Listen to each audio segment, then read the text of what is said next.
But enough of this palaver. Let's get the show on the road. Oh, my God, Whitney Houston's dead. Good morning. Good Monday morning. Monday morning. Good morning, everyone. Good morning. Actually, I was in the bathroom with him. I was in a stall. Oh. And someone was going, so, Whitney Houston, what do you think? It's tragic. It's tragic. Tragic morning. Tragic morning. Very Good sad. morning. Good morning. Good morning, everyone. You had a little extra there for the Whitney. That's nice. Tragic. It's always good to hear him say anything but good morning. But he answers stuff with just one fucking word. Tragic. Tragic. Good morning. Monday morning. Welcome aboard. Look, I don't think the Whitney Houston death is tragic at all because everyone was expecting it. Yeah. Stop romanticizing this broad. Everyone kind She of sang a few great songs. She sold a shitload of records. She had a great performance at that football game once. But the last 15 to 20 years, she was a drug addict. Well, yeah. A mess. Everybody loved seeing it. Boy, they would show anytime they had video of her losing her mind, just being a general degenerate. Right. People loved it. They loved watching. Very sad, very tragic, but my God, it was completely expected. What are you talking about? Yeah. She's lucky she made it to 48. Saw that coming. Is that her final performance? Oh, what is this? What is she singing? Well, TMZ, they couldn't get, a video of the actual dead body, so they found Whitney's last performance. Not for lack of trying, I'm sure. I love TMZ. They make believe, oh, no, we're just reporting here. Yeah. Really? They are they the were trying definitive vulture. They were trying to claw their way into the Beverly Hills Hotel to see what they could get. Fucking jackals. Yeah. They are hyena. But they make believe they're not. Nah. Remember when we had Harvey on the show? Harvey? And I called him out on him. Like, at least you're being honest with what this is all about, because other places are kind of snarky about it. And he goes, oh, no, that's not what we do. Oh, shut up. We're just reporting. We're just reporting. Come on celebrity out, news. Right. Harvey. Let's hear this last performance by Whitney Houston. 2 days before she died. 2 days. What was it, some pre-Grammy party? All right, let's hear this.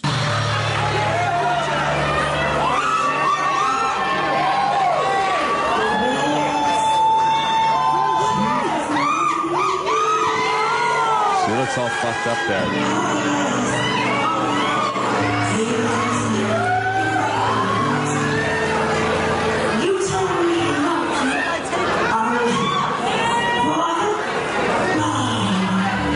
This.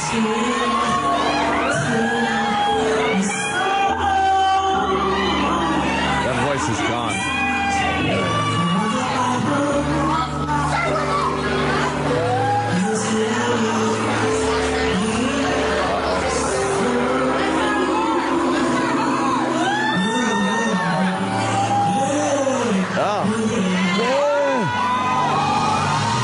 That voice had been gone for many a year already. Yeah, they try to revive her, right? I mean, revive her career. Well. Oh, okay. She had a million chances to get her shit together. Fuck. Would she die in the bathtub, they're saying? The bathtub. With like 4 people right outside the door. What the hell were they doing? Not paying attention to her in the bath. Oh, my God. Yeah, How chatty were you outside the door that you don't check on someone that might have issues? Some Valium, some Xanax, maybe some booze. They're doing toxicology on her. And then she hops in that bathtub and took a little nap. Right. Little nappy in the bathtub, and whoops. I'm stupid because I assume when you go under the water, it wakes you up instantly. You gotta be fucked up. How does it not wake you up instantly? You would think. The whole not being able to breathe thing. Right. The water on your face thing. Right. Isn't that supposed to be the thing they do? They put water on your face to wake you up and shit? There's plenty of water on your face. Wake the fuck up. Should have given her a snorkel. Jeez. Just have her fucking slip under the water, but she's breathing out of a snorkel. Unbelievable. Xanax, lorazepam, lorazepam, and Valium were found around the hotel room and around the bathtub so far. I'll tell you, those prescription drugs, not good. Doing a number on people. Yeah, not good. That's like the thing with Hollywood and, the entertainment biz. It's not even about heroin anymore and the illegal drugs. It's just all about, hey, Doc, what do you got for me? Oh, yeah. The legal drugs are a lot easier to get. Yeah. You don't have to go to the hood anymore. And then for some reason, it just doesn't seem like it's as bad as if they found, a needle in her arm. Sure. In the room and she's on the floor or something. That would be, oh, my God, she's got a drug problem. But she takes it for anxiety. Mm-hmm. She takes it for this. Mm-hmm. Oh, she's on that because, she's got back pains. And that, for some reason, is completely acceptable, even though I think the past 10 fucking big stars that have all died because of prescription drugs. It's almost like heroin's better at this point. Oh, heroin's better? Heroin is better? Let's go to Matt on Long Island quickly here because he piqued my interest. Matt, what do you got, buddy? Yeah, so Entertainment Weekly, I know your favorite magazine, they posted on their website all these different tweets from different celebrities, most of them in the music business. Yeah. And then they post this one tweet from old Candy Dish years, Marley Madeline. Candy Dish years. That's a Jim Norton original. That's funny, man. It said, so sad, I recall seeing Whitney chat with Michael Jackson at Sammy Davis Jr.'s house for his 60th anniversary party. Wow, picking dead people. What do you mean she saw them chat? She's deaf. She had no idea in her whole life how beautiful Whitney's voice sounds, and they had to use a tweet from her about how she recalled her having a fucking conversation. She recalls seeing her jaw move up and down. Right. That's great. She put her hand in the air and hoped she could feel some of the vibrations of speech. Yeah. She's just walking up, sticking 2 fingers on people's vocal cords. Right. Just out of nowhere. Leave me alone. Yeah, how about you not comment on Whitney Houston and Michael Jackson? You have no idea what they sounded like. Yeah. No idea. Thank you, Matt. Thank you. Yeah. Well, everybody's got to get their tweets in. Well, that's the big thing now. If you're a celeb, you got to get your tweet in when big things in the news happen. Even the regular Joe had to get their tweets in. Everyone had to get their tweets in. Yeah, usually, though, the media picks up on the celebrities that are tweeting about a subject, and it's like they're sitting there toiling over what to write. God, these celebrities with their tweets, too, they're so boring. Oh, man. Well, Pat from Unaki had a great gimmick going all fucking yesterday. Yeah, what was he doing? He was retweeting everyone that said, Whitney, we will always love you. Oh, really? And originally, right before it started happening, he goes, who's going to be the first shithead, dummy that is going to tweet, Whitney, we will always love you. And then 2 seconds later, he just started retweeting everyone that was saying it. Classic. The most unoriginal, hacky thing to write. Was it celebrities? Most of that he was retweeting? Yeah. All celebrities. Yeah. I was getting a whole kick out of that one. You know what bummed me out? As I was reading all the Whitney Houston tweets about her death, I didn't read one about waiting to exhale. I thought someone would make that connection. Oh, boy. I didn't think I'd go a whole day with... Wow. Yeah.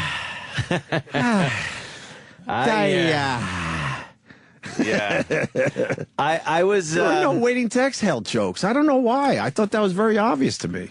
A lot of people. Well, Jimmy Norton was tweeting that he had people saying, Jimmy, I'm glad you're taking the high road on this. Right. And he goes, I'm not taking the high road. I just can't think of a joke.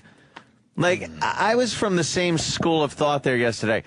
I couldn't really think of there wasn't any definitive joke there, And everybody was kind of trying for a joke with the Houston, we have a problem. And, but they didn't quite hit the mark. So I wasn't going to just make the same jokes. Well, I said she died fucking trying to parachute with Bobby Brown's pants. Oh, see? See, I tried. I try to do something a little different. You got to take a chop at one every so often, right? But you got to go different.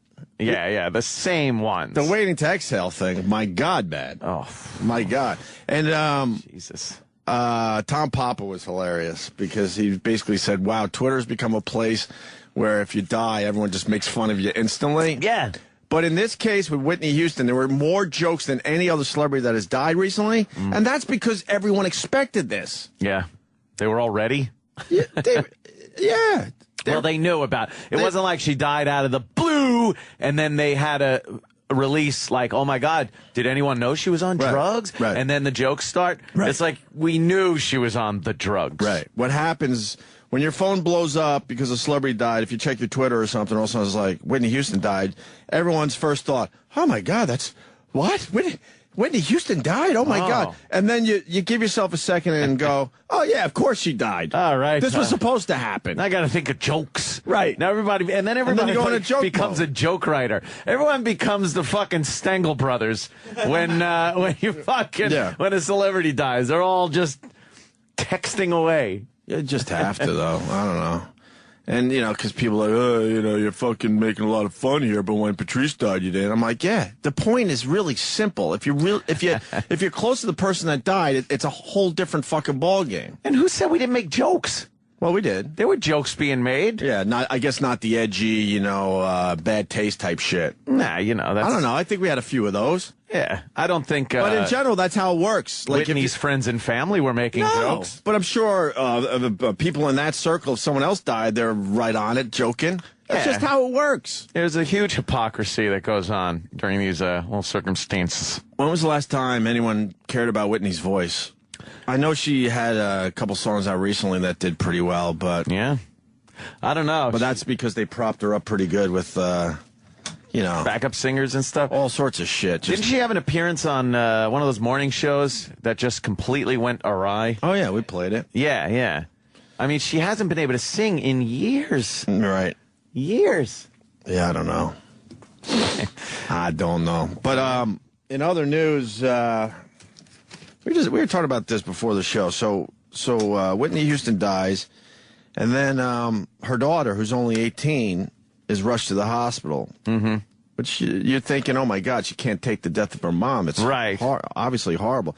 She was under extreme stress, said a family friend. She's devastated. She and her mom were best friends. Yeah, that's horrible, right? Yeah. It's reported that the teenager, 18...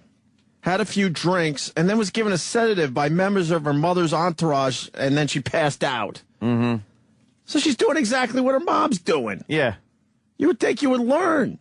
You would think. And they're hinting that she might have a little of her mom's talent, her mom's voice, but they're also saying that she might share some of her troubles as well. Well, growing up with her and Bobby Brown would have to be just watching this drug-fueled fucking outrageousness. Yeah. Yeah, you're probably going to latch onto it. And the teen was captured on camera last year snorting white powder that appeared to be cocaine. She said she had been set up. Set up? So. How are you set up when you're actually snorting it? 18 years old, already going down that road. Yeah. Huh? Having the parents you have. I would just assume, but you said it. You said some people will completely stay away from it. Yeah. And others will just go down the same road, right? Yeah. There's no guarantee either way, I guess. Whenever your parent or parents do something fucked up, you either do it or you stay as far away from it as possible. Yeah. So, yeah, I guess, from reports, it looks like she's kind of gravitating towards the bad side. Yeah. And Bobby Brown, I guess, is doing a performance, and he was like, couldn't make it out for the first song, and then he came out and he looked up to the sky and wished her well, and through your tears, he finished the show. What a bummer for everyone that had a ticket to that show. Well, where was that, Mississippi or something? I think it's a bummer for anybody that had a ticket for the show, regardless of what happened to Whitney. Jesus wants to see that shit. What was it, New Edition? New Edition, yeah. Back together? New old edition. How about you sit this one out, Bobby? Yeah. I think people will understand. I don't think anyone would give a shit. It was a nice night out for a lot of people, and you're blubbering on stage. Yeah, you're bringing everyone down. More down than they need to be. What a downer. What a downer is right. When I lose control. Yeah, I had to fucking listen to all that shit. Did you hear the track was going around Twitter yesterday? I fucking didn't save it. Whitney Houston's vocals isolated. Holy fuck. Yeah, I didn't see that one. You realize how just amazing she was. Oh, when she was good. Yeah. Oh, okay. Completely, I thought you meant... you know how they could isolate that shit, and now in this day and age that, that gets out there. I don't know how you can find it quickly, but... from 1985. Yeah, listen to this isolated vocals. This is from How Will I Know? This is in her prime, man. All right. Let's give a little I'm not sure if this is the one I heard yesterday. There's a boy Oh. I know he's the one I dream of. Looks into my eyes, takes me to the clouds above. It's like an American Idol audition. Yeah, I know. That's what I was All a getting. cappella, just standing in front of the judges. Right. From dreaming, tell me, is it really love? That's before they added all that shit Chorus to the song. Ooh, how will I know? Don't trust your feelings. How will I know? There's a little How will I know? echo and reverb on it, but How will I It's acceptable, a right? little room. There's a little room on it. How will But I know if he? That goes on and on, but you just realize, Yeah. what a fucking voice, man. that is amazing when you could just pull it out of the music like that, and it sounds like that. I would defy 90% of the artists today, Right, to release their fucking solo track like that. Oh, how great would that be? That's what we need. Without any auto tune How or great would that anything be? else. But, yeah, man, she was a fucking talent. A lot of people saying, don't blame Bobby Brown, that she had her issues before she met the Bobby Brown. I wouldn't doubt it. I don't think. But a bunch of people calling out Bobby Brown. Really? I think Piers Morgan was one. Piers. Basically saying, what a fucking asshole. Well, I think he was an enabler, but they probably enabled each other. You think she already had her issues? Yeah, I think so. She probably did really early on. Yeah. You know, she gets all that success relatively young, and then that's kind of a hard thing to deal with. You see the Joe Rogan video that went around yesterday too? No, Of Joey Diaz? no. You didn't? No. Joey Diaz, one of Joey's close friends. We've had Joey on. Sure. We had him on once. He did great for us, but I guess he's out there in L.A., so we don't see him much. No, in fact, he used to do I don't know if he's still doing drugs. I have no idea, to be honest with you. But basically told a story on Rogan's podcast how he was selling shit to fucking Whitney and Bobby. Whoa, damn, that's an exclusive. Well, this video should go everywhere. Yeah. Because it says a lot. Damn. Is this it? Yeah, it's a long video. It's Wonder Rogan's always up there in the fucking podcast. This is a great story. I forgot about this. I was thinking of Stanhope on the way up here. And our friend Mike was selling weed. But at one time he worked at CAA. And he goes, listen, one of the interns over there, he blew up. He ended up being Whitney Houston's manager. And, and the tour manager. And he's looking for powder. So every day they would come over and I would sell Bobby Brown and Whitney Houston. They would come over like $1,100, which was per diem money. I was taking Whitney's per diem money, right? Every day they come over with a little white envelope and give me the per diem money, and I'd go up to the Martel cartel, and I'd buy 14 grams of blow, take an 8-ball out, and cut it, and then give it to Whitney Houston. That's Stanhope smoking. Going crazy. This went on for 30, 40 days. But I used to snort all the blow I was stealing from them. I couldn't snort it. It was just too much. So I was giving it to Marilyn Martinez to hold for me. Isn't she dead? They're all stoned up there. Pause. Laughing, too. Yeah, pause. So basically, he was buying the shit for Whitney and Bobby, and then he was taking an 8-ball out and then, cutting that much back into it All right. and giving it to them. Well, you got to step on it a little bit. Come on. You got to take a little something for the effort.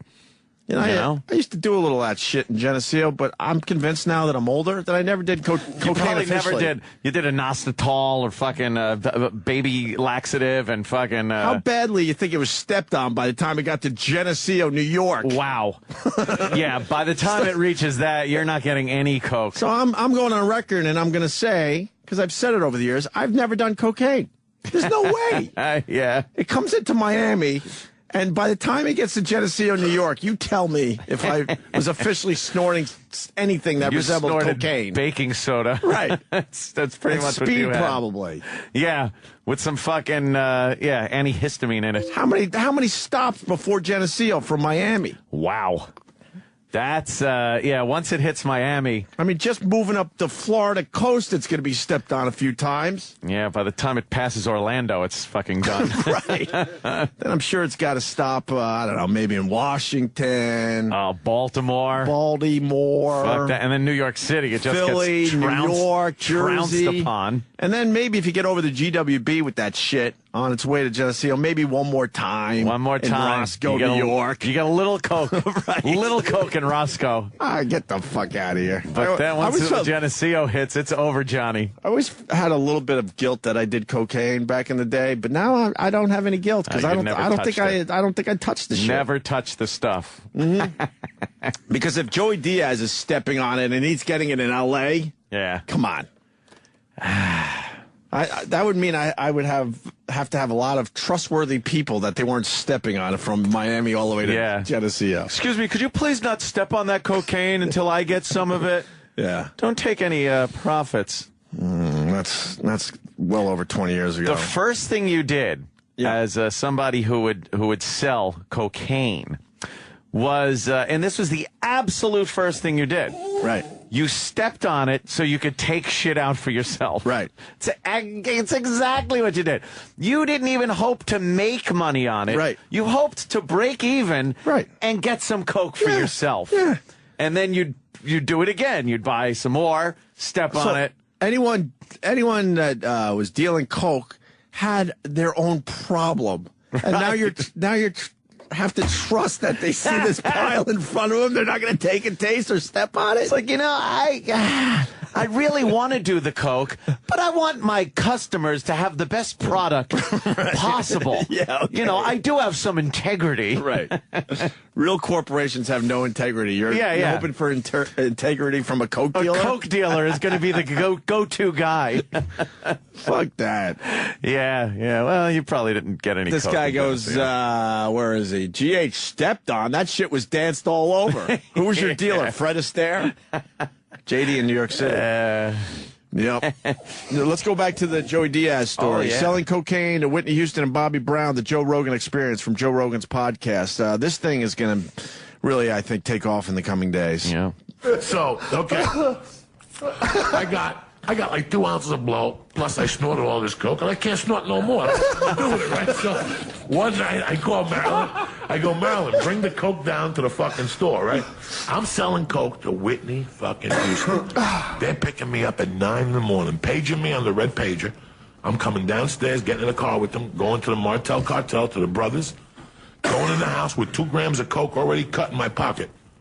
And I would just go in, take rocks out, throw the cut in, mix it up, and give it right back to them in the car, and they'd be happy as shit. They were inviting me to A&M Records to come party with them. I don't party with them. So how much Coke were you stealing from them? I was selling them, I was getting them a half ounce and taking an 8-ball out and throwing an 8-ball to cut in. What is an 8-ball? 3.5 grams. So See, I've done Coke my entire fucking life, and I don't know, percentages. like what it costs. What the percentages are. Isn't that crazy? Doug Stanhope there. People are so sleazy that it's all cut.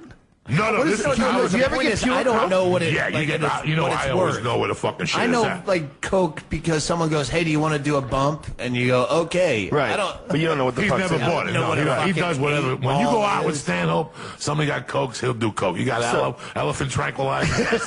Stanhope's like Uncle Joey. We don't give a fuck. The train's already running. I got nowhere to be tomorrow. Fuck it. We're here already. When I got here, and he said he had mushrooms, I'm like, what the fuck? This is the cocksucker that knocks on your door with rolling papers and no weed. You know what I'm saying? I got no weed, but I got rolling papers. Next time you bring those fucking mushrooms with you, and we could have been right here. This would have been a great fucking podcast. Not that it isn't. So I'm robbing Whitney and Bobby Brown for a fucking month. I'm robbing their blow every day. I can't do it. I can't snort it fast How enough. much are they doing? They're doing a half ounce a day. This is what. This is God. This is 90s. This is 98. They're doing a half ounce a day, which is 3 ounces a week. Oh my God. And singing. What does that look like? Whoa, an ounce is like this, like a half ounce of weed, like a nice. Oh my God. They're doing one of those a day. Oh my God. Bobby Brown, his face twisted, and I was getting this shit that was flaky. So. Oh my God. So right, I tell Marilyn, bring the Coke to the store. You would say well, aren't they feeding an entourage at this point? No, I thought it was but just that's the those thing two. about Coke. It's just those two. You start. Oh, there's only so much Coke left. All right, you gotta go. You gotta go. You gotta go. Right. So this went on. So on Saturday night, I call Marilyn Martinez. I go, Marilyn, do me a favor, bring the blow to the Comedy Store because I'm just gonna sell it. And it's hilarious. After my set, gives me a little baggie with the bottom of it filled up, like not even 2 lines. And I put it in my pocket and I take it home. When I get home, I do it. It's not Coke. It's crank. So I'm on fire. meth. It's 3 in the morning. I'm in my house on fire. I got the coke hidden in His the shoe trunk of the hasn't car. stopped shaking since. All right, I have the coke in the fucking car. No, I'm not bouncing. I have the coke in the car. bouncing. I always do that shit. I have the He coke always in the does car, that. right? And I wouldn't bring it upstairs. 'Cause Right. I don't like coke in my house. So I would go down and do a little bump about 5 in the Whoa, morning. you would always keep it in a car? In the car, I'd hide it under Paranoia the rock is a good outside. thing. I don't like it in That's the what house. Becker taught me. I don't like it in my Better house. to be paranoid. But I don't like it in my house anyway. I never like coke in my house. It's just bad. I don't like it. Right. I used to leave it outside on the rocks in somebody else's garage. And then I would go over there and do a bump and go back upstairs. So there's one night I got upstairs and the page is going off and it's Sage. And I said, fuck it, let me just bring the 2 ounces to her house and blow. And I brought, at that time, it was like 1.5 ounces and 3/4. This bitch picked me up at 6 in the morning with a case of Starbucks coffee in Canada, 1/2 gallon of vodka. And we went back to her house, and we did that whole package of blow, heroin, Valiums, MDMA, GSP. We did How many days? How many days? 2 days till Just 2 days. Monday afternoon. I had to get Scott Wolf, Josh Wolf's brother, Fredo, to come get me over by the Directors Guild. Oh, my God. For 2 days. I puked till Thursday. Jesus But Christ. here's how sick I was. The fucking Houstons kept calling me. And I'm like, fuck you, motherfuckers. I'm out of commission, right? So finally, that next week was the Grammys. This is the last time I seen them. I don't think I told you about this. This better be true, by the way. He's really going off. I get a call on a Monday It gets morning better after right the here. Grammys at 9 in the morning.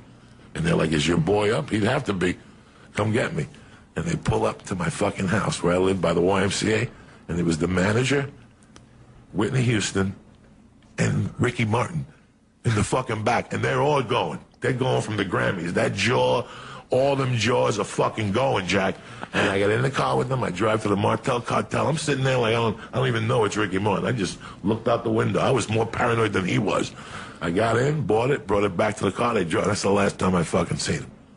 Wow. They went out of town after that. They were here to sing. They were doing What the year is soundtrack. this? Had to be 98, 97, 99. They were doing the soundtrack to James Bond. You should probably not fucking start defamation suits. That's a defamation suit? Ricky fucking Martin? Waters Yeah. or whatever. It's a true story. What defamation? If it didn't fucking happen, they wouldn't give a fuck. there's Well, not- Ricky Martin's clean and sober now. He came out of the closet. He's got kids. So he'll look. These opinions and stories are not representative of the Joe hey, Rogan What is experience. this, Law and Order? What the fuck is this? No, I was actually promoting copyrighted stuff and What is this? You know, they know Law and Order. This story might think that you might know these individuals. They ain't the fucking people. You know this story's going to get on the internet now. You know, I've never gives a played. fuck? I've never Gives a played fuck. the It happened brain 11 years improv. ago. What are Houston going to say to me? No, you remember me, bitch? Oh, I remember you. The fuck? Sing, bitch, sing. I kept her alive for 3 fucking months giving her those rocks. Damn. Rocks and shit. So you think it was just them doing that amount? Joe Rogan, you could go crazy. You got a chick that's sucking your dick. I got no experience with this No, cocaine. you could Zero. Wow, and there you go.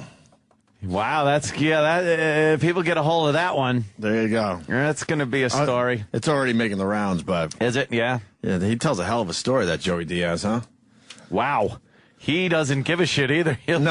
He says names, places, times. Yeah, that's what he said on Joe Rogan's podcast. We don't know.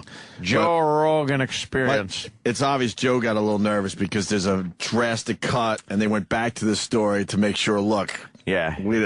Hey, this is what you're saying. This is you, not me. Right. Although that doesn't cover it, to tell you the truth. Wow. I don't know. I don't even know if us rebroadcasting it protects us. Oh, really? I don't know.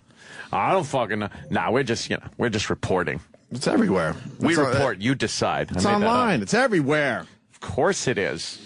That was pretty cool. I also like the fact that Doug Stanhope had 2 hands going with shit he's smoking in 2 hands. I know. And then whoever's putting the podcast together, like directing it, Right. is so fucked up that like the little window, Yeah. the picture-in-picture Yeah. was going around the screen. They couldn't decide where to put it. He's trying to figure out exactly. It's hilarious. Can I place it here? No, damn it. That's right over Joe Rogan's face. It is a good podcast. Absolutely, Joe Rogan rules. He absolutely rules. We know that. What are they taking Fear Factor off the air? Rogan was tweeting yesterday about that. I think NBC's pulling it. He was Really? like, if you like the show, let NBC know. And then afterwards, he was just kind of like, I think that was it. Wow, I think that sucks. It's a weird time with sensational kind of shows like that, like eating stuff and things, because people see it all the time on the internet. Nothing is really shocking anymore. We talk about this a lot, but something like Fear Factor, when it was originally on, the internet wasn't so ingrained in our in our daily life. And it was, it was kind of outrageous. All right, they're eating fucking bull testicles and shit. They're eating fucking chicken faces. I think it's still outrageous. Oh, it is, but as far as people seeking it out and going, holy shit, did you see that? Right. I don't think you have that whole thing anymore. Well, lucky us, though. There's another Survivor coming out, so. I just don't I'm amazed that show is still on the air. I'm amazed. The show itself has become like people that are famous and then they stay famous even though they haven't done anything. Right. It's like just the name is famous, so they keep putting it on. Well, there's been too many survivors now. Most of those people aren't famous. No. You can name maybe 5 people that ever were on Survivor if you think about it. The show's Johnny name. Fairplay. The show's name. Shout is out to famous. Johnny Fairplay. Yeah. See? But I mean, the show doesn't even change. They do the same shit. Yeah. They try to change it up a little bit, but you really can't. The immunity idol. Ugh. Ah, you get the immunity idol. No, thank you. No, I'm done. I haven't. I think I watched season 1. That was it? I was done. And that was probably 30 years ago. I don't even know.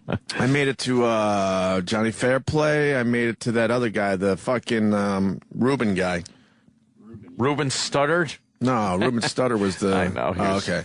I think his name was Ruben, right? With the tie-dyes and the beard. Yeah. And I think that's about it. I can't... That was it? Yeah. Oh, I haven't watched easily in 7 years. Since we've been back on radio, I haven't watched one season of that. Yeah. There's no reason So, to. everyone talking about the Whitney Houston. We'll certainly find out more.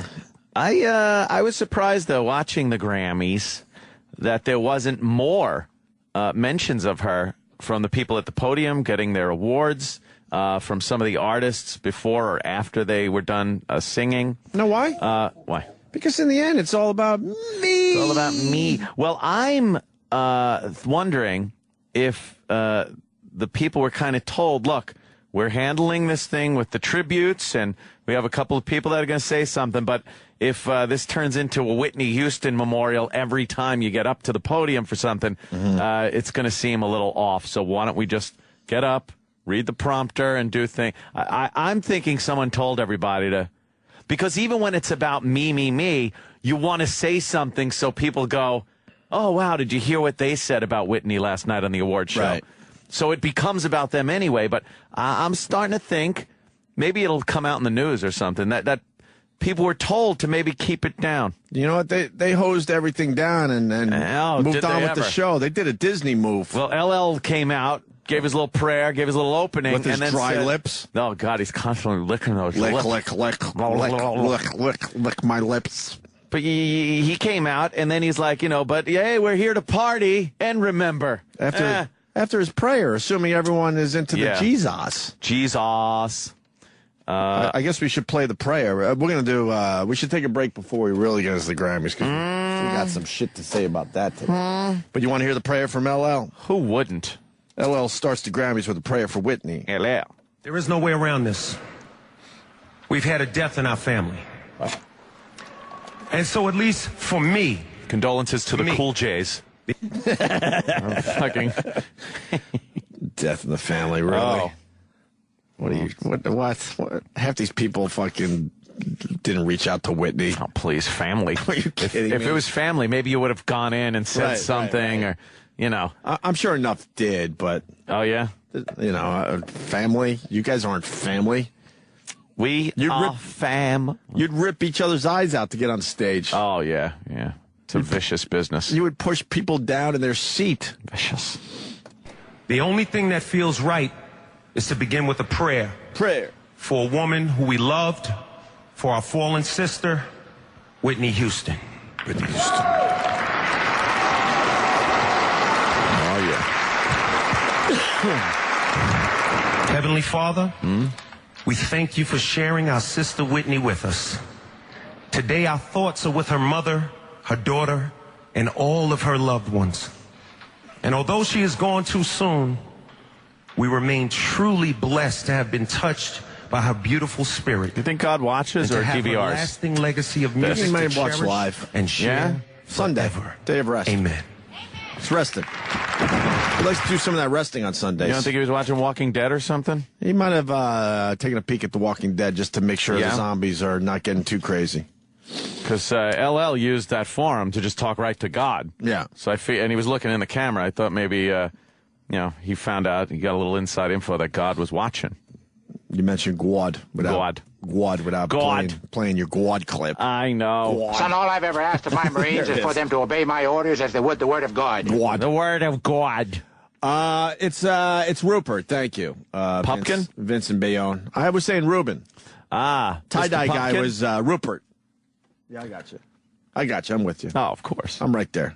That guy with the beard. I think that might be the last time I watched. Man, is he a wrestler?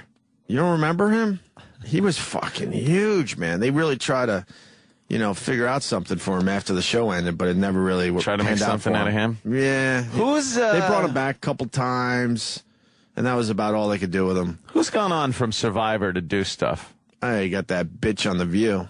The bitch on The View. Who used to be so fucking adorable and hot and was the host of Top Shot on Survivor? What? Was that a Survivor guy? I don't know. I'm trying to think. Let me say. I know he was a reality guy, right? Oh, was it Kobe?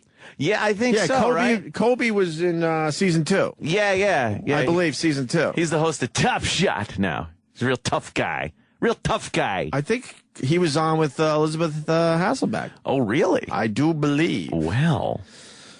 Yeah, he was definitely part of the Survivor thing. Yeah, he's Kobe. He's doing well now. Yep. With that and Elizabeth Hasselbeck. Yep. What, is the gay guy still in prison? Look how hot Elizabeth Hasselbeck used to be. No, that's shitty. That's a shitty one. She looks wholesome in that one. Yeah, get her where she's all anorexic. Look at them abs. Shit. Holy shit. Yeah, she's fucking dying of malnutrition there. Nice, right? That's a good look. That's a good Holy look. fuckaroni. Nice, right? Yeah. And God, how long ago was that? And she plays... She's man, that's good. Right there. Let me see that. Do you like that she's one of you, Ant? That's not too bad. What? One of me? Yeah, she's got that Republican... No, she's right one of these shit. real right-wingers. I'm not a right-winger. But she's not really informed. I don't care if the gays fuck each other right there in front of me. She does, I'll though. pay for it. She probably does, What? right? Huh? Yeah, she has a big problem, I think, with that whole thing. Really? The conservatives, the religious right, the heavy conservative Republicans, they don't want the gays doing anything. Mm-hmm. Except maybe leaving the planet. Like me, I don't care. I don't care what the gays do. I love that the gays want to get married and have that gay sex all over the place. Whatever. Have fun. Yeah, I'm with you. But, so I'm not that crazy.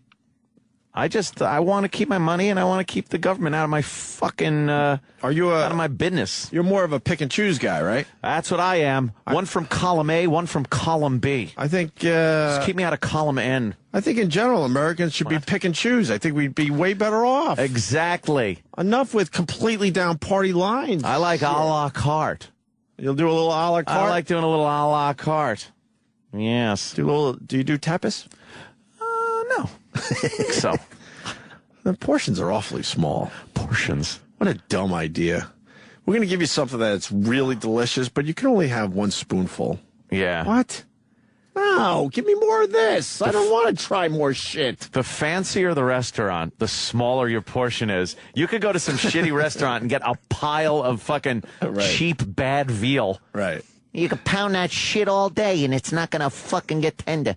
And then you can go to some fancy restaurant and they bring you a thimble of something. That's so ridiculous. I like when they bring a giant plate and it's got sauce smeared on the rim and different silverware for it. And it's a little fucking thing. They like to smear things on your This is a plate. compliment from the kitchen. Complimentary. compliment, really? You're like, oh, that's great. Wow, thanks for the tablespoon of fucking goose liver shit. Hey, I hope I can fit what I ordered in after this. Whoa. Nothing worse, and it has happened to us over the years, where you go to a nice restaurant because someone suggests it, and on your way home, you're getting a slice of pizza because you're starving. Still starving. And you're looking at your bill. Did I really spend this much and I'm Yeah. still hungry? It's like, oh, I'll have that. Oh, the filet looks, right. Well, that sounds great. I'll have that. And they bring this piece of meat that it looks like a scallop. Right. It's as big as a scallop. Right. How about this one? You order, like, I don't know, a pork chop, let's say. Ah. And like, what does this come with? Nothing? No. Well, when I grew up, my food came with something. Oh, no, you got to order that separately. Order it separate from the sides menu. Right. Who came up with the sides menu? What a scam everything is. It's just a fucking scam. It's unbelievable. And the fancier the place, the more they just fuck you as far as that goes. Right. I like a good wooden bench, family-style dining where they just ladle it out like prison. You know what? Those places are so much better than that. Yeah. They know how to fucking feed you. Yeah, you leave there going, holy fuck, I'm going to vomit. Imagine you growing up, your mom's cooking you dinner. You go, what are we having with the steak tonight? Oh, you love it. Oh, you wanted sides with the steak? Huh? Oh, I didn't know. No, we're just having... Imagine like the mom from the generations we grew up, children of the 80s. Yeah. Bringing over... Sam. Oh. What the fuck is wrong with you? What? Will you accept there were children of the 80s? Enough of this shit. Sam, no, I won't accept that problem? you're children of the 80s. I was born in 1983, and the age difference between you two and me is dramatic. Oh, it's not. Would you accept if you were a teenager in the 80s if you're a child of the 80s? Mm-hmm. No, you have to be a teenager for the majority of the 80s. No. No. It's not called child of the majority of the 80s. Right. Yes, it's called child of the 80s. I was officially a child of the 80s. No, the name implies that your childhood took place during the 1980s, which was not the case for either of you. If you're a teen in the 80s, you're a child of the 80s. You're a child of the 80s. At any point. That's right. That's how it works. And child of the 80s, motherfucker. And I would suggest you're still a child right up until the time you turn 20. You think that's where the childhood ends? Yeah, so the teenage years end, I think you officially become an as adult. long as you're allowed on Sugar Mountain. Right. You can't be 20 on Sugar Mountain. Is that Whitney? All right, what were you saying? I'm sorry. But he rolled his fucking eyes, I this know. idiot. I know. Your mic's off. He's an eye-rolling motherfucker over there. If Mom brought over a little fucking thimble of something and put that plate in front of Pops, right. It would have been. Although at my house, even a nice full plate of spaghetti got thrown against the wall. Really? But imagine that plate. It wouldn't have been as dramatic and wouldn't have affected me so much if it was a tiny little Dixie cup full of pasta that hit the wall. What would you say? What's this shit? Yeah. What the fuck am I supposed to do with this shit? What's this shit? Oh, Joey, that's how they serve it in the fancy restaurants. Fuck the fancy restaurants. I don't need this shit. Stop fighting! Stop fighting! Shut up, you little faggot. What are you, a faggot? Joey, don't call him that. Fuck you. Oh. Did I go off on a tear? A little bit. All we had growing up was sides because we were poor. Oh, it was all cheese and fucking... Yeah, it's because the meat was too expensive. Right. So we got a small piece of meat. Yeah. And then it was all about the sides. Yeah. As much carbohydrates as you could put in your little body. Oh, it was like a Japanese prisoner of war camp. Yeah, macaroni and the cheese, portions. mashed potatoes. Maybe a little rice. Yes. Yeah. I remember the some of the shit we used to get for dinner because it was like maybe it was getting to be the end of the month or something. Mm-hmm. And it was we're having like scrambled eggs with some potatoes cut into it for dinner. Were you a fan of breakfast for dinner? Breakfast for dinner. It's fun as a kid. It's a trend, though. Oh, it's breakfast for dinner. This is fun. We used to It's like, oh, they're telling us it's fun because if you really think of why we're having it, you'd cry. I'd cry anyway. Fucking French toast with Pepperidge Farm fucking bread and usually the ends. I think my mom figured out that they'd sold nothing but the ends. Yeah. I think you could get a loaf of just Pepperidge Farm ends. And then she'd try to make that into French toast. Oh, how about the fact that there weren't enough hot dogs to give to all of us? So she just cut him up in the pork and beans and then ladle it out. Hey, we're having Franks and beans. No, we're having a Frank and beans. That's what we're eating. You just assume someone else got there before you? No. Hey, what? No one really got the hot really dogs. just the nothing, Frankfurters. Nothing in there. Fuck, man. Yeah. So, how about spaghetti without sauce?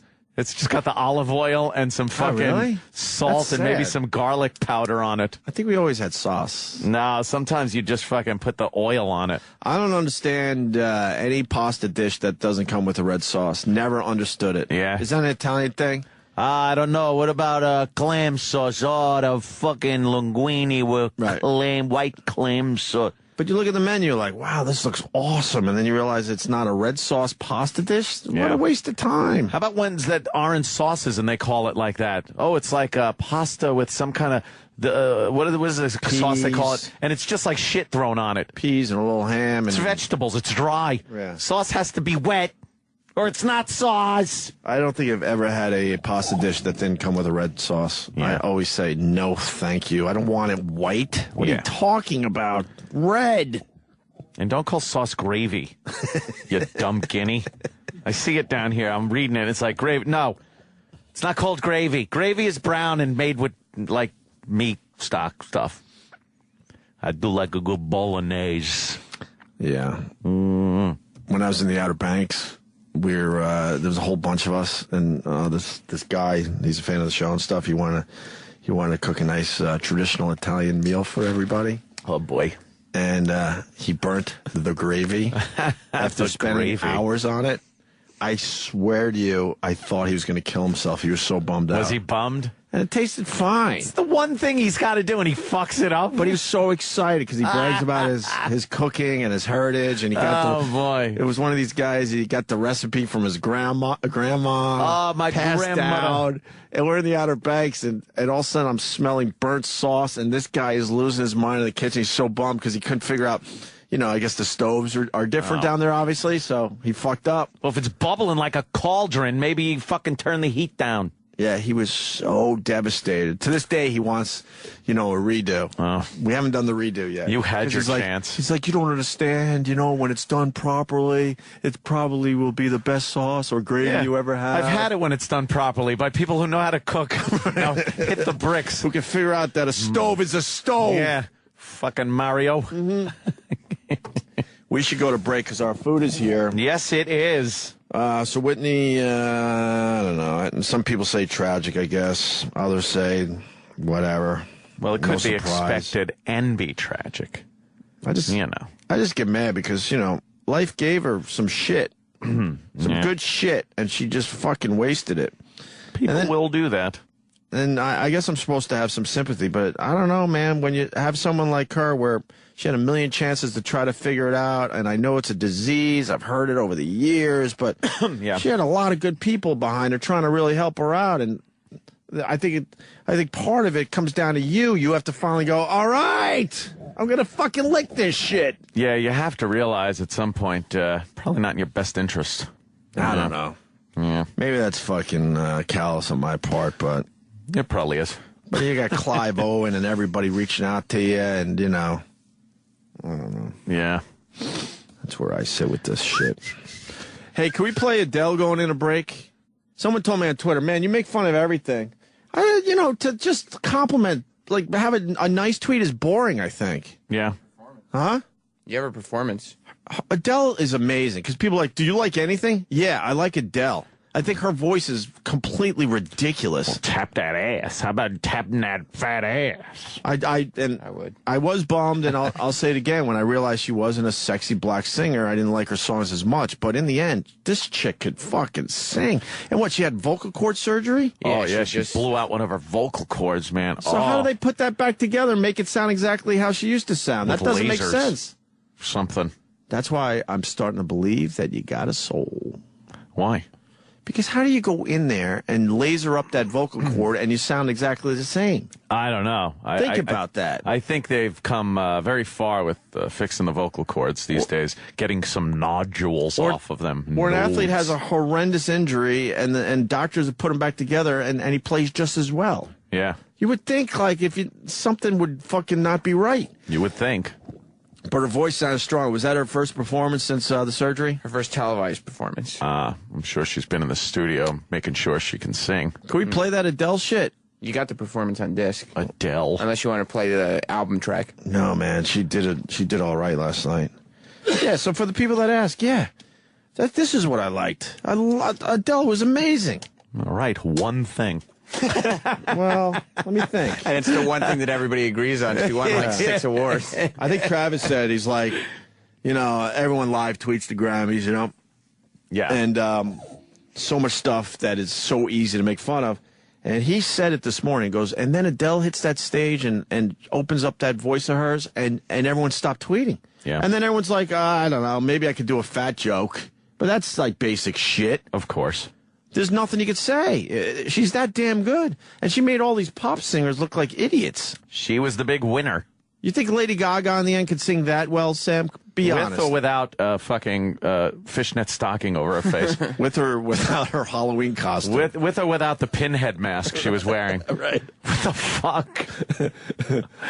I tweeted, I took such great pleasure in the fact that she was sitting there in her Halloween costume for nothing in the end. Yeah. She was barely even mentioned on the Grammys. I know. They mentioned her name. Did she have a scepter also? Yes. What the fuck was that? She had a man with her who had a scepter.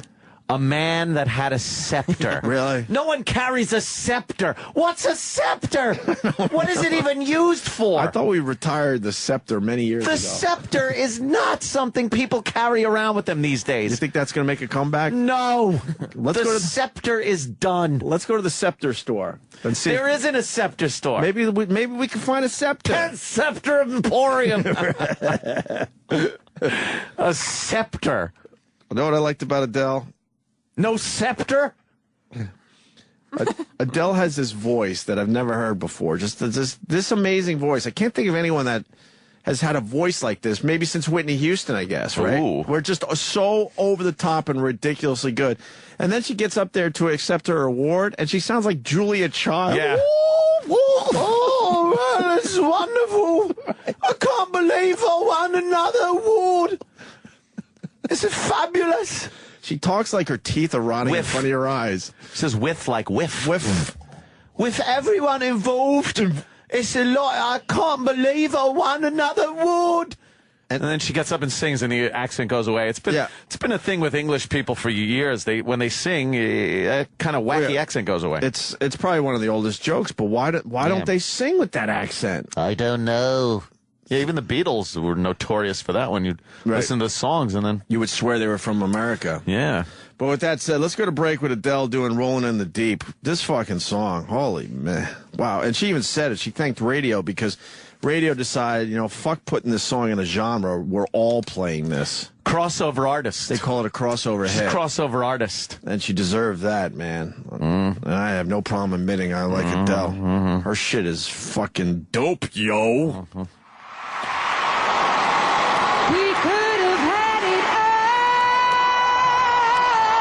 all, rolling in the deep. Sirius XM. The Opie and Anthony Show.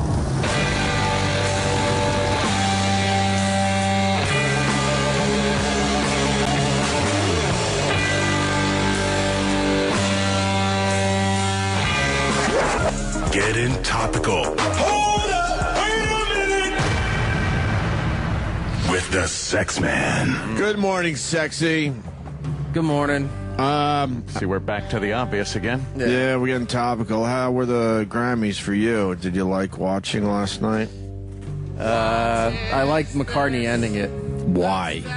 He killed himself? What? Why did you like it? Oh, It was ending better the than show. most of the performances that were there. His first performance was horrible. That's true. What? You don't like That Valentine Maud song? Valentine? Don't fucking play new shit if you're Paul McCartney. Sorry, no one wants to hear it. There's probably only a handful of guys that should never play new shit. Yeah. And Paul McCartney's one of them. And Bruce is another. You finally get to see Paul McCartney. You don't want to hear new shit. You don't want to hear ukulele shit. No. You want to hear yesterday. Exactly. Enough already. Please. You got that in your catalog. Why are you playing My Valentine? Oh, I just spit on you. No, you missed. All right, sorry about that. At least he didn't play the ukulele song. Although I would have wanted to hear that one before I heard that one last night. The dumb ukulele song. Well, what else did you like? What? I don't know. I hated that Nicki Minaj set. Oh, yeah, we'll get into Nicki Minaj. Will we? Ooh. I'll tell you this much. I don't know much of anything, but I know this. Nicki Minaj stinks and is completely overrated. What was the point of her performance? It started out as a thing, and then it became a movie for a little while, and then she was trying to get some shocking Lady Gaga / Madonna / we've seen this a million times shit together. Oh, is that what she was doing? Yeah, she was hoping she'd be the headline today. Like, oh, God, the Catholic Church is in an uproar over Nicki Minaj. Over what? Exactly. Didn't work. Cares. And I don't give a fuck she could, like, sing really fast. What does it mean in the end? Who cares? Anyway, getting topical with the sex man. Oh, is that where we were? Anthony said that you've decided to go back to real obvious shit. Back to basics. Yeah. So I will guess it's Black Sabbath denying using steroids to Congress 4 years ago. That was correct. What? Wait a minute. Got a couple. What? Something got crossed there. Wait a minute. No, look. Black Sabbath denied using steroids to Congress 4 years ago. Not a typo? Yeah, I don't think that's the case. There you go. That's what it is today. I don't know why Congress gives a fuck that Black Sabbath was using steroids. I don't know that they were. Oh, they're influencing, the children.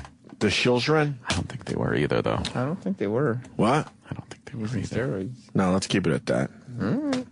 That's what happened, right, E-Rock? Yeah. What? There you go. Yeah, that's cool. There you go. That's cool. By the way, Blitz Dog, and he spells the dog with the W and the G, 77 writes, Lady Gaga, because I was trying to figure this shit out, and he nailed it. Lady Gaga looked like a guppy caught in a net. Oh, that's beautiful. That's perfect. Yeah. That's a perfect tweet, sir. Perfect tweet. I don't know what the hell that whole thing was about. Well, it's attention, I guess. She's trying to. I think the black veil, black net, but it looks like kind of a veil thing. I think she was trying for a Whitney Houston. Like, look, really? All you people are like celebrating tonight, but I'm in mourning for Whitney. You think she was trying too hard? Yes. Yeah. And by the way, I meant to say Clive Davis. I'm getting killed. I guess I said Clive Owen. Clive Owen. I didn't even notice. She hung out with a lot of actors, too. Yeah. Clive Owen. Clive Davis had his big, pre-Grammy party. Yeah. And I don't know why we didn't notice this about Tony Bennett until recently. He's a lunatic. Tony Bennett. I'm crazy. He is fucking crazy. Wow, she does look like a guppy caught in a net. That's perfect. She looks like the worst bank robber using like fishnet stocking instead of nylon. Yeah. Boy. Do you think she ever gets embarrassed? She's starting to become kind of a joke, I'm thinking. She walks in with these ridiculous outfits, and people are like, really? Could you just take your fucking seat? She's wearing a gill net. Yeah. Yeah. What does that mean? Is there a statement there that we don't even know yet? Yeah. You may be right on with the Whitney Houston thing, because she's wearing black. She's mourning. This may be her mourning outfit. You think she can change outfits that quickly? A change of plans like that? 24-hour notice? It's morning chic. Oh. Anyway, Tony Bennett, he said a lot about 9/11 there. Yeah. So at the Clive Davis party. Owen? They're doing a big tribute to, Whitney Houston, because it was supposed to be this big, huge, let's have fun party, and then it turned into, Whitney died, so. Yeah. He gets up there and he goes, I'd like every person in this room to campaign to legalize drugs. What the fuck is that about? By the way, that's an exact quote. What would that do? I don't know. Would that help his dead friend? It seems like the legalized drugs might have got her. Yeah, the legal. It seems like the ones that are legal. Right. I think we might have to control the legalized drugs a little more there, Tony. That motherfucker be nuts. He is a little nuts, right? I guess Nicolas Cage is here. Ooh. Apparently. There's a big to-do because he came early and Roland's in a panic. Actor extraordinaire. Ghost Rider, Spirit of Vengeance in theaters Friday. Yeah, he's going to be all on fire and stuff. How did that Star Wars movie do? 3D. How did it do? Great. I mean, it did. That's the Jar Jar Binks one, right? Yes. In 3D, Yes. huh? Yeah. Where's the box office? Star Wars Episode 1 in 3D, 23 million. Ooh. Is that good, you think? I think they wanted more than that. For a re-release. I mean, yeah, that everyone has seen in 3D, so it's... But for a 3D movie, that's not good because the ticket sales are higher. Generally, people release things in 3D so they can get a little more cash. Check out the big brain on you, Sam. Whoa. Right. I didn't think that. So it's not that great, but also it's easily the worst Star Wars movie. Yeah. So Well, The Rock beat him out. Journey to the Mysterious Island. Yes. The Rock in his pecs. Yes. You see his pecs where he's bouncing shit off him? Hell yeah. And why the fuck did he blow off our show? He blew off radio as a medium. Yeah, he's done Thanks, with radio. Rock. Just when we thought we were back on good terms. Fuck The Rock. Didn't we tell him he was going to just fuck The Rock. not be on our show anymore? Yeah, of course When he we did did. his first movie. Of course. Well, you said you were going to be... All right, you don't have to bring that up. Well, you said... You don't have to bring up the fact that during the day when we had our problems with The Rock, I did say that we would be much bigger and have a much better career than him. How's that working? Not so good, Ed. Not only are we not, he now blows off our medium because he doesn't even acknowledge that it's in entertainment. So I would say it didn't pan out the way I thought. Hey, this latest movie, better or worse than the one where Hulk Hogan wears a tutu? Ooh, good question, Ed. So far better, I would say. Check Rotten In Tomatoes. your opinion? I haven't seen it, but I'm going to go out on a limb and say that this one's better than Mr. Nanny. Mr. Nanny, that was it. Mr. Nanny? Which came off of Suburban Commando. Yeah. Ah. They got like a teenage girl on this journey, too, that is a bit juicy. Yeah. They like to call it juicy when it's... what do you mean juicy? Is that who that was? I know she's in the movie. Man, I got to pay closer attention. Who is it? She looks damn good in the movie. Vanessa Hudgens. Oh, wow. So she's playing young? Because isn't she a bit older now? Is she? Yeah. Let's see. Yeah, she looked fucking good in this movie. Yeah, that chick's kind of fine. She's got, like, the halter top look going on. Oh, in the movie, shit. So you see some One of these nude boobies. shots. That's her? Yes. Oh, that was the one where she was naked a few years back. That's right. Oh, man. She's in the Rock movie? No, yes. Look She at went her triangle, hairy, huh? her hairy muff. And you like that, Ed? I don't mind it. I'd shove my face in that. It's like a 5 o'clock shadow, though, man. Yeah, it is. It's kind of like a yabba dabba do kind of a thing she got going there. No, that's kind of cool. It looks... Wouldn't that be like kissing a guy? No, it's a vagina. Yeah, but it's got a 5 o'clock shadow. You'd be beer rubbing. Oh. As you lick the little tongue. Kissing a guy. Well, that's pretty funny. But when it's that hairy come down on, there... man. Why? What happened? Hey, Nick, come on down, brother. Why is he listening in our office? Now it's awkward for everybody. It's uncensored radio, so we say what we want. Sorry, Nick, know? that you had to hear that. I hear he's here with his family. Now we're finding out he's listening to our show down... Why would it be on like that? Because we kind of adjust for guests, you know? We certainly do. You know? I didn't want Nick to Cage talk is in our office listening. I didn't want to talk about, Safe House did well this weekend, and I don't know, The Vow... I guess what? Oh, yeah. Is that a date movie? Fucking Rachel McAdams movie. Huh? It's the same movie. Again, Rachel McAdams from The Notebook in a movie where she's in love with somebody but can't remember nothing. Yes. It's the same shit.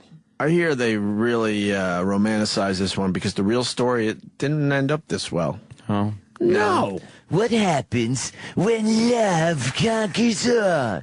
I hate those trailers for these rom-coms. Didn't they do this movie a lot, like First 50 Dates? And Yeah. Yeah, this right. one is 50 First Ain't Dates that or it? whatever the heck. See, now I'm saying heck because Nick Cage is listening in our office. Heck. It's even the same writer as The Notebook. Like, it's the same movie, except she can't remember when she's young instead of old. Let me guess, she remembers in the end? There's like some kind of spark where he goes, oh my God. It's either that or she This falls was in worth love my all time. over again. See, now he's All going to think over we're again. shock jocks. Would you fall in love with your ex all over again, Ed? Man, If you had some of that amnesia? it would take more than amnesia. It would take a full frontal lobotomy, and then I'd still sense something was amiss. How do you fall in love with someone again? I could be like, I could absolutely be like Charlton Heston's friend, the guy that was on the mission with him. Yeah. In Planet of the Apes. Yeah, okay. With my head, you cut out his brain, you bloody baboon. But somehow you would still remember. Somehow I'd look and go like, there'd be some memory of the misery that I went through. Just somewhere deep in your DNA, you just know something's not right. Yes. Even though you don't have a brain. It becomes ingrained in just your being. The mind doesn't even need it. It's like a reflex. It goes from the spinal cord. It's like a jellyfish just... Yeah. Just it reacting. becomes instinct. Yeah. It's like, you know when something's instinctive, it doesn't have to be taught. It just is there. That's funny, man. That's what it would be. There's no way I could have enough amnesia to go back with my ex. That's really funny. Yuck. Breaking news, Nick Cage is not in our office listening. So why were we told he was? Because we originally were told he was. By who? Roland? Well, I guess Roland told Travis and Travis told me, but now we're being told that he's in the green room Who was and he's responsible? getting his breakfast. Who was responsible for that false alarm? So do we need him on the show now or later? Nick Cage is here. In our office. He's in the other green room. We don't have an other green room. The one in the lobby. Oh, the important people one. Yes. He may or may not be listening to the show. Okay. Unconfirmed. Okay, sir. They don't play our show in that green room. They're able to. I doubt they are. And they are. It's too close to Howard's area. I don't think they play us. They wouldn't want to. They don't want to It's right next to Howard bothered. It's right next to the door to the magical studios of the Stern Show. Howard's on vacation, I just been told? Yeah, he's off He's off this week. How is that possible? He's got to do America's Got Talent. That rules. He makes $250 million. Oh, He did 3 weeks. He's got He's another, on vacation. He's got another job he's got to do. Do you realize I haven't been on vacation since it was warm? He's not on vacation. He's working his other job. He's on vacation? He's got 2 jobs. how can he not do A show Hoodie after the Footy Grammys. reads? He's No, got, I'm just talking about Hoodie Footy reads. He's got another job to worry about. Oh. And to the people What does that that are pay? And to the people that are wondering, Millions. I'm fucking jealous. Yeah. Of course. How the fuck is he on vacation again? Get another job, and you He was just on vacation. Who wouldn't love that gig? got to do his other job. Oh, Scott Greenstein is a dummy. I would love to have that much vacation time and still make that much money. It's like, Wow. it's like he ruled this place. You're forgetting 3 days a week. Yeah. Why would you bring that up? See, if I worked 3 days a week, I wouldn't need a vacation. Yeah. Because you would have a vacation every week. But he's got a side gig. You forget. Holy Side fuck. gig. Oh, man, did he just walk all over this fucking company. Oh, yeah. Oh. Good for him. Right. Nicolas Cage will be in here in 12 minutes. 12 What are we minutes. supposed to do for 12 minutes, Sam? We're not that good. Yes, you are. We're good, but we're not that good. You're so good. Well, we could start with some Grammy talk, and then we do a little Nick Cage, and then we Sure. go back to Grammy talk. Sure. Ann said it correctly before the show. Oh, man. I'm just worried about the triangle, though. Why? There's too much going on down there. Nah, that's pretty cool. Being a fucking child of the 80s, I remember that shit clear as day. Dude, you That's wouldn't too fucking much. just... If you just open the door, right, to that room, you open the door and it's like, oh, well, I'm sorry. I opened the door. What do we got here? Well, what have we here? You wouldn't be like, your eyes go right down to that. Of course. And it's like, oh, I gotta have me some. Of course. Yeah. But in a perfect world, you'd want that cleaned up a little bit more. I think it's okay. There's nothing wrong with that. I mean, yeah, cleaned up, that, shaved off. I don't give a shit, but sometimes that's fine. Yep. That's fine right there. Yep. No? You're not feeling it? No, it's. She was in here last week. Was she really? Oh, yeah. She's in Journey too, really. Oh, yeah. God, how old is she? At this point, Because they make her look like she's really young in that movie. Oh, She's probably well. like 19 or 20 at this point. Yeah, Probably. Yeah. 19. All right, listen. Ann said it correctly. If you're Bruce Springsteen, how about you sing something we all know? Fuck the new shit. Born to Run, motherfucker. He started the Grammys broadcast basically by asking if everyone's alive out there or who's alive out there, which is kind of awkward because everyone's thinking about Whitney Houston. Oh, yeah. And they're all staring at the empty seat. And oh, boy. Fucking Bruce Springsteen has to start his performance with who's alive out there. Who's alive out there? Oh, boy. Bit out of touch, don't you think? Yeah. And what do you think of the new song? I thought nothing of it. It was there. Because he's in the Paul McCartney category. If you're Bruce Springsteen, enough with the new shit. Right. Of course, Roland would completely disagree, but enough. Of course he would. You got would. too much cool shit you could be playing. I know. I don't understand why you wouldn't play something that everybody knows. Mm-hmm. Everybody. You have a worldwide audience there. Play something everyone knows. What was the name of the song? Couldn't tell you. Was it We Take Care of Our Own? Was it the new single? Is that it?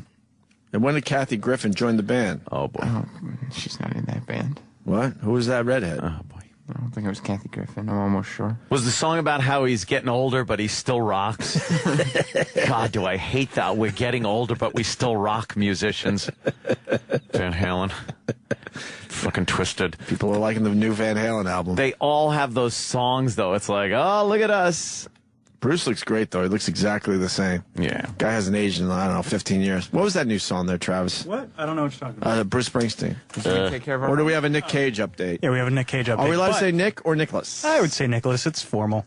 I want to feel like I know him. Hey, Nick, so... you don't know him, no. Let's talk here about Valley Girl. Yeah, it's called We Take Care of Our Own. But Roland is asking if we can bring Nicolas Cage back now. What happened to the 12 minutes? He said he's ready now. You did 1 minute of Grammy talk. You keep trying to do a show, and it keeps being forbidden. For Baltimore. Sure. Yeah. Okay. Bring him in. You hear that, Roland? What are we waiting for? Where is he? He's in the green room. Well, now Roland, I see Roland leaving the office to go get him, so that's another 3 minutes. Oh, my God. Do we have time to take a quick break? No. And do some live reads? I don't think so. What if we do a single? I don't think even so. with the live reads, it'll end up being... And then it'll be awkward. We're in a break. He's standing there. Yeah, he's standing outside. Do you like that Bruce Springsteen opened up the Grammys with a brand new song that really hasn't hit radio yet? I didn't mind it because I've heard it so many times on commercials from this channel. Yeah. Oh, really? Yeah, I mean, it's hit radio as much as it's going to hit radio. Yeah, I mean, I like it's a playing good Springsteen. song. Like, I understand that these bands go on and perform on the Grammys to play new music, so I didn't mind it. Yeah, but the song just is...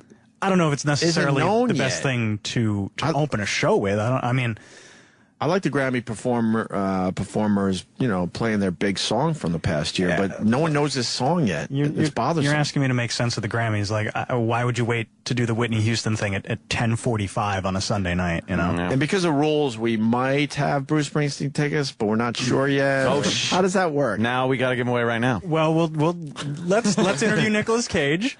But I didn't understand what you were trying to tell me earlier. Yeah, I didn't understand the rules. We might have them, but we can't really promote that we have them because then Don't say what that happens? shit. Don't say that So that means we okay. don't have Here it them. comes. Okay. He's coming. All right, Okay. we'll figure out the Bruce We're going Springsteen to see a ticket thing. celebrity in Stop a saying second. All right. A second. Hey, there he is. Oh my God, Jesus. All right. Nicolas Cage, how are you, How you sir? doing, man? Take a seat. Make yourself at home. There you go. Talking about the Grammys. Yeah, we were just kind of yapping about any it. of it, so Yeah? I'm the last guy to ask. No, they were just saying we're... You're a guy likes music, though, right? Sure, yeah. of course, yeah. Rock, right? You're kind of a rock guy? Pretty eclectic. Yeah. We're actually gone, so pull the mic up a little bit. We're on right now? Yeah, we just do that. Good, We good. I just, see. pop right on. Nice to know. Yeah, All right, yeah. Figured I'd let you know. What do you mean by eclectic? What do you like? What I mean In is general. I like a little bit of everything, actually. Jazz, predominantly classical, but I love 50s, 60s, 70s rock. Yeah. The stuff you heard on the radio a million times, or? No, I tend to... I'll look around, I'll go into iTunes and find things, and then they have that beautiful thing called Genius, and then they give me recommendations. Right. I just found a band called Kasabian, which I like, out of England, and then also I'm a big fan of Filter. They really did some amazing stuff. Absolutely. You keep tabs on still what's going on in music these days, or you kind of fall off a little bit? I went to the Met just the other day, and I sat through 6 hours of Götterdämmerung Wagner opera by myself. Jesus. And it was interesting because I'm walking through the lobby, and this woman looks at me and goes, "Well, what's a Hollywood thing like you doing at the Met?" And I went, "Wow, that's not very nice." Yeah, is that supposed to be a compliment? No, I said, "Can an actor enjoy a bit of opera?" And she's like, "Well, you're the only one." And I said, "Well, I'm the first. There's a first time for everything." And then she said, "Well, you must be from Europe." What the hell is? Wow, this is sort of like you're segregating me from Hollywood. Well, I guess the perception is that you're much too Hollywood people, much too shallow to enjoy something like that. I guess, yeah. I can't do opera. You can't do it? No. You have to. I just can't do it. I understand. I'll go classical. I'll do a few different genres, but opera's rough for me, man. You have to really hang it with it until once you got to spend like a couple hours with it, and then you get into it. But I understand it is hard to get. Yeah. I went once, and they actually have like the subtitles in front of you on the seat if you need to understand the story. Which is great. It's like because I don't know Italian and stuff. No, it really helps because then you can understand the show. And that's what helps you get into it. Okay, because I don't know what the heck's going on, man. It seems like one long, drawn-out song. He's someone with a Viking hat. Well, but if you look at it carefully, I mean, it's amazing how much has been influenced by it, like John Williams, Tolkien, the Lord of the Rings. All of it comes out of those Wagner operas. Yeah, it's the source. So if you go into it knowing that, you're going into like the cell, the root. It is when you watch it, especially at the Met. They put on amazing shows there. The stage sets are astounding. Ridiculous. That thing that's on the stage, which is like a series of miniature monoliths from 2001. Cost like $25 million. It's amazing. Then they had to spend another $16 million because it was too heavy for the stage to reinforce the stage. It's like, is opera really doing this well? Who's buying opera records? Who's paying for this? Things are on elevators and they're going up and down and moving. It's astounding what's going on in that place. It really was extraordinary. But that's what I mean by eclectic. I do like rock music very much so. Well, rock's gone away. Yeah, it's hard to find any good new rock. Sad. Well, U2 just is enormously competent always. Yeah. I've always loved U2. Man. That's for sure. To this day. Really quick about opera. When do you know when you're seeing a bad opera? When you're just completely bored out of your mind. Yeah, just sitting there, don't care about the show. But I love the orchestral music as well, so I'm very familiar with it. So it's very hard for me to be bored with a Wagner opera. Fair enough. It is interesting how music like that, especially when you're watching a show and it builds, could just give you goosebumps like that. I was crying. I was literally by myself. I'm probably the only guy that listens to opera and actually starts crying. But when Siegfried dies, he's the most tragic character in the history of anything. Spoiler. And then the effects where his blood goes into the water and it's all on the stage, and then the music, I know it, so I got very emotional. But which I was trying to quickly like dry my eyes so no one could see me crying. Was the stuffy old broad giving you crap about that too? A Hollywood man like you weeping at an opera? Yeah, all by myself. Yeah, by yourself. It's strange. And from there, I went on Saturday Night Live. Right. So, you did, maybe it was tears of fear, but then I had to go live in like 20 minutes. What an interesting evening you had. That's a great night. I don't know who goes from 6 hours of Wagner right into SNL. But you actually have to sit there for 6 hours. 6 hours. Wow. Yeah. Wow. Yeah. But I found it empowering. It was an amazing experience. As long as I've sat for anything, maybe 3. Imagine having to, Yeah. How'd SNL treat you? Great. Good? Yeah. Great. Yeah. They've done some parodies of you on that show before. Hilarious. Hell yeah. Yeah. You've been parodied a lot by people and stuff. How do you feel about that? Do you like it? I have to go with the adage that any form of imitation is flattery. Yeah. Otherwise, I'm going to be in hell. So I'm going to go with that. Everybody that does an imitation of you always does the over the top Nick Cage kind of character that you've portrayed in a few movies. I find him very funny and kind of, accurate Well, in the a way. thing is that Sandberg has made it his own. He Yeah. has a very abstract impression of me. Right. You just let him do it. You know, it's not exactly me, but it's wonderful in its own right. So Yeah. Sometimes it doesn't have to be an accurate portrayal, but there's a piece of it that is kind of accurate, and it makes the whole thing work. I think so. Yeah. Yeah. So new movie. Ghost Rider, Spirit of Vengeance. Yeah, Spirit of Vengeance. Now, you've been a part of a couple of like franchises, haven't you? This is the second one. The other one is National Treasure. National Treasure, which all of them do very well, man. Well, thanks. They're cool movies. I like that whole puzzle kind of a thing. Yeah. But what I like about Spirit of Vengeance is just how pop art the movie is. Mm-hmm. It really does feel like you're reading a comic book. Yeah. There's a quality to it that it's just a little bit abstract, a little bit artificial, and then real, but it mixes it all up. And it's pretty gutsy for a studio to make a movie that's this psychedelic. Yeah, it is cool when you're doing something with a comic book character, because you can kind of go off of reality and people won't go like, oh, that can't happen. It's And like, I hey, love it's a that. comic book. Yeah, you know? exactly. Look, my face is on fire. Right. Come on. And that provides a context where I can go as abstract as I want, go as outside the box as I want when I'm acting. If I want to get really big, it's fine, because look, my head's on fire. And people say, well, I don't understand the Ghost Rider. Exactly. You're not supposed to understand it. He's a bad dream. Do you understand your bad dreams? You know? Yeah. Do you ride? I do ride, and I love riding. Motorcycles, to me, are the most symbiotic relationship you can have with a machine. When you get on a bike, you are one with it. And the Yamaha, who I do not have a contract with, I am not a sponsor, I think is the best motorcycle in the world. Wow. Because I can go 140 miles an hour and do it safely and tell it to stop, and it will stop safely. Oh, man. 140 miles an hour. Yeah. I'm more a car guy. Like, I like fast cars because I think there's this false perception that you're a little safer with that metal around you than you are on a bike, but I don't think that's entirely true. It's just something about a bike that scares the crap out of me. Well, you are safer with all that metal around you. Oh, okay. And of course you're going fast in a car. But the Formula One guys know that the racing motorcyclists, they're it. They're really the superstars of racing. It is ballsy, man. When you watch those guys lay it down and put their knee on dragging. the pavement like that. I love that. And the guy that I was working with in Ghost Rider, Rick English, I have to give him some props here, because the man is an acrobat on a motorcycle. He's doing front endo wheelies and spinning it in circles and back. It's just mystical how he does it. I don't know. How do you start to do that? Yeah. I never understood that. Yeah. When you see this crazy trick, you go, okay, how did you start, and how do you do that for the first time? Right. And even skaters, too. How do they go up the ramp and then do a flip in the air and land back down, not break their neck? Yeah, you know it didn't work out well the first time. Yeah. And eventually you got to go, okay, I'm going to try this officially for the first time now. Yeah. And it's going to go either way. Right.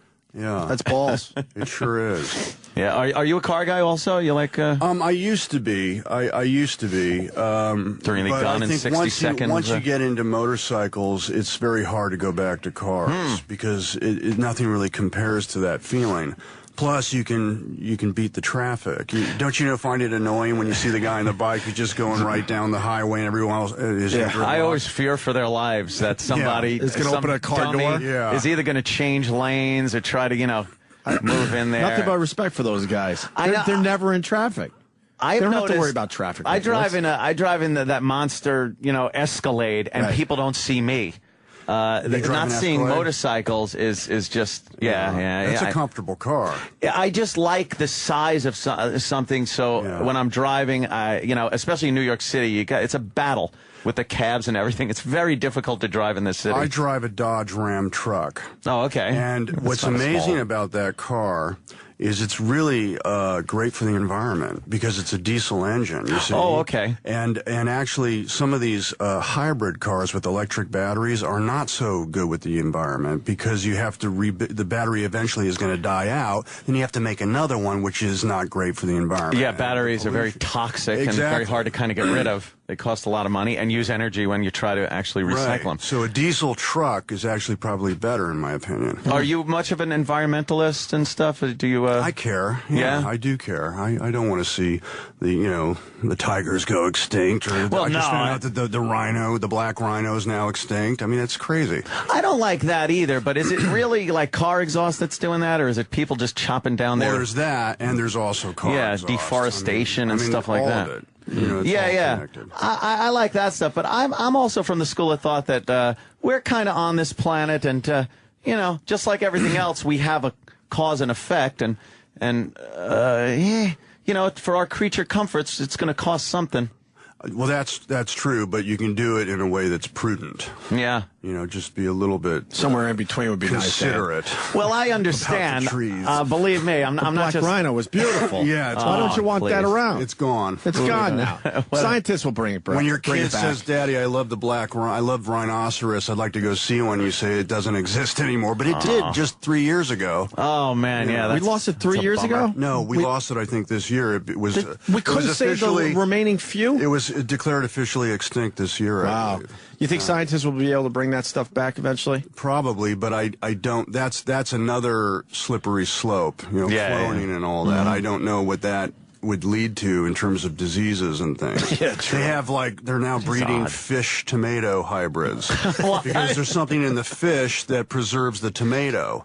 So they're mixing the two. What can that cause? Oh, that doesn't sound good at all. Doesn't sound tasty. And there are people that believe that they're and I don't know this. I mean, I don't want to sound like a conspiracy theorist, but there are people that do believe they're actually clone humans in full living in some. I would assume. I would believe. I would assume scientists all over the world that have been working on this. Somebody's going to, not be as ethical as the rest. Or what are their rights? That's where. What could Shakespeare do with that? The clone and the donor. What do they? Yeah. Does he have any say over his clone? Does the clone have any say over his life? Right? Yeah, his life.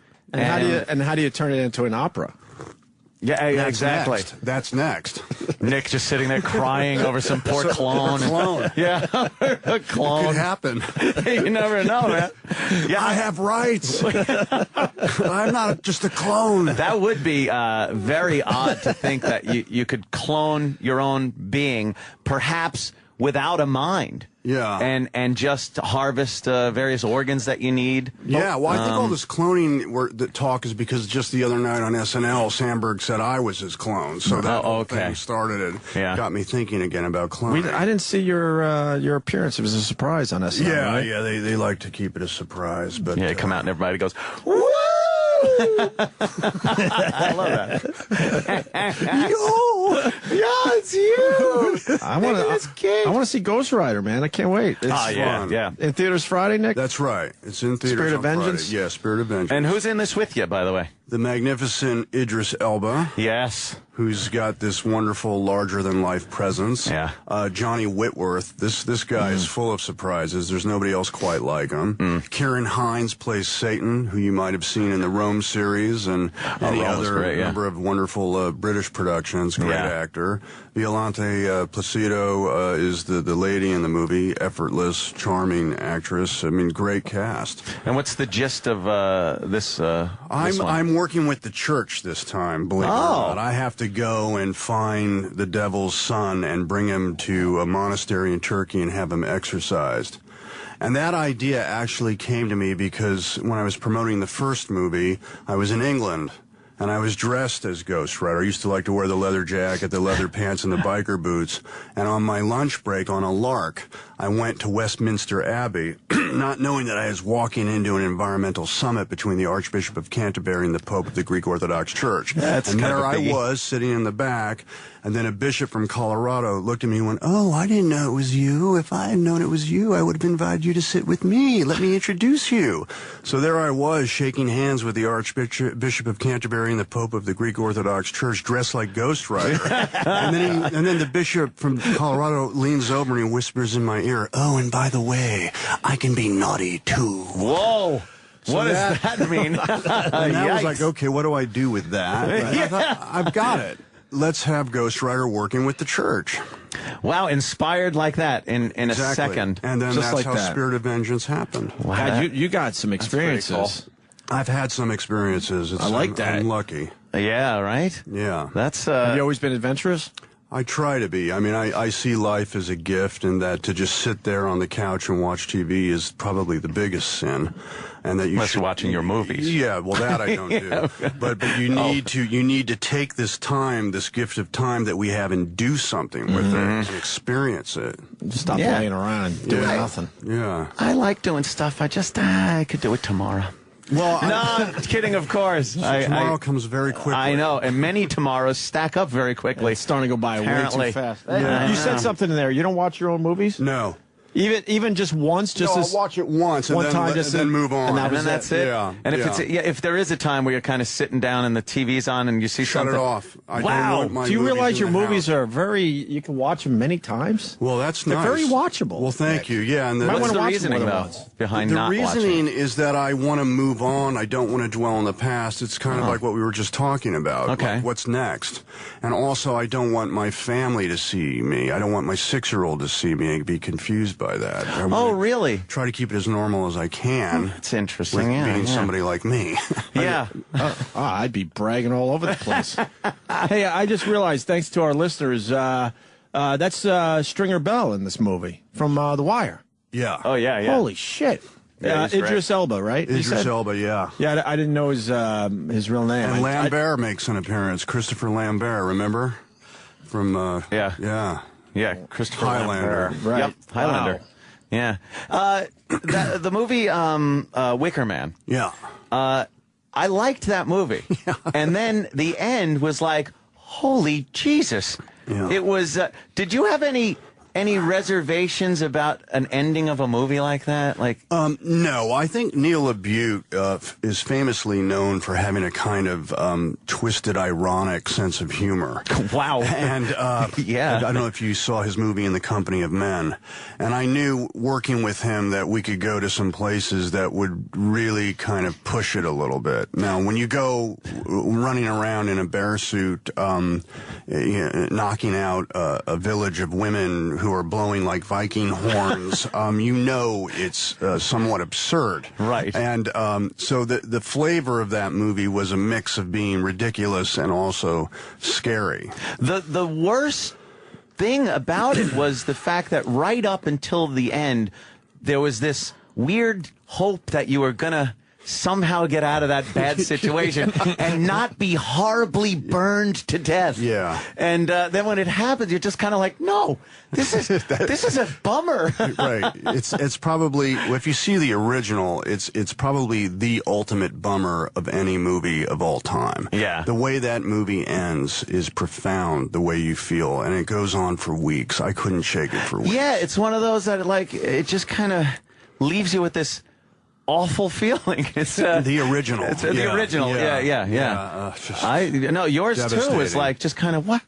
Oh God, it's a horrible way to die. And well, originally when I did The Wicker Man, I wanted to play the cop with like a handlebar mustache and really have one of these like macho guys who's just completely absurd, but the producers wouldn't let me do it. I think people might have understood a little more, like the bloggers and the YouTube folks, that we were kind of in on the joke if I had the handlebar mustache. But they said, look, we paid this amount for you to be in the movie. You will not be wearing a mustache. I said, well, it's your mistake if they don't get it. oh God, I would love to see him with a handlebar. That would have been, that might have helped me. It's like, the guy with the handlebar mustache. Come on, it's a goof. Also, Kick-Ass. Yeah, I love Kick-Ass. Oh, Such a fun and edgy movie. Being a father, did you have any reservations about the young girl using that language? No, because I knew that movie was totally ironic and that it was a farce in many ways. And Chloe Moretz is just extraordinary in that film. Oh, she was adorable. And just hysterical. There's something about when somebody that innocent looking is saying and doing horrific things I that know. becomes funny. It becomes you laugh at it. Well, I think all humor comes from surprise. It comes from a level of shock on some. That's why we have things like Schadenfreude, where people laugh when somebody falls down, which is a kind of a perverse statement about society in itself. Sure. But there it is. It exists. And I think when people see things that just are not right, it makes them laugh. I don't like the way people try to hide that and try to make it like we're better than that.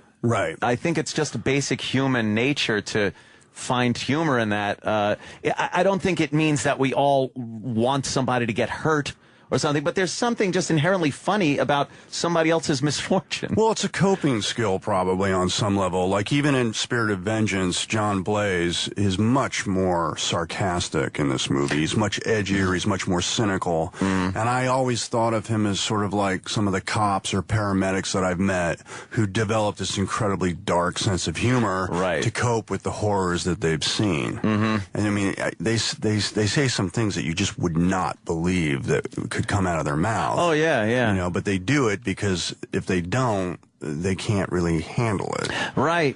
Yeah. That's a good way to put it. Yeah. I think that's quite true. What did you have to go through as far as makeup and special effects on that to have your head burning? The CGI is minimal in the movie. They dial all that in later, like clearly it's a flaming skull. Yeah. But in order to believe I was the character on some level and not feel completely absurd, I would paint my face to have like skull makeup. So I'd use black and white paint. I would black out my eyes so you would see no white, no pupil with black contact lenses. And I would walk on the set looking like that, and I wouldn't say a word to anybody. So it was just very uncomfortable for everybody. And that made it so it was like I didn't have to act, because I could see the fear in their eyes. And then it was like oxygen to a forest fire, where I just believed I was the Spirit of Vengeance. That's something I think people have learned over the years with CGI and stuff. And I know Peter Jackson used it with the Gollum character. Yeah. He actually had, I can't remember his name offhand, but the actor walking around like that. And I think it does help when there's something CGI to have. Yeah, that other fact, someone you could act with. And it also helps the other actors. Yeah. Because it gives them a chance to react honestly, you know? Yeah. So that's what that process was like. Looking forward to it. When does that come out? Friday? Friday, yeah, this Friday. In theaters. Ghost Rider: Spirit of Vengeance. I want to ask him about the Civil War thing. People are saying you might be a vampire. Right. I read this and I'm like, what? Yeah, but I mean, it's a long stretch. Of course, but it's basically gone viral. I guess someone found a picture of an old Civil War guy that looks just like Nick Cage. Yeah, Nicolas Cage. But I say politely that I think it's a slowed version of me. Yeah. Oh, is it? Yeah. I think so. I've only heard about this. I got to see the picture really fast. Hey, come on. Oh, my God. It's you twisted, though. Yeah, it's twisted. Yeah, you look... That's fucked up. Yeah. Wow. Yeah. But what's funny about that is, like, people don't want to let it go. Like, I went on Letterman and said, I am not a vampire. I don't drink blood. But the very fact that I said I'm not a vampire is creating some sort of viral thing. Like, well, clearly he would say he's not a vampire, so he could defend his position as a vampire. Only a vampire would say he's not a vampire. Right. If I didn't know any better, I would assume that was some role you did. That's kind of creepy how much you look like him. No, well, I mean, it's twisted version, yes, of course. Like there's a little makeup. He looks like he's had some type of accident. Yeah. I don't see that. So what is this guy is from the Civil War? Is that what they say? I think that's what they're saying. Yeah. So there's a chance that I have a relative from the South, the Deep South. Imagine maybe you're just related to that guy. Maybe that's just one of your he ancestors. could have been one of my ancestors. Yeah. Oh man, that's pretty funny though. Yeah, they will not let it go. I don't know how you go from that to vampire, but okay. Yeah. I like to know who was just browsing pictures of Civil War people and went, holy shit, it's Nick Cage. What's funny about that picture is the guy was trying to sell it for actually $1 million on eBay. Come on. And I don't know if what he did with it, but now it's getting all this attention. Maybe he'll actually get it. Maybe he'll hit his mark. mark. I don't know. Sam, I'll retweet that. You know he wants you signing that thing. He does. Well, that's pretty. What the hell? That's a good story. You got a good story it gives right me there. something to talk about, right? He's like, he's at it. It's like, no, he's talking about Spirit of Vengeance, for God's sake. Are you trying to say you have enough to talk about? You don't need to be discussing whether or not you're a vampire? Maybe. Yeah. It was All right. it was in an email I got last night, and I'm like, what? Yeah, this thing really? is- Does yeah, this it's even a- have to be addressed? Yeah. It's ridiculous. everywhere. Yeah. What is it now? We're living in like vampire culture, right? Because Yeah. Twilight, people are really hot about vampires. Yeah, vampires seem to be the thing. Vampires and zombies. But they're like sexy vampires or something. I don't know. Although Dracula was kind of a sexy, kind of a guy, but I'm not. The true story about Dracula or actually Bram Stoker's reason for Dracula would actually make a great movie, because it actually emanated from Rhode Island. Not far from here, back during, I don't know how many, it was like over 100 years ago, when there was like a very puritanical culture, like around the time of the Salem witch trials. And this guy actually was told that his deceased daughter was haunting the family, and he was told by like a priest that you have to go into the tomb and open it and put a stake through the heart, and that will stop it. And that story went viral in those days, by whatever means, and it actually got to Bram Stoker, and then he connected that to Dracula or Vlad Tepes in Romania, put the two together. But it actually is an American invention. Wow, I did not know that. That would be a good movie. Yeah. Take this, boy, the church comes up with some weird things to do every so often, don't they? They sure do. That's, put a stake in them, and everything will be cool. Yeah, that'll work. Well, I guess you're a busy guy today, huh? Yeah, I have a couple things to do today, but then tomorrow I have off, and then I'll have Valentine's Day, and so that's all. Any plans for that? Yeah, I'm gonna spend some time with my wife and a couple of friends of ours. That's always nice, huh? Yeah. Good for you. Where do you live these days? Is it east to west coast? I was living actually in the middle of the Bermuda Triangle, believe it or not, in the Bahamas, in Nassau. Man. And I'm thinking I'm going to head out west again. I'm Really? gonna go out to Nevada, I think, for a little Oh, bit. not all the way out west. Did you have a place in San Francisco? I used to, yeah. All right, then my old roommate wasn't lying. Yeah. He lived a block from me, and he Yeah. was obsessed with pointing out that's where Nicolas Cage lives. Oh, it was on Franklin Street, and man, I love Yeah. that house. Yeah. It was a strange house. Because it was Werner Erhardt's house, who invented Est, and he had all these strange things where he could see people come into the room with mirror systems, and they would think that he just had telepathy. Oh, right. It was just bizarre. Oh, wow. Yeah. San Francisco is a great city. Oh, man. gorgeous. Unbelievable. Yeah, prettiest city probably in the country, but I just love New York City, you know? Right. Yeah. If I could, I would live here full time. And the Bahamas. Well, the Bahamas are gorgeous. They just are. But, it's nice to be able to say, hey, let's go to the museum and look at the dinosaur. Let's go look at some art. You can do all that here. Enough with this beach crap.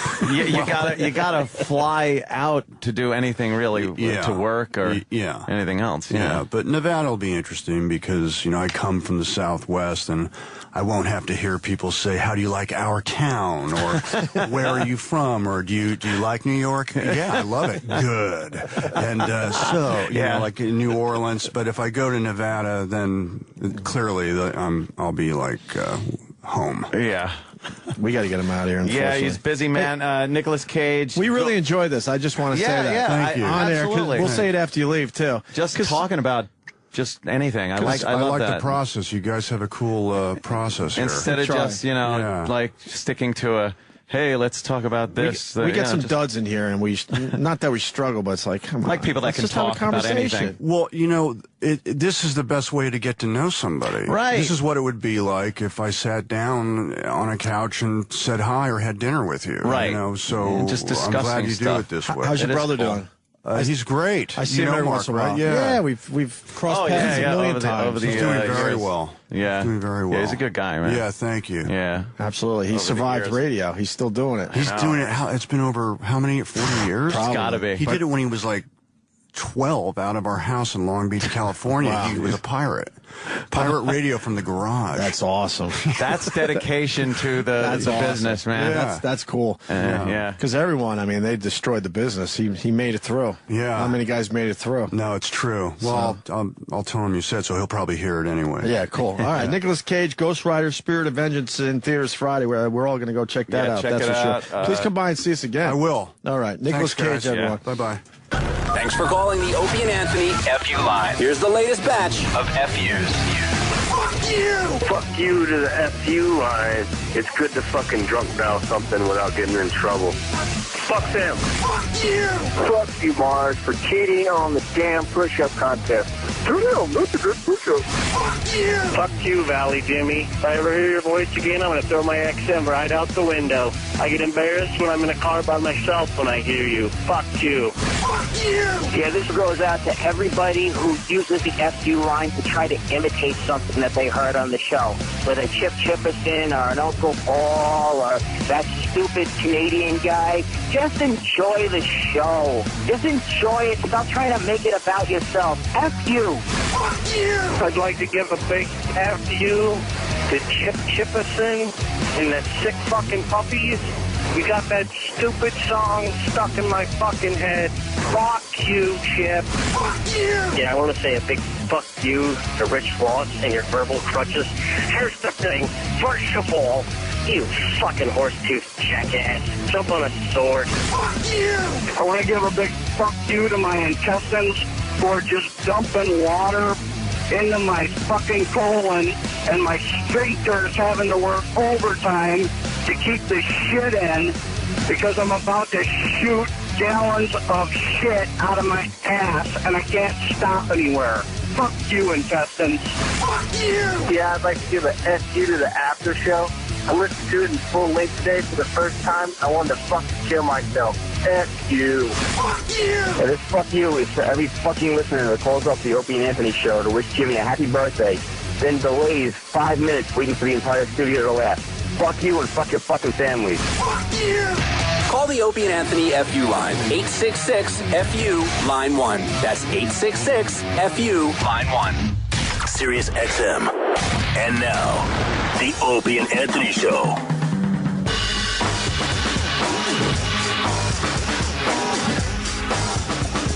Oh, God. How great was Nicolas Cage, Ant? It was fun, you know what? I liked him. Yeah, able to just sit back and talk about all kinds of stuff. And that's a perfect example after the Kareem Abdul-Jabbar thing last week.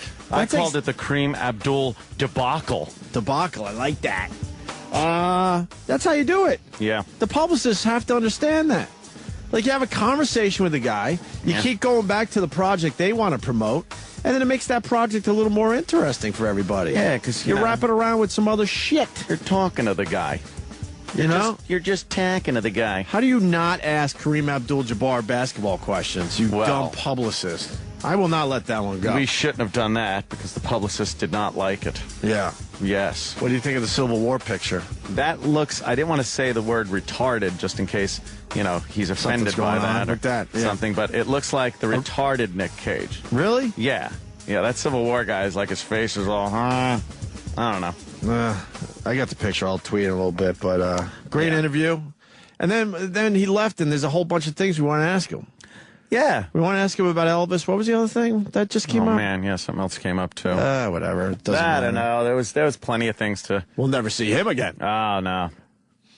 We might. Shit, now it's bothering me. What was it? To whatever. Promote something else in the future. Yeah, I liked how down to earth he was, and people were like, "Dude, you guys just talked to an Oscar winner." Oscar for leaving Las Vegas, right? He won an Oscar. Oscar. Was it. Leaving Las Vegas. We didn't get to talk about leaving Las Vegas. Yeah, that was a good movie. God damn it. And that opera thing was hilarious. Just him.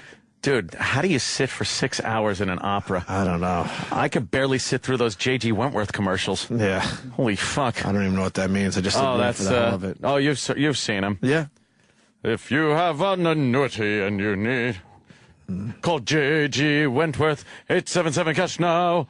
I have payments and I need cash now. I went to an opera with my now wife and my mother. Really? About 5 or 6 years ago. Ooh. at Lincoln Center. Yep. I think it was an opera.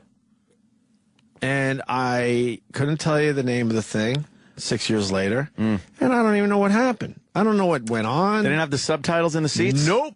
You got to figure out that shit for yourself. I went with the subtitles in the seats. Nothing worse than a singing story. I don't mind a couple songs, but how about we do some talking to get through some of the tough parts of the story? How about a singing story where the singing is in a whole nother language? Yeah. That gets even worse. Now I want to remember this thing. Whatever. Something about the light. Light bearing. Bearer. Light bearer. Light. I don't know. The end of the tunnel. Light. Bright. I don't know. It's going to kill you. It is going to kill me. All right, let's talk about some other stuff. Grammys. We should get back to the Grammys, right? Yes. We just kind of discussed a few things. Where were we? Earlier. We did the Bruce Springsteen? Yeah, Bruce being selfish and not playing Born to Run or something that everybody knows. He played a new song. Right. I guess it was good. Yeah. I don't know. I don't know anymore. I don't know what's a good song anymore. I don't either. I just don't. I know when a pop song is good. Yeah. No, what? What was I going to say? It was cool seeing little Steven up there, though. It's like, hey, we just talked to that guy.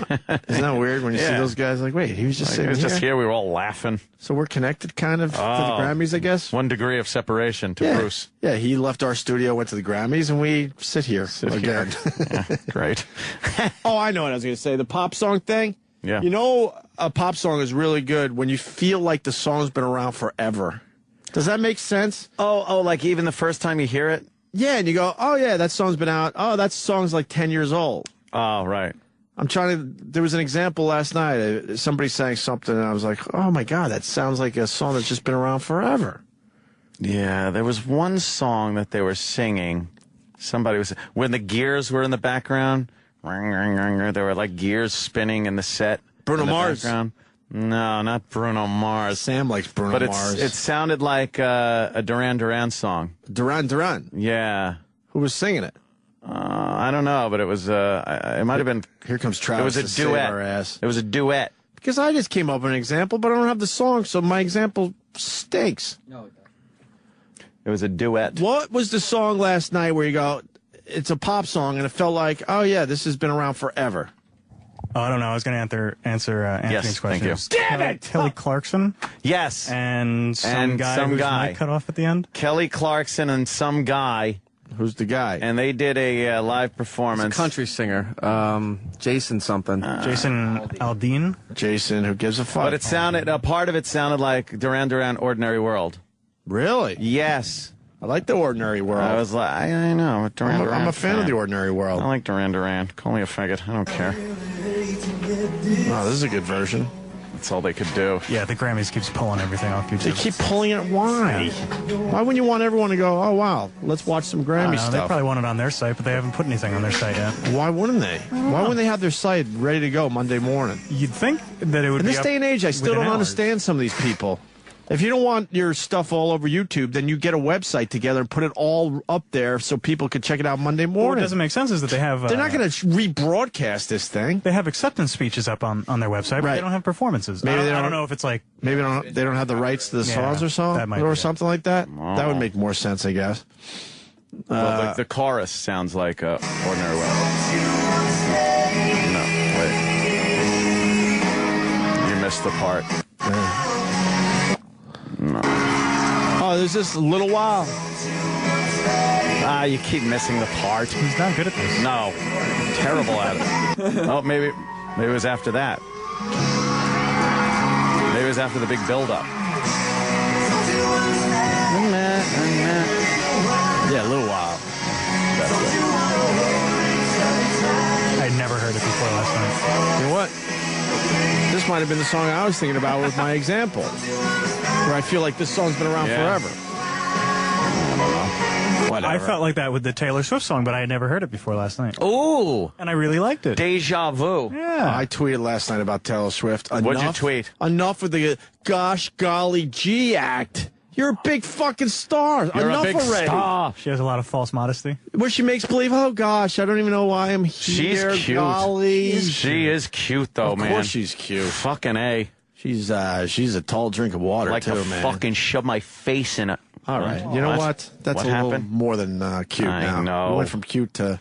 Look at her. She's just... debauchery. Isn't she adorable? Yeah, I noticed that last night. The second they were done with the song, she was all, I can't believe we did it. Oh, my God. I can't believe Oh, you my guys... God, Oh, this is God. so- Really? It's an act. That's what I'm saying. That's why I said a gosh golly G act. Yeah, put the No one's banjo buying down, it too. as much anymore. Enough already. Fucking banjo. I don't have a problem with the banjo. Ah, stupid. Gimmicky. Look at her, though. Wow, It's not gimmicky, she's a country She singer. is a cutie. She went country now, I guess? She's always been country. Oh. She's a little bit country. No, didn't she do crossover pop shit?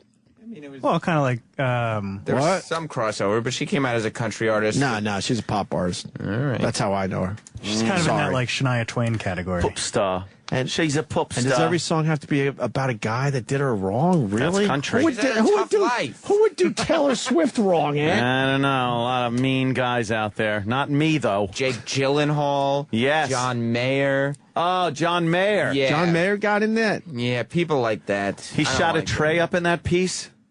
I don't know Linger. what the, You think he licked her poop chute? Oh, God, who wouldn't? So. Wow. That's how you say hello to a girl like that, right? That's a fine how do you do. You start with that. You remove your hat like a gentleman and then lick her asshole like dogs meeting on the street. Oh, God. Did Taylor Swift really call Alzheimer's Alzheimer's? Old timers? All-timers? Oh, boy. I have a great theory on Alzheimer's, but you guys didn't want to hear it today, man. I think that's a good way to go out of this world. And how's that? Because you slowly fade away. What's wrong with that? Well, Like, let's say you get the big C, which would obviously suck, so I'm not trying to make fun.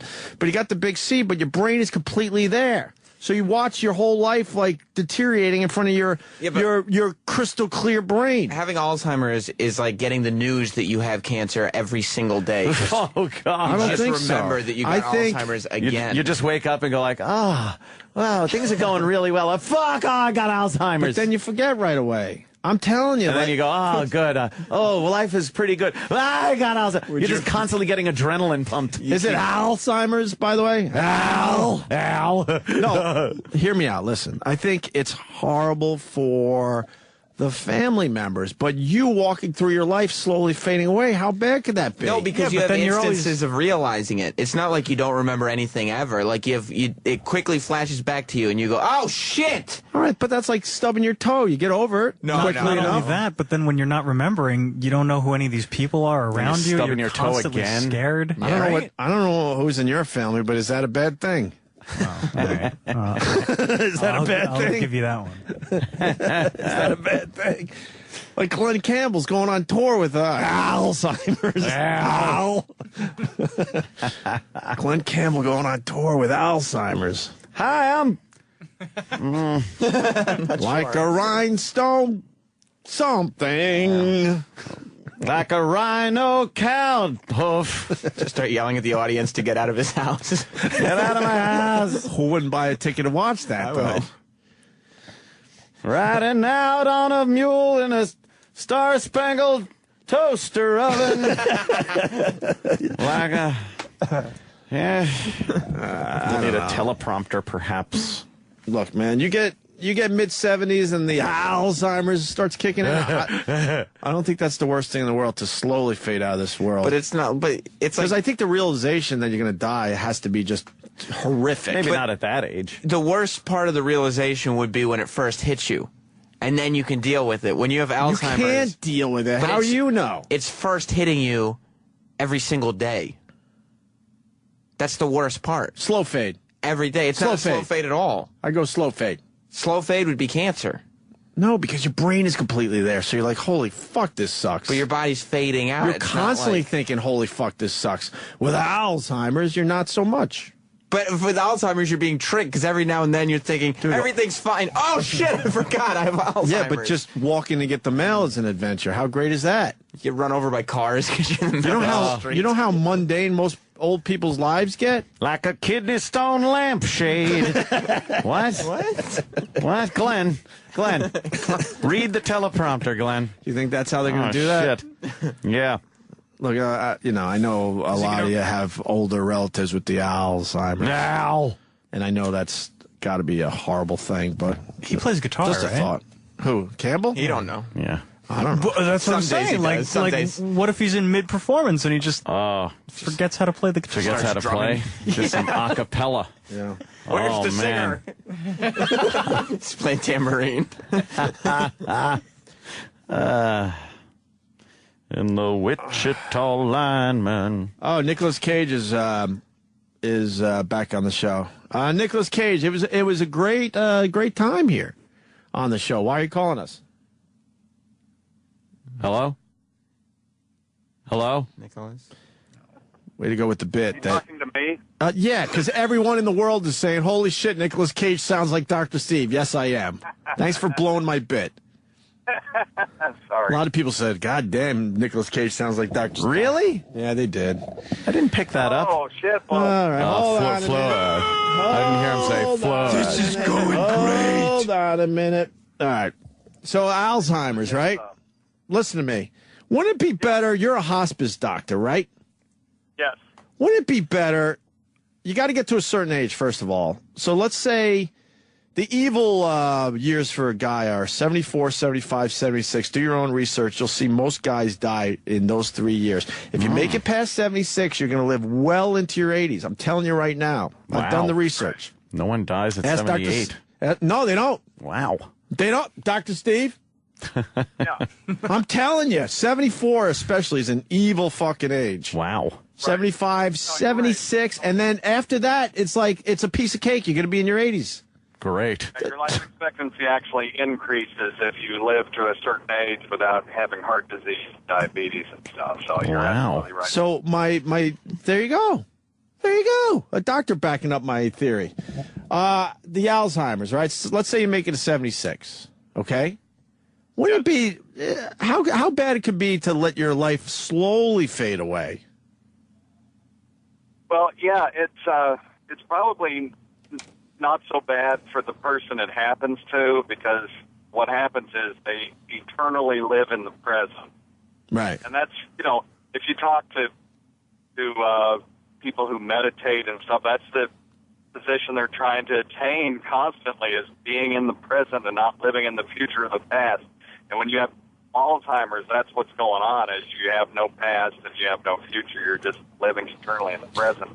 But it can be miserable for them. There's some of those people cry all the time. Some of them laugh all the time. Some of them are just curled up in a ball going la, la, la, la, la. I'd nap. Where it's horrible is for the people around them, because it completely destroys the person that person was. They no longer exist.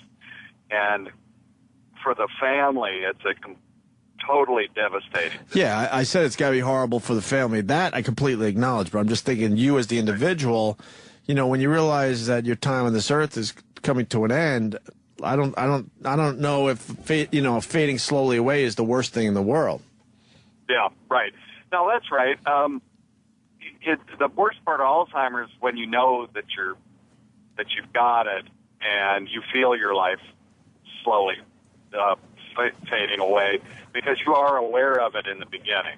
You become forgetful. Right. You start getting lost in your backyard, and that causes a lot of fear and stuff. And so, the best way to go is to do what my dad did: is go to sleep and wake up, turn off the clock, go back to sleep, and then don't wake up again. Yeah, but I mean, when you realize you got cancer or something, you had the same thought process when you realize, holy shit, this is going to kill me. That's right.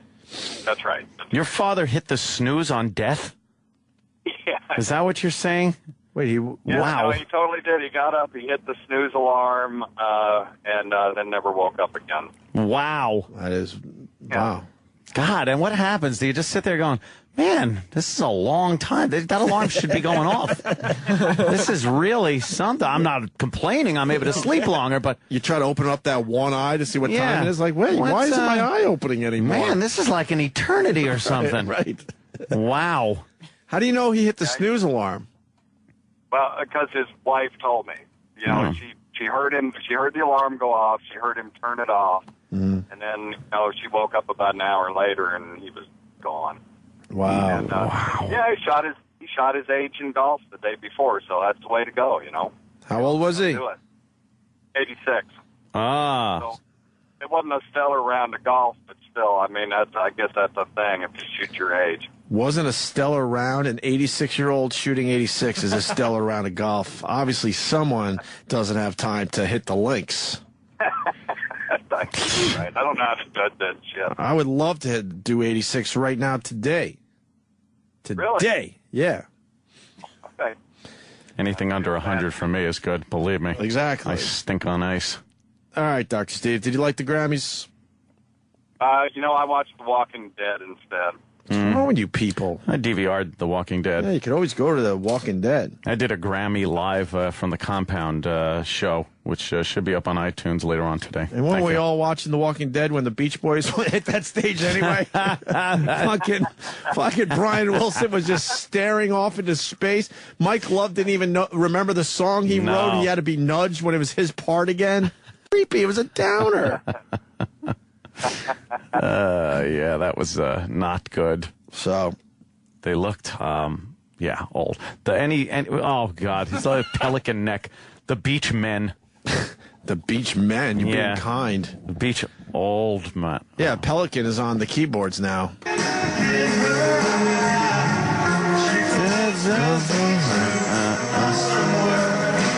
Their Good Vibrations is now Parkinson's. See, because they're shaking. Yeah, and a lot of, like, Mike Love's not even singing there. Maybe he's got a cool hat. He does have a cool hat. You know where the band's gear of the band you're in? Huh? Why, they want to sell merch. Gear of the band he's in. Look at everyone trying to get into it. This stupid Lady Gaga with her face wrapped up.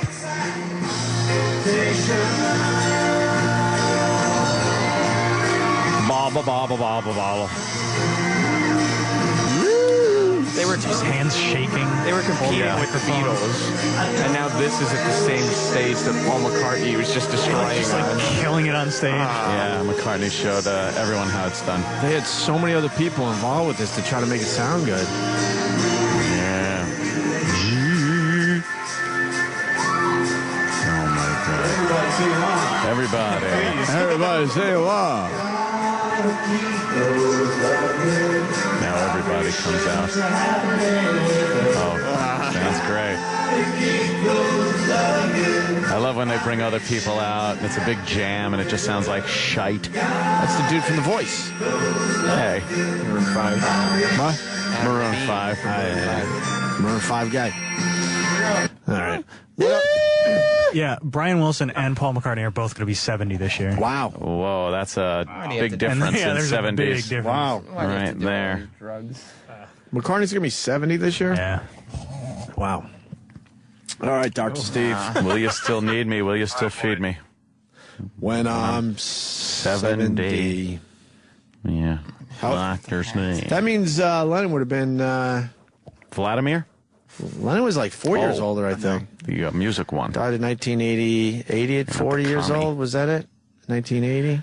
Yeah. I think so. He would have been, what, 72 this year, maybe? 72, 73, maybe? See, but you remember him as the hip He would have been 72. guy walking 72. around New York still. Yeah. Fucking rebel, long hair and everything. Yeah. And you look at Paul McCartney like, he's got another youngster next to him that's just going to make more millions. You know, every day people file past the Dakota because it's in my neighborhood getting their death Fanning? photo. They What? get their death photo. Oh, see, I mistook the building. Oh. Yeah. Very good. Just keep doing that They get- all day long. They get their death photo. Modeling, what's that, like fun? I saw that the other day. Just had to say it. I tell that to Melissa all the time now. Modeling, what's that, like fun? Fucking Costanza. Steve, anything else? No, I got nothing. Obviously. Dr. Steen. All right, Art. All right, Weird Medicine, of course. Look for it. Yeah, Saturdays at 9 p.m. on Yeah. Opie and Anthony channel. It's very entertaining. It sure really is. It really is. Uncensored doctor talking about...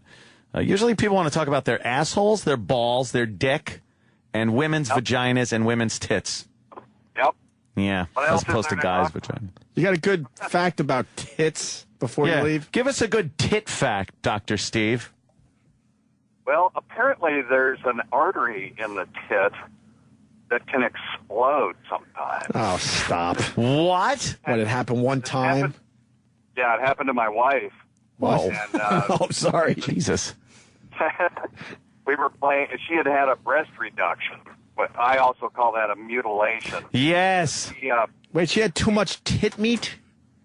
Yeah, she went from a double G to a double D, so she's okay. Double G. Double G. Wow, man. After the D, it just gets into those freak sizes, man. That doesn't seem fair, though. You married her as a double G, right? What? Well, now she was double D and then sort of grew to the double G, and it's a genetic thing. Her mom's boobs, seriously hang down to her knees, and she saw that happening to her, so she had to do something about it. So, obviously, you weren't breastfed as a child. Right. You're attracted to the big ones, the bigums. Yes, absolutely. So there's this big artery in there that can explode. Now, what would cause it to burst?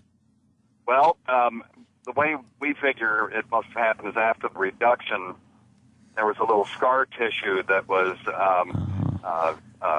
starting to shrink around this artery, and like dance revolution on New Year's Eve. Something happened in there, and that scar tissue sheared off the artery, and it started pumping blood into her right breast. Oh, my God. So that boob starts swelling?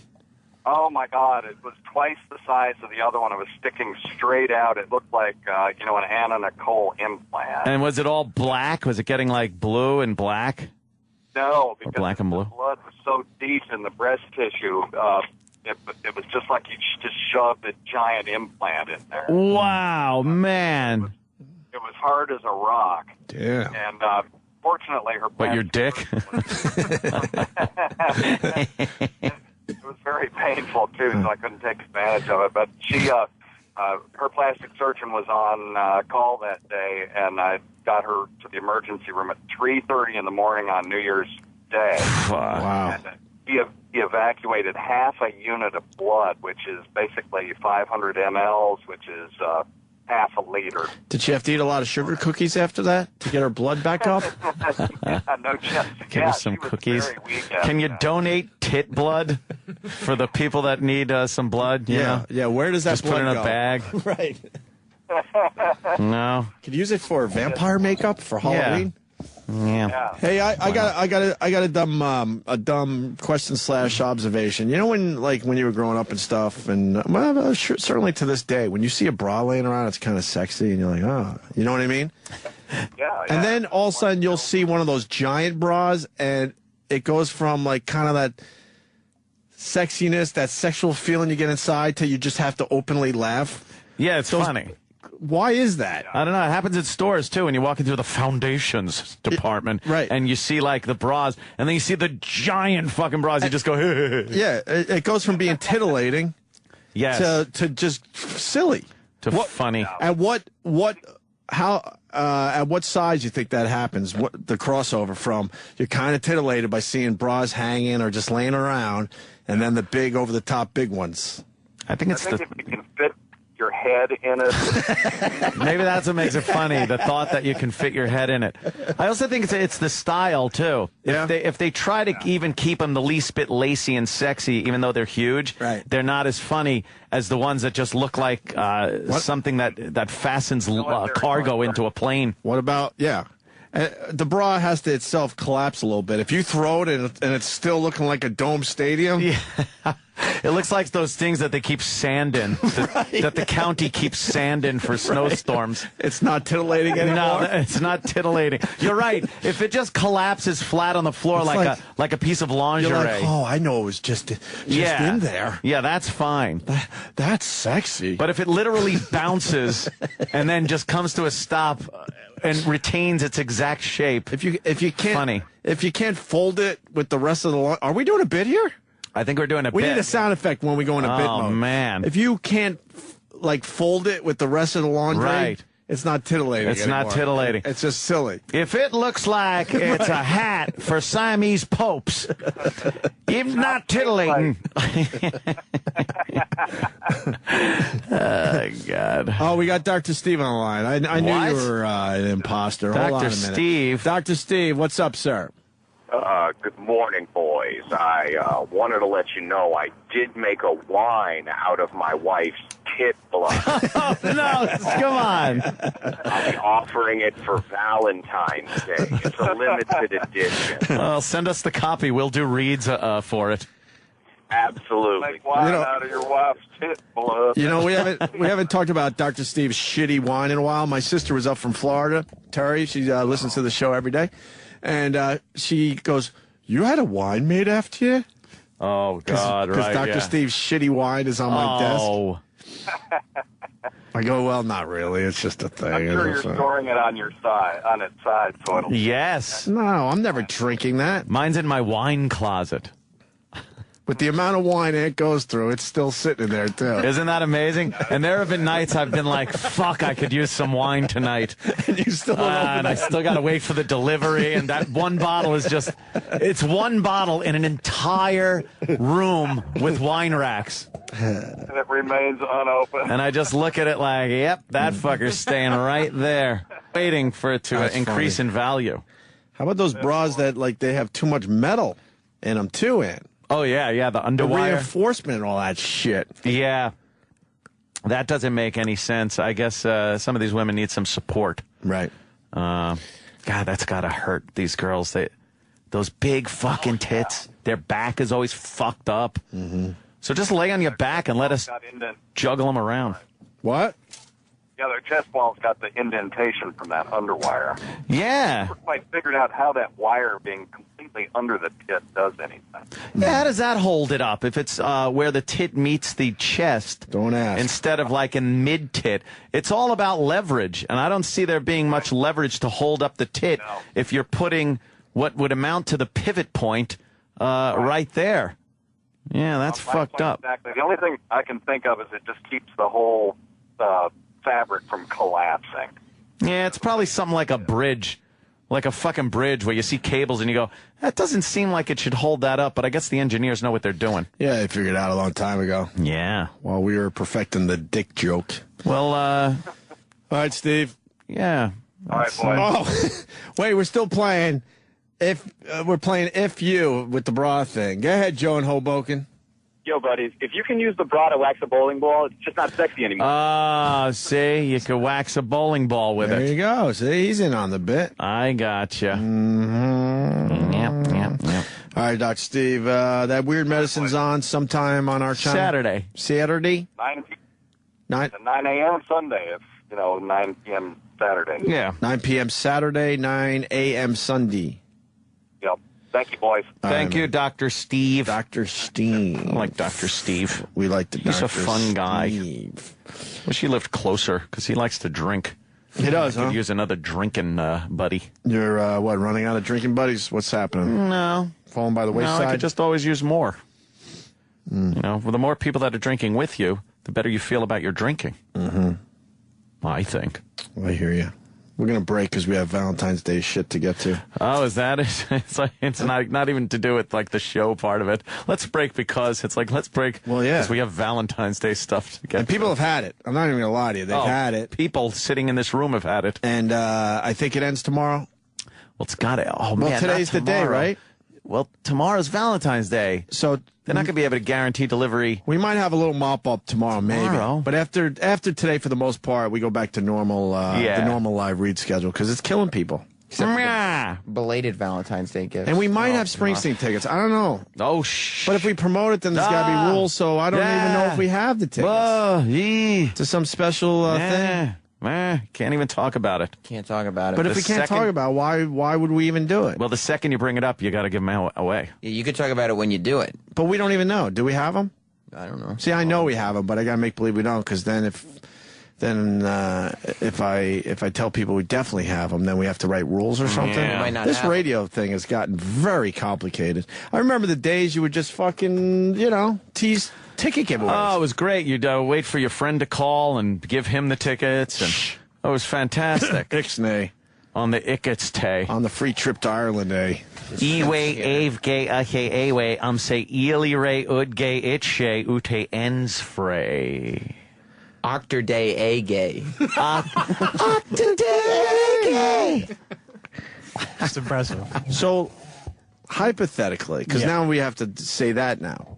Mm-hmm. Hypothetically, if we had tickets, let's say, to Paul McCartney. Paul McCartney played at the Apollo Theater. That Pat, you can't have them. Oh. But we wouldn't be able to tease that we have Paul McCartney tickets to maybe help, our show. You could say we might be giving them away later. Oh, boy. But if you I say thought that was taboo. Don't say how. But if you say you definitely have Paul McCartney tickets and you're going to give them away before 10 o'clock, then what happens? I don't know. Then we there's- might be able to say that. Then That's there's a a gray whole zone. Then there's a whole lawyer thing, and they got to write rules. I don't think we can say, hey, we have these tickets that we're going to give away at 9 o'clock, and here's how we're going to do it. What happened? Rules. What made this complicated? Rules. What do you think? I don't think it's the company. Is it like That's- New York State or something? I Some don't law. know. Maybe There's it's some a law federal that law. has been enacted. Maybe you can't it's some- just It's tease against giveaways fraud anymore. or something. Fraud. There's a very fine line between just doing basic giveaways and when it turns into a contest that there are rules for. Why did this have to turn into so something like that weird. Wall Street has to pay attention to, like fucking like stock exchange rules? SEC is on your ass. This is just goofy giveaways. By the way, the really quickly, I have picked out my new phone.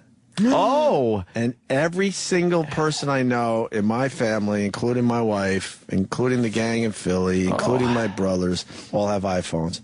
And So you're getting the iPhone. no.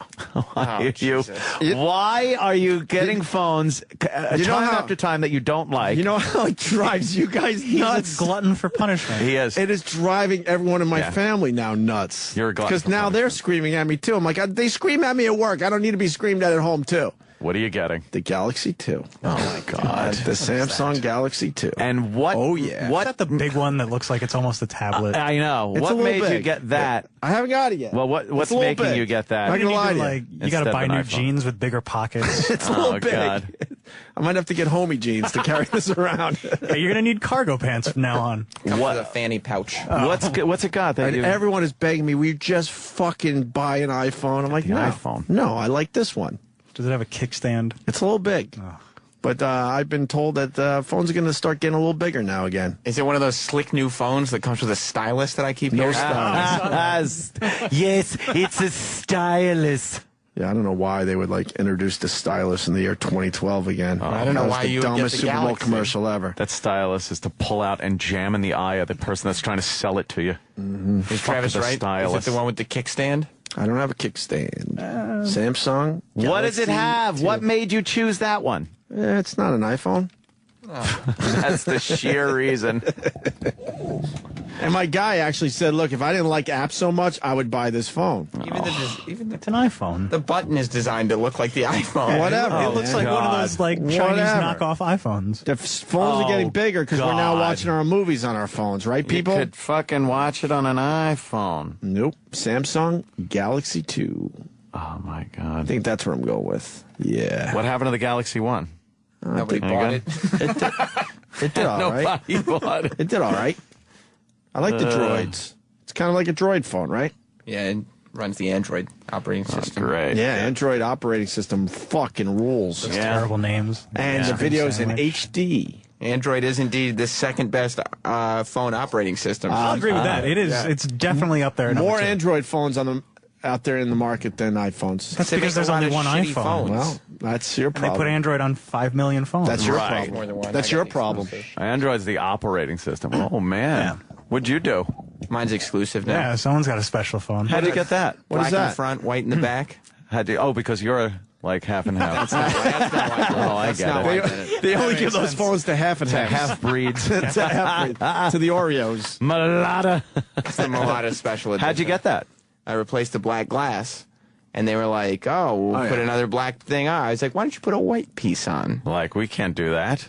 That's pretty cool. Fucking not starting a trend. sanctioned. That's not sanctioned. It's exclusive shit now. Apple didn't do that. By the way, Travis, to answer your question, that's the Galaxy Note. Oh, okay, good. All right. Because they are like also coming out with the more. Of I a saw a tablet commercial type of for thing. some phone that was just way too big. Like the person could barely hold it in their hand. I think that was the Galaxy Note. I think it was a Super Bowl commercial, if I'm not mistaken. But I'm not going with that shit. So when are you getting this new phone? Huh? Oh, When are you look getting at it? that. It's bigger. It's, oh, God. It's bigger. It's less style. What? No. Look at It's the comparison. bigger, and yet it doesn't look like the screen as much. It's a little bigger, yeah. I wish Jimmy was here because it drives him nuts more than any of Oh, us. he goes crazy. It's so stupid. Why? Look, It's so stupid. it's just a little bigger than the It's all iPhone 4. busy. Just a little bigger. All the features that you've ever said I want in a phone. Yeah. You're like, this phone would be perfect if only it had. You got HD video with the iPhone 4? Yeah. Yes. So do I with the Galaxy 2. But you don't. It's already in the iPhone. You don't. It's Galaxy there. 2. Samsung. It's there. That's what I'm going. You use iMovie For a mere $700. $700. Yeah, you use iMovie, you use a Mac. Why wouldn't you want your phone to interface with your equipment without any problems? Because Seamlessly. it's all the same stuff. Because I'm not buying into this iPhone culture. I'm sorry. Yeah, you're right. It's a fad. I'm sorry. First of all, you bought an iPad and an iBook or whatever they're called now. Yeah, PowerBook, MacBook Pro, whatever. PowerBook Pro MacBook thing. Don't That's you wanna- the culture. I give him a little taste, but I'm not going all in. But that's just it. The Healthy one not to go all piece, in. the key piece, your phone would interface so easily with all those other items. You should have not gotten the computer and the iPad. That would have been not going on. Right. What? You're backwards. Yeah, your entire body is in the pool, and you're just like refusing to dunk your head. Yeah. You're looking for an air pocket. Yeah. Why are you guys so frustrated over my phone choice? Because you do it on purpose. Yeah, you specifically choose bad It's phones. so calculated. It's so Oh, my God. See, the Galaxy, not bad of a phone. I like Sure, that. yeah, not That's bad. a good. That's what a you good want. Review. Not bad. That's a good review, right Hey, it's there. not bad. The Beach Boys last night were not bad. No, they were terrible. Okay, you're right. What? But I mean, I have seen movies that you know what, it wasn't bad.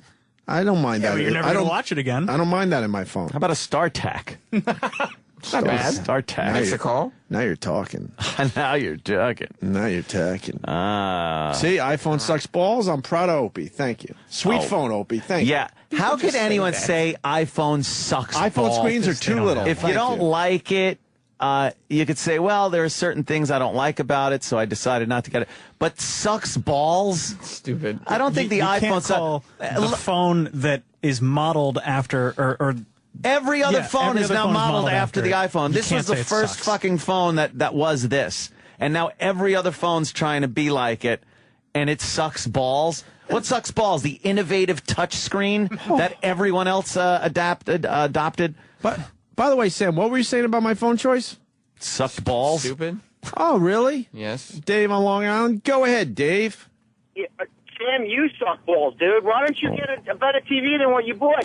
Yeah, you're out of this tech talk, Sam. Your TV sucks balls. Because I'm not in a position where I could buy literally any piece of technology I want. You're out of the tech talk. Sorry. I'm saving money. Turning your mic off. Saving Anyone money. that has a tiny TV can't talk about phones. Exactly. So if you win this argument, hands down. Nice. now if people are saying Gold star for me. that the phone sucks balls as well. I mean, the phone part of it, maybe. What? The phone part of the iPhone, maybe. I don't make phone calls. Yeah, officially, but nobody does. No, but I officially have told my family that I don't make or receive phone calls anymore. I officially told Oh, everyone. good. Yeah. I No, do I'm the serious. Same thing. No, but I officially told them because they're getting really mad. They're like, "Why isn't your voicemail set up? And why don't you ever answer your phone?" So I finally had to send out an email that I officially do not answer phone calls or make phone calls with my phone anymore. Text me. Text me. I'll text you back. I'll text back. No problem. It's fast. I'm It's not easy. saying we're not going to communicate. This is the way it is now. I could do it on my time. Right. Which is a lot easier. Plus, I might have a little hearing loss, so I can't hear anymore. What? Abbott and Costello over here.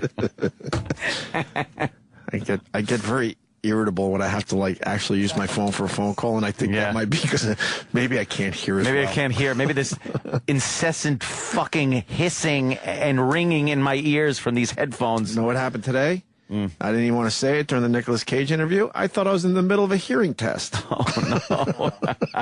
Were you raising your hand? I wanted to raise my left hand. There was something going on over here. Yeah, that's exactly what I was hearing. Yeah. That just started. So. I get this, too. Really? I don't have that. At night, I have to have the TV on. I got to have the TV on. All of a sudden, I'll just have a tone in my left ear. Yeah? Just a tone for a couple seconds. A little loke. Wild thing. Yeah. Funky Cole Medina. Same song. Wild thing. How the fuck did he get 2 hits? Bow, bow, bow. Black History Month thing. So there you go. There's my phone choice. I think I'm going to purchase it today. Maybe we'll do something Galaxy after the 2. break. The wow thing. We might have tickets. Maybe. Well, I don't know. We can't say that? Like, what? That's stupid. Why would we even do this? Maybe we can. I'll talk to... You know, I hate giving my word because my word is good, believe it or not. That's my word. Yeah, I'm an asshole, but I'll tell you this much about me.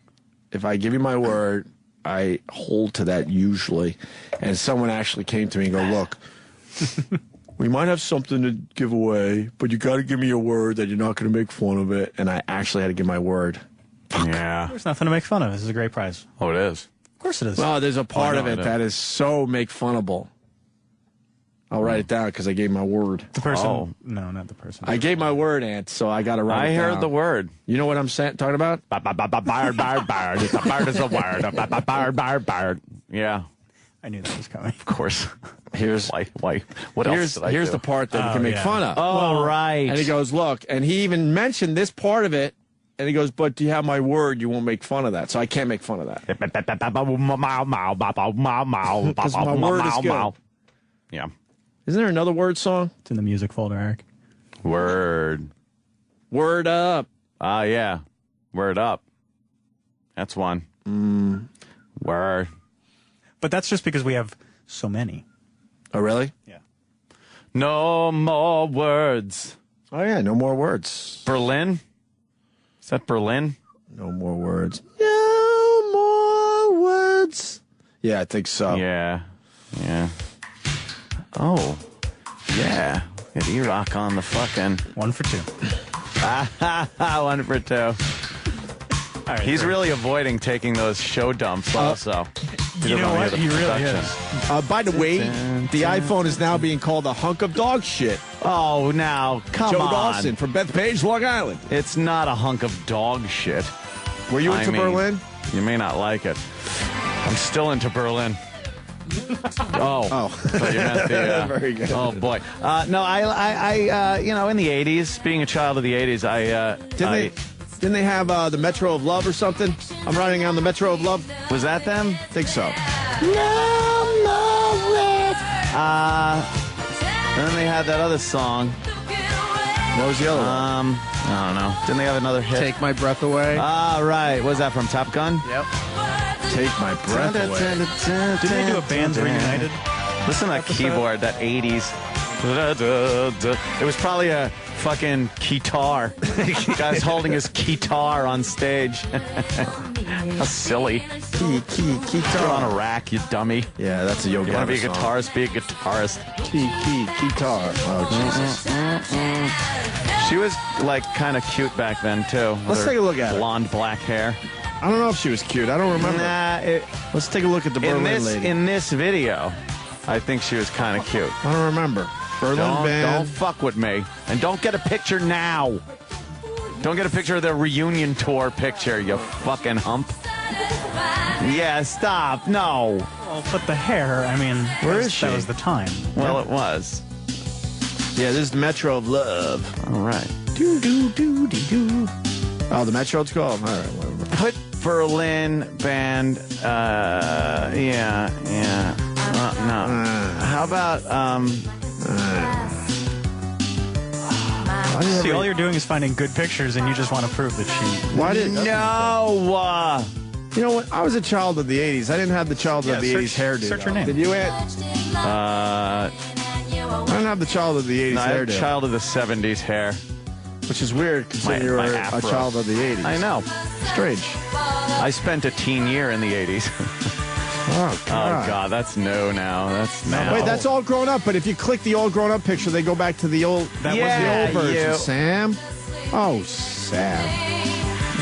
Go back to that TMZ shit. You're punching up pictures of her now. Keep going backwards until you get that TMZ Remember Her thing. Very angry with you. Okay, now if you click on her, you get to see what she used to look like. No, that was the picture. Oh, that's her now. Wait, go back then. So this is the one that she's not good looking. She's kind of cute. Yeah, a little bit. Yeah. All right. Glad we got that settled. Sometimes you get so deep into something, you don't realize there's no reason to do this. Doing important work here. Yes, we're doing important work here. I'll just trying to get by. You want to do some Black History Month shit? Yeah, this is a good one. And then we might have something to give away. I don't even know. Remember? Yeah. I gave my word. You did give your word. Very good. First this. For Black History Month, the Opie and Anthony Show recognizes some of the individuals whose contributions have shaped the African American community and changed all of us for the better. Today, we acknowledge the African American athlete and entertainer, Kamala. Coming from the jungles of Uganda, Kamala was able to break both cultural and language barriers to become one of America's premier professional wrestlers. Thanks to companions like Kim G, Kamala was able to make the transition from headhunter to pro wrestler seem effortless and push the boundaries by doing it all in a loincloth.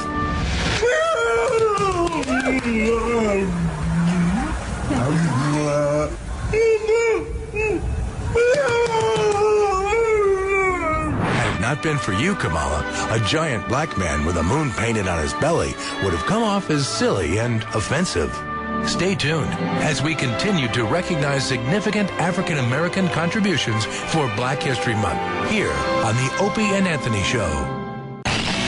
Sirius XM. You're listening to Opie and Anthony. Whether or not you're paying attention is another question. Let's do it. This is what I'm talking about. I loved this performance at the Grammys last night. It was pretty amazing. Wild thing. I remember that one. This was on my soundtrack for the 80s when I was a child of the 80s. I had this one. Wow. Did you? Oh, yeah. I want to thank all the tech heads out there, Ant, because I was about to buy the Galaxy 2. Yeah, we heard. And a lot of people were going, hell no, wait for the Galaxy Nexus. Oh. And it's coming in a lot. Wait for something, and then it comes out and it sucks, too. But it's only a month away, and I'm going on vacation soon, and I don't want to, bring my brand new phone to the beach. Why not? So I'll fuck with the old phone on the beach. I'll come back all nice and tan, and then I go, hey, give me the Galaxy Nexus. This is perfect for me. Well, what if you go to the beach again with the new phone? Well, that'll be in the summertime. And by that time, I don't care if it gets scratched up or a little sand on it. What are you doing with your phone on the beach? Throwing it? Are you playing Frisbee with a dog with it? You don't have a kid, man. Are you kidding me? Yeah, kids grab your phones all the time. That's annoying. This is why you need an iPhone, because you can give it to the kid. Let me tell you what my kid does now. For some reason, I decided it was really smart to have my TV really low in my living room, so when I sit on the couch, it's perfect eye level, not up high. And he's got, this raking toy that he likes. And guess what he's raking? Probably the TV. Yeah. And has no concept that might not be a good thing. No. What are kids doing? Huh? What do kids do? I will never hit my kid, and I will make you this promise today, sir. Yeah. But I completely understand why people hit their kids. Yeah. Fuck yeah. I don't doubt it. They could get a little annoying. But I, for one, will not be doing that, which makes it a bit frustrating. So I have to go until the TV falls off. I have to go elsewhere in my apartment and bite myself really hard. Yell out curse words and punch things and get myself together. Because man, you get the itch. The itch to start swinging. No, that's a complete joke, and I hope you understand that. Man, it's not a joke. But you know what I am. You know what I'm saying, right? Anyone with a toddler. It almost exactly sucks. It almost sucks that they've taken that out of the playbook. Another kid thing, really fast. My kid loves Buzz Lightyear and Toy Story, all three movies. What kid doesn't? Because I've lost every single copy of Toy Story. I got the box set. I don't know if you know this. It has 3 copies of every movie. You got the Blu-ray, you got the regular, and you got the digital. It's nice. I have that. It's very good. Oh, you know what I'm talking about? Of course I do. All right, maybe you could help me out, or maybe some of these tech people could help me with a workaround. So I've lost every copy of the movie, and he still wants to watch Toy Story, and we're renting it every day, and I think I've spent close to $1,000 on Toy Story. The copies. One might be in a car. Oh, boy. I have a lot of nephews and nieces. I think they took a copy. Does he like Toy Story 3? He gets scared out of his mind. He doesn't like Lotso? He hates... No. Because I was going to say Toy Story 3 is free on Netflix. Oh, really? It's streaming on Netflix. Oh, really? Yeah. Know what he hates, but he wants to watch? I try to turn it off. Shrek scares the living shit out of my kid. Really? But I go, all right, let's turn it off, and he'll shake his head like no, and then he'll just grab you, and he just gets into it. That's hilarious. Why is? And as a parent, you're like, all right, you don't want your kid scared, so let's turn off the TV. He will not let you turn off the TV, but he's scared. I'm trying to figure out that emotion. That's pretty weird. But anyway, here's the workaround. So I get the box set. I'm like, I'm down to the digital copy. I'm like, let's put it in one of the laptops because we want to watch the Grammys all in one room. So you put him on the fucking laptop at the Toy Story, and we watch the Grammys. I need the digital code. Shouldn't it already be in your iTunes? What? Shouldn't it be in your... No! You need the papers that they came with. There was one lousy piece of fucking paper that came in the box set. Like you didn't, you haven't put it in your iTunes yet. This is gonna be the first time. But because I've been going through the box and stuff, I think, knowing how stupid I am at times, I thought it might have been a coupon or something. Yep. And I don't know where that is. Yeah. So now I can't use the digital copy. No. Correct. Here's the question. Is there a workaround? Of course there is. You just have to find a new code. From where?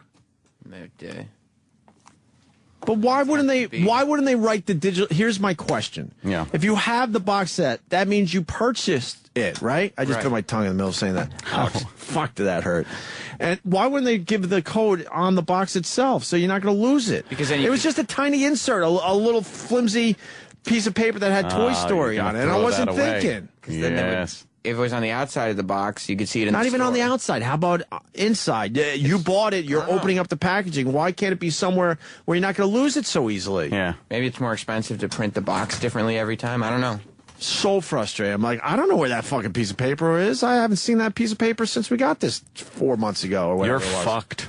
I am, You're right? gonna have to get a whole new box set just to get the digital copy. Yeah. That fucking sucks. But then you'll have all the other copies too, and you. I wasn't thinking though. Watch them a little. Yeah, because we carefully. had the Blu-ray and the regular, so I'm like, I'm not even thinking that I might need a code for the digital copy. You understand what I'm kind of saying? Yeah, All right. definitely.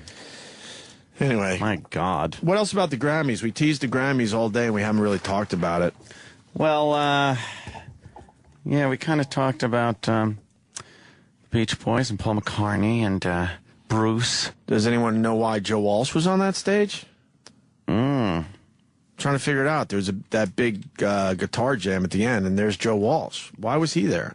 I guess because he's kind of a, age-wise with Paul McCartney, and it's not like just having some young rocker up there. Yeah. But it's not like they said, hey, here's Paul McCartney, and on guitar, Joe Walsh. I know. Joe Walsh. But the rest of the guys, it made sense because Bruce was already there doing his thing up front. Then you had Dave Grohl. Who else was up there? Joe Walsh, and I think there was somebody else too. But everyone else had something to do with the Grammys, so it made sense to bring them all together at the end for the jam. But I don't know why Joe Walsh was there. I don't know. Joe Walsh has got a nice head of hair, doesn't he? Sure does that. Just got that big Think it's coif real? still. Think it's real? I think it is.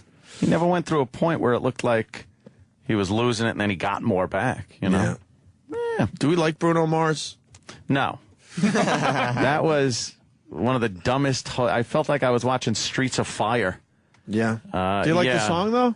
No. It's kind of catchy. Fucking fake Elvis shit. Yeah. It's not bad. Who cares? You don't mind it? Yeah, I don't mind it. Bruno Mars. Damn, that's a good stage show. I'm not a fan of gimmicks in music, man. It drives me nuts. Yeah, That's I why don't like Lady Gaga drives me nuts, and now this Nicki Minaj, who is so fucking overrated. I know I'm out of the demo, but I don't get it. Sam likes Nicki Minaj. To an extent. Oh, to an extent now. Oh, now that she had that shitty performance, you're backing off a little bit. The support is waning. Her performance was all over the place. I don't even know what she was trying to accomplish. She obviously was trying to get the church all pissed off, but they got bored by it too. She's trying to get Lady Gaga level attention without realizing that the element that she's lacking is the fact that Lady Gaga is actually a very talented musician and singer. Oh. And that's not there. Like, Nicki Minaj, when she started, she went down the Lil' Kim road and then realized that if she could pop herself up a little bit, that's a lot more mainstream. So she changed her gimmick to kind of steal what Gaga was doing, but she's not on that level of musician. So she's the Black Lady Gaga.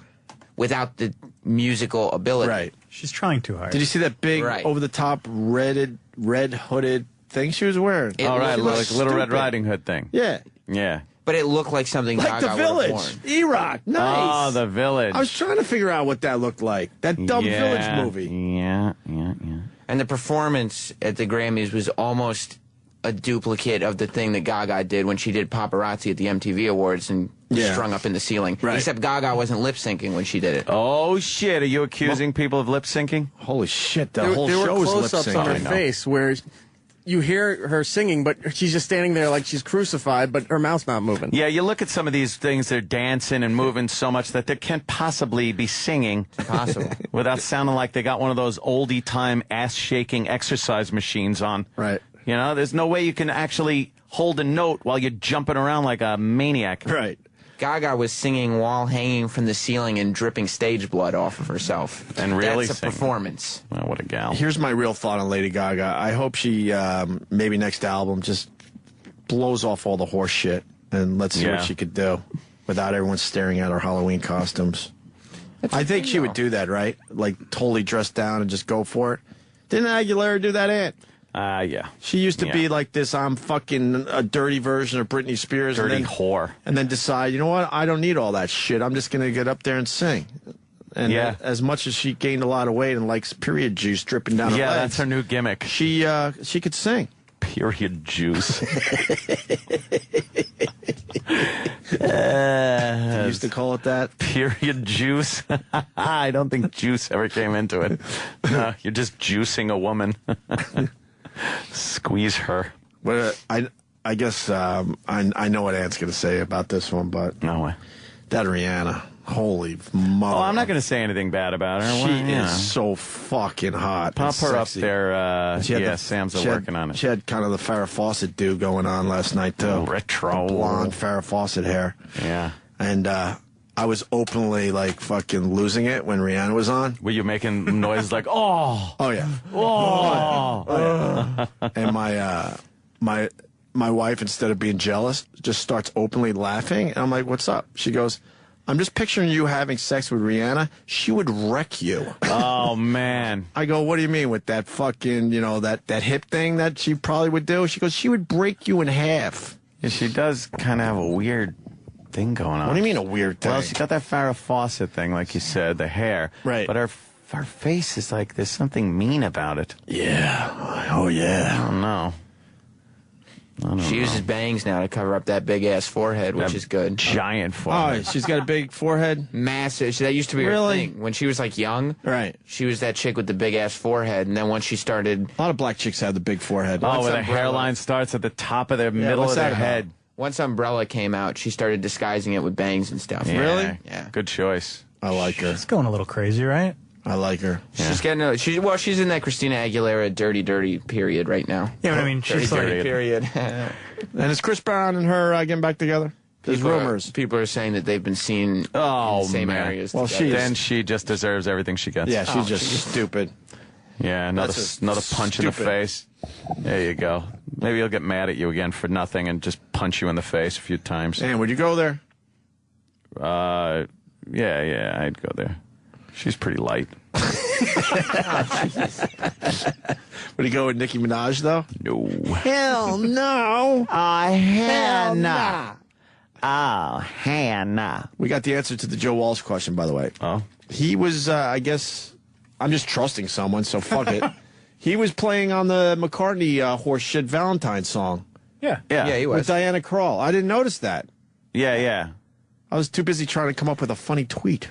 Yeah, I think Very busy. The performance started by showing him. What the fuck? Get that fucking shit out of Look my at Nicki face. Minaj. Nicki Minaj. Her fans love her, though. What's with that ass? I guess I'm getting too old because I don't get it. Her ass is a gimmick. I mean, I hate the girls that their ass is their gimmick. Yeah. It's like, stop it. Good. Then take your fucking pants off and let people tool it. You're teasing with your dumb ass. Mm-hmm. When she's rapping, I like her. But what about Katy Perry? Dressed all like Smurfish last night. That blue shit. She was coming out like, oh, I'm single now, guys. Look out. I guess I'm a wild woman. I guess she really stuck it to Russell Brand, the tabloids are saying. Oh, She yeah? stuck it to Russell Brand good. Why, Sam? I don't even know why. Well, the song that she debuted at the Grammys, right, was a post-divorce song saying, you know, what were some of the lyrics? I don't remember the lyrics. Because is that why it sounded like every Katy Perry song? Hot and cold, I guess. Oh, really? Yeah, every song she does. She pulled that song together pretty quick. Yeah. You're not a fan of Katy Perry? I'm a fan. I'm absolutely a fan of her heavy boobs. I like her proactive commercials. You do? Yeah, she's talking into a shoe. She's like, hello, hello. And I'm like, whoa, it's a shoe. It's just crazy. She's a crazy woman. I guess what happened was the first song that she started with was from her, I don't know, that album that did was well. one of the big hits of the year, yeah.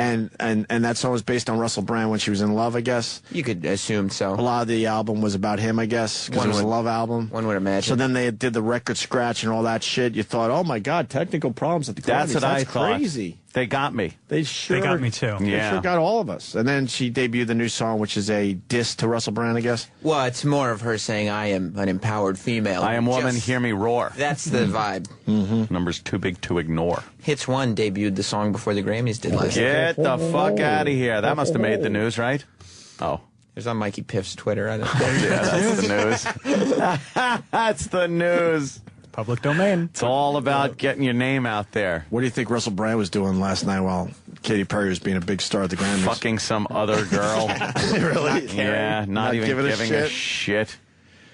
What is with that? What are the tabloids saying? Do dish about how their marriage broke up. Was he philandering? Well, no, they're saying they were just too different. You know, Russell Brand's sober and Katy Perry's a bit of a party girl. Plus, her parents never approved, being that they're both so religious. Oh, man, he did dish. That's a good dish. Rumors she wants to Tim Tebow because they're both Christian people. Well, Opie, both children of the Lord. Her parents invited Tim Tebow to their church. That's how that started. Really? I think that's more a Mr. and Mrs. Perry dream. That'd be hilarious if she just, like, pulled her pants off and she's standing there and he goes into Tebow pose to lick her pussy. It would be like, you know, it's like, wow, look, it's Tebow, and he's Tebowing, but he's licking a snitch. On the Grammys? Well, maybe in their bedroom. Okay. I would go on the Grammys. Yeah, I mean, if you want ratings, I would do that on the Grammys. Get your name out there. What else about the Grammys? God, and we used to be friends with this guy too. Oh no! But he makes all of us sick at this point. Oh Jesus! I could be so many people still. I tweeted that every time I see him, he makes me car sick.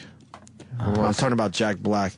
Oh God! And even Jack Jim Norton agreed Black. and retweeted. There's something about this guy that just drives us nuts now. Oh, I don't know. Is he trying too hard? And What is Jack it? Black. Yeah, it's this. He tries so hard to be the outrageous guy and the wild guy. Oh, look at him. He's rock and roll. His whole speech, we have it, right? Yeah. He's trying to talk about, you know, hey, the cool indie bands play outside the building.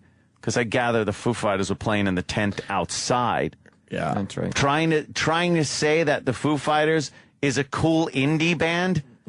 Fucking a multi-billion-dollar indie band. Yeah, that was formed off of a multi-billion-dollar band. Indie band. Right, Yeah. Just stop. Yeah, but who's cooler than Dave Grohl? Dave Grohl's Jack all Black? right. No shit. I was explaining to my wife the old days when Dave Grohl called me an aunt personally when we were at AAF. Oh my God. Thanking us for helping get his new band, as we know, as the Foo Fighters, off the fucking ground. You didn't get his recent call? No. Oh, because see, you don't accept calls. He blew us off. I got mine. He blew us off 10 years ago easily. Remember the days? He'd be like, "Hey guys, just want to call." It's like, oh, it's Dave Grohl. AAF at the time was one of the stations that was pushing Foo Fighters forward. I mean, obviously they had the talent and they were going to be what they are today, obviously, but they had to start somewhere. And we were on that train early, man. Oh boy, well, I still like him. I'm not going to trash the guy. Dave Grohl rules. His fucking band rules. I like him. Big reason why rock and roll is still. Did you hear what he said on stage though with Butch Vig? Is that how you say his name? Yeah. Because we're working with Butch Vig for the first time in 20 years. We made an album with him with Nirvana. That album is Nevermind. Oh, yeah, that one. Would it kill you to say Nevermind? One of the biggest fucking albums that come out in the last 25 years? Oh, most of the people listening wouldn't even know. But it's almost like he wants to really downplay that Nirvana Well, I thing. think in the grand scheme of things, he's far more known for Foo Fighters than Nirvana today. Hell yeah. Hell yeah. Hell yeah. How weird is that? It's really weird. Like when you think about like kids that are, kids like I'm 30, so like a 20-year-old knows him for Foo Fighters, which is really weird because, he was the drummer for the greatest band of our generation. But Nirvana changed music. Exactly. There are probably kids now that know the song Smells Like Teen Spirit, but really don't know anything about the band. Wow, really? I hope not. It's an oldie. It's a classic rock song. Yeah. Why would they listen to classic rock? That song, this will kill you. 20 years old. Smells Like Teen Spirit. It came out, I think, 91, right? 91, Damn. okay. So it's 21 years. That's unbelievable. Wow. You think, I said this a while ago, and we don't have stats still, I don't think. Or did we answer this question? Has he sold more records with the Foo Fighters at this point? Well, he must have. I mean, they've had 8 records or something like that. Yeah. I would assume so. But I want a little acknowledgement for the Nirvana, a little bit. He goes, yeah, Butch Vig, we did a record with Nirvana. I'm like, that was not just a record. That changed everything. But here's Jack Black, because, No? This person says no. Really? It says Nirvana sold over 60 million albums. Oh, okay. Yeah. Foo Fighters have not sold 20 million, and that was last year. Oh, damn. That's probably right. Guy says, yeah. So you think Nirvana still has it? They still keep selling, Nevermind too. just sold. And Never stopped selling, I would imagine. No. Yeah. Wait, is it true that Whitney sold 170 million? That's probably true. That's probably true, sure. And Nirvana only sold 60? Sure. Yeah, she's a pop... No, I know. The Bodyguard is one of the best-selling albums of all time. Ah. Wow. Just shows you how big she was, huh? If not the best-selling album of all time. Wow. Yeah. So Jack Black, I couldn't read a lot of tweets yesterday because I was too busy trying to be funny. Trying is the key word there. And but somebody nailed the Jack Black. Look, man, he's surrounded by chicks. That just spells fun. Yeah. Whoever that guy was, you made me fucking howl. Yeah, he had girls around him, and they're all going, and they're being forced to just go, woo, woo. Yeah. And it was so calculated. And his dumb speech about how cool rock is. Why is he this fucking spokesman for rock? I don't know. Just stop it. Well, here's how it went down. This just had fun written all over it. Yeah. Oh, shit. Why isn't Jacob's tenaciously inside the Grams keeping it cozy with his fellow legends? It's because unlike everyone else, I'm trying to hold on to my indie cred. You step into that Grammy room, you gotta check your indie cred at the door. And it will be stolen from the cred check room and sold in the back alley to Bonnie Bear. This is the place to be, outside the Grammys. Because right now, the one band that has looked Grammy in the eye and managed to hold on to their indie cred is gonna rock us hard. With 4 new Grammys tonight, ladies and gentlemen. Foo Fighters! Yeah, exactly. That's the reaction that should have got. And then, yeah, but that audio, it might sound douchey, but he was doing lots of cool facial features and stuff. Yeah, I know. And the chicks surround him. He had that slick red Western shirt on. Yeah. I could have sworn he yelled, hey, this isn't a Barry Manilow concert. Did you read Jim Norton's Twitter? He's got something to talk about tomorrow. Oh, he ran into Steve Martin, and Steve Martin called him out on what he wrote about him in his book. What? Fuck yeah, Jim's going to have a story tomorrow. And then Jimmy, I think, wrote something paraphrasing that he felt bad and that Steve Martin was right. Holy But shit. Jimmy was out there for Leno covering the Grammys and ran to Steve Martin, and Steve Martin just flat out called him out. Holy Where's shit. the tweet? Right here. What does it say huge. exactly? Steve Martin just called me out for what I wrote in my book, as he should have. As he should have. He was very nice. I feel like it's dick. You know, so now that's a yes. You know what? Jimmy gets into these things, and then the second he meets the people, He backs down. He gets all enamored and just falls in love, wants pictures, and he would probably disagree, but I think he might cave a little bit here and there. I would have said, "Fuck you, Steve." That's what I think. Steve, you stink. I can't wait to hear the story. Inspector Clouseau stinks. I can't wait to hear the story. By the way, I might be committing some sacrilege here. Oh, shit. But let me tell you something. I woke up over the weekend, whatever day it was. And It's only 2 days. It's a 50-50 shot. Nah, it's never 2 days. It's just one big long night. And I wake up, and well, a couple of the Pink Panther movies were on. They were doing like a Pink Panther film festival thingy. Old or new? Old. Okay. The old ones. Doesn't hold up. Is what Those fucking things aren't funny. They're not fucking funny. It is a bim. Ah, look, he's saying bomb like bim. Oh, look, he's fallen through the floor 20 times. It's a fucking... It's just not funny. Was it funny? I remember some of this shit doesn't grown-ups hold up, obviously. laughing and laughing years ago. I remember laughing at that shit growing up. Well, maybe as a kid, because anything's funny when you're a kid. Look, you fell down. That's Right, funny. Right. I watched this and went like, there's nothing funny about this. I don't even see like, all right, it might have been funny and he was a genius. Like Peter Sellers, they're calling him a genius for that role. It's like, what? Work of art. No. We protected that shit when Steve Martin did the remakes going, how dare you do this to Who Peter gives Sellers? a shit? Good. They should have fucking Gallagher do it. Really? It's that bad. I did not find it fucking funny. Sorry, motherfuckers. What about when the karate guy's in his house all the time? Kato with the karate thing, and then he answers the phone. Yeah. Yes, Chief Inspector Clouseau's residence. Phone call for you. And the fight stops instantly. It's like, I don't know. I have to watch. I did not find it funny. I didn't find him funny. It was just kind of stupid. And then I watched Creep Show again because that was on. Goddamn fucking. You love thing. It's Creep great. Show. That's a fucking movie. Leslie Nielsen in there is just great, and the one with Adrienne Barbeau, the crate, and the husband feeds her to the monster in the crate. Who is the guy? The husband? Oh God, he was. There it is. Come on. You got it any minute now. It's old. He was usually in the no, Ted Danson was it. Hal Holbrook. Thank you. Hal Holbrook. Hal Holbrook, for some reason, had hair like he thought he was 16 years old. Why did Hal Holbrook grow his big feathered hair out? Oh, yeah, right. Hal Holbrook. Good old Hal. Even when it was all gray, it still was like all flowing. That was to get some chicks. Get the chicks. He was getting chicks. Yeah. Know what I watched this weekend? What? Toy Story. Over and over and over. Is that it? And I watched Jeremy Lin. Oh, yeah. Yeah? What's that? You don't remember when we talked about this last week? No. And he means it.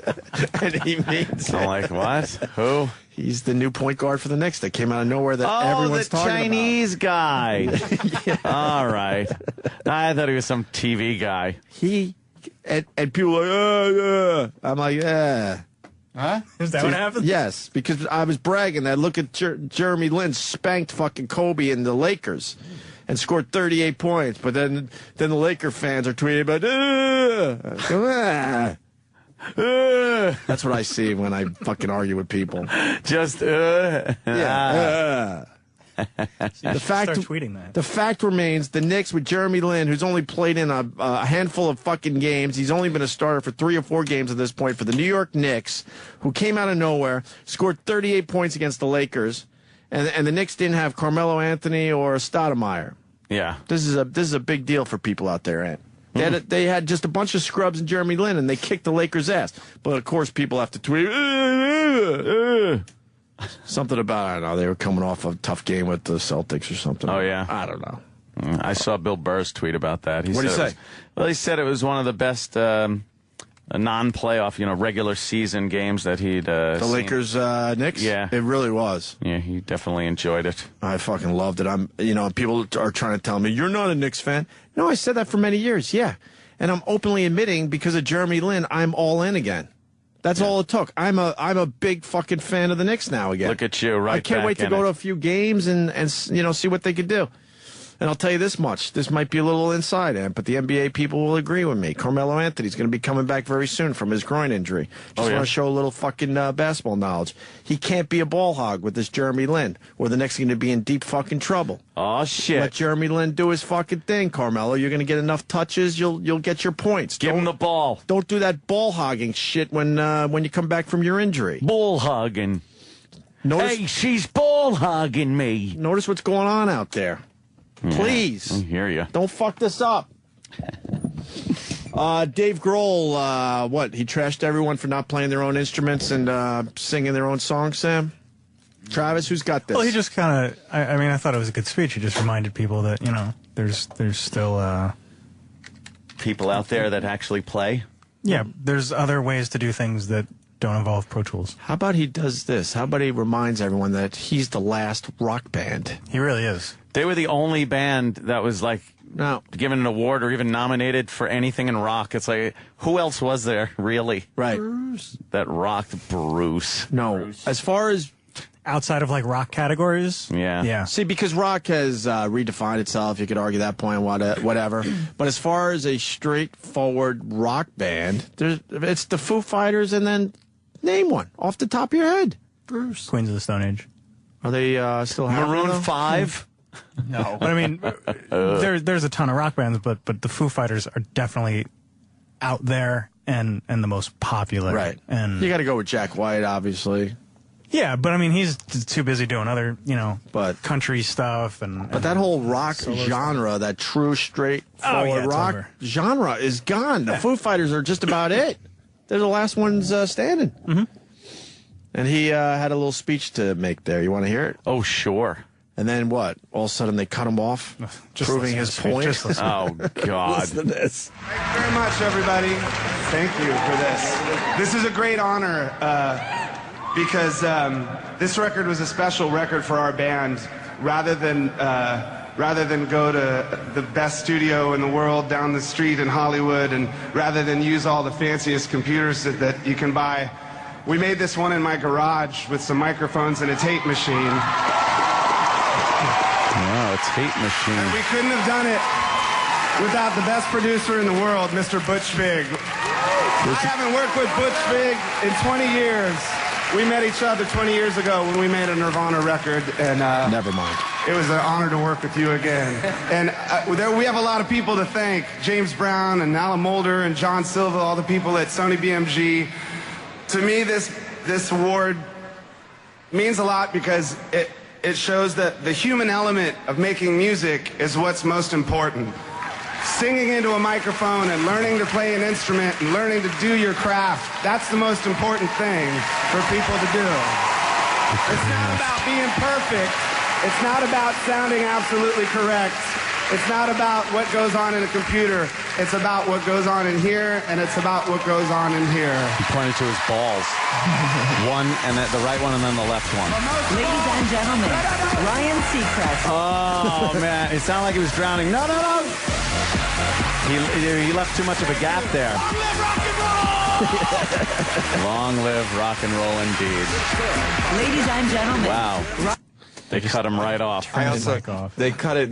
Not only did they cut him off, but they did it with one of the most popular songs right now that doesn't seem to have a single instrument in it. Exactly. Right. That's why it was so ironic. Oh, man. Yeah. It's a computer How about song. that? What's this clip you guys grabbed called NCIS? Oh, that's the. I don't know. That's the Two Giants players with the. Oh, yeah. This is what's playing. What was her name? I don't know. She comes out with Manningham and Cruz. Yeah. Pretty much the stars of the game besides Manning. And she's like, I'm here with these two football. She doesn't even know who they are. These two players. Sorry. But it drove me nuts. I'm like, they told you a mere second ago. When you were backstage at the curtain, they're like, okay, this is Manningham, and this is Cruz. She couldn't have been less prepared. She has no idea what football is, I think. No. But then Manningham, holy shit. Oh, my God. It's great. Yeah. This might be the best clip. Holy shit. Right? How about these players? Players. She doesn't even know they're from the Giants. Pointing to them. She didn't even know they play football. Right. Very proud to be here with this popular duo from the front lines. From the front lines. From the front lines. Popular duo. No name, no team name. Players. I bet you she doesn't even know what sport. No idea. Has no idea they just played in the Super Bowl. Won the Super Bowl. Hey, these... And she goes, right? These athletic Negroes that do, things for sports very well. This is literally the highlight of the Grammys, by the way. Yeah. Because it gets better. Popular duo from the front lines. From the Giants. And to present the Grammy for Best Rock Performance. But first, Victor, this is a music show. So I think you need to give us a little salsa. Yeah, do a tap dance, motherfucker. You missed the best part. I didn't cut that. Oh, shit. The best part is like when Manningham goes, yo. Can we play from there? Oh, okay. Why'd you keep that for the field? For the field. Okay. Save it for the field. It's time to rock. Okay. Save it for the field. It's time to rock. Can you play that again? Okay. This is the best moment of the Grammys. Okay. Save it for the field. It's time to rock. It's time to rock. These are nominees for Best Rock Performance. Okay. Oh, man. Save it for the field. These are nominees. Good morning. Good morning. Nominee. Grammy morning. How you doing? Welcome aboard. Can we hear that again? Save it for the field. Good morning. Save it for the field. Good morning. Can we get that on the instant replay? We haven't got a new clip in a That's while. hilarious. Okay. Save it for the field. Save it for the field. Let's rock. Miller. Okay. Save it for the field. It's time to rock. Save it for the field. It's time to rock. It's going to go on the new intro. Yeah, he doesn't believe in D's, I guess. Do you Save think it he's for rocking? the field. You think he's rocking? Do you think he likes to rock? Perfect matchup. They definitely should have done the rock. Oh, that was my favorite moment, I think. That's great. Jennifer Hudson was a bust, by the way. She failed. She had one job to sound like Whitney Houston for 3 minutes. Couldn't do it. I don't think so. Maybe she's hungry. She on that diet. She's Still always look like she's singing starving. about. Yeah, she's on there. Just singing about her fucking diet. And she even sings with her dumb-looking fat self from American Idol. She comes strutting out, and the other one looks all fucking crazy and shit with the nappy hair, and then she walks out, and she's got the nice hair, and she's singing with herself. She looks over at herself like, shut up, pig. I'm the boss here now. I'm taking over. It's like Gollum. Yeah. Amazing. Yeah, the fat Jennifer Hudson looks like she saw a ghost. Yeah. I guess technically she did. Yeah, her eyes are all like real wide. She's like, ah! All right. That shit is weird, though. Yeah. How they figure that out. It looks pretty she's damn singing good. with herself. What's the mouse guy all about, Travis? The mouse He's guy? the trademark of Disney. Oh, Mickey. Invented the mouse DJ guy. Oh, What? Dead Mouse. Did Steamboat Willie, his first movie. And what? You would know this, Sam, if you were a child of the 80s. Yeah. Steamboat Willie? The 1880s, yeah. Yeah. Yeah. Someone's saying that Manningham, and I'm just going to believe it today. Fuck it. I'm trusting listeners today. Oh, boy. Charlie R. from Connecticut goes, Manningham was benched earlier because he was too dumb to learn plays. Is that true? Come on. It might be. I don't know. Save I don't know if that was the official reason. But after hearing that clip, you would assume it could be fucking possible. Save it for Phil. Save it for Phil. Let rock. Okay. Save it for the field. Now let rock. Bye. What's Dead Mouse? He's like he's a DJ. DJ, huh? He's big. That's right. Puts on a mouse head. Yep. And that's all the rage. That's his gimmick. Yeah, he's pretty popular. He puts on a mouse head. Well, I mean, he's got a... You didn't watch all the Grammys? Well, there were certain times I turned the volume down because I was taking phone calls. You might have I thought missed you didn't take phone calls. I took phone calls. And then, I take phone calls on the Compound Show. Oh, They're all drinking. Right. Yeah, that's what he wears. And see, the S is up. Oh, he wears that on his head? Yeah. That's right. That looks inconvenient. And then it's got digital display on front and turns into all sorts of shit. Oh. Messages and stuff. Oh, okay. Well, that's stupid. What is that? He looks silly. That's his gimmick, though. Looks like something from Donnie Darko. Why does everyone need a gimmick? I don't know. Because Kiss was very successful. It's an attention getter. Is it? The eyes light up. Yeah, but he wore a shirt with Skrillex's phone number on it to the Grammys, which was really funny. Ah, see? That's what got him popular. Yeah. Doing wacky shit like that. Well, that's funny. If I wore a shirt on national television with your phone number on it. I know, that would be funny as fuck. Fuck, man. Right up until I killed you. Does he franchise this shit? Because no one knows who's under the fucking That's true. It could be mouse anyone. head. He does. I mean, I would be sitting home. his fans show up with the mouse heads. Like when you go to when we went to Comic-Con, Yeah. there was a ton of dead mouses walking around. Wow, He was at Comic-Con? I don't know if he was there. Maybe he was Just one of the dead guys. mouses. How do you know if you're talking to the right dead mouse? You can never know for sure. Saying he was on Rogan's podcast and they showed his face. Really? Yeah. Yeah, he did Rogan's podcast over the weekend. Is he cool? Oh. Well, that's him. That's him? He looks like a wigger. Well, he's got that whole look. Roland's away. Roland just does chuckling. Roland, what do you like about Bruce. Nice, Bruce. Bruce's performance. Yeah, it was a good performance, but I didn't know the song. I hate when I don't know the song. Plus, nobody was talking about it after the show. No, it was just there. He opened the show, and he was done. Right. And no buzz, no nothing. Like if you walked up to somebody and said, "What opened the Grammy Awards?" They'd be like, "Oh, the prayer." Right. That's yeah. a good thing. The LL Cool J deal. Yeah. Bruce. Maybe they were pissed because Whitney got a bunch of attention and Clarence didn't get shit. I know. She just drowned. Come on now. He got a full picture on the memoriam. Yeah. But I mean, For like 2 seconds. Yeah. If Whitney decided to take a shower last night, wouldn't have been such a downer. Boy. Oh, that was just in the air the entire night. Yeah. And why? Here's a question. So every once in a while, Stevie Wonder comes popping out, right? Yeah. Mm-hmm. Why does everyone give him a standing O? Because he's blind and he can play a piano. But isn't the standing Pretty O cool. for the person?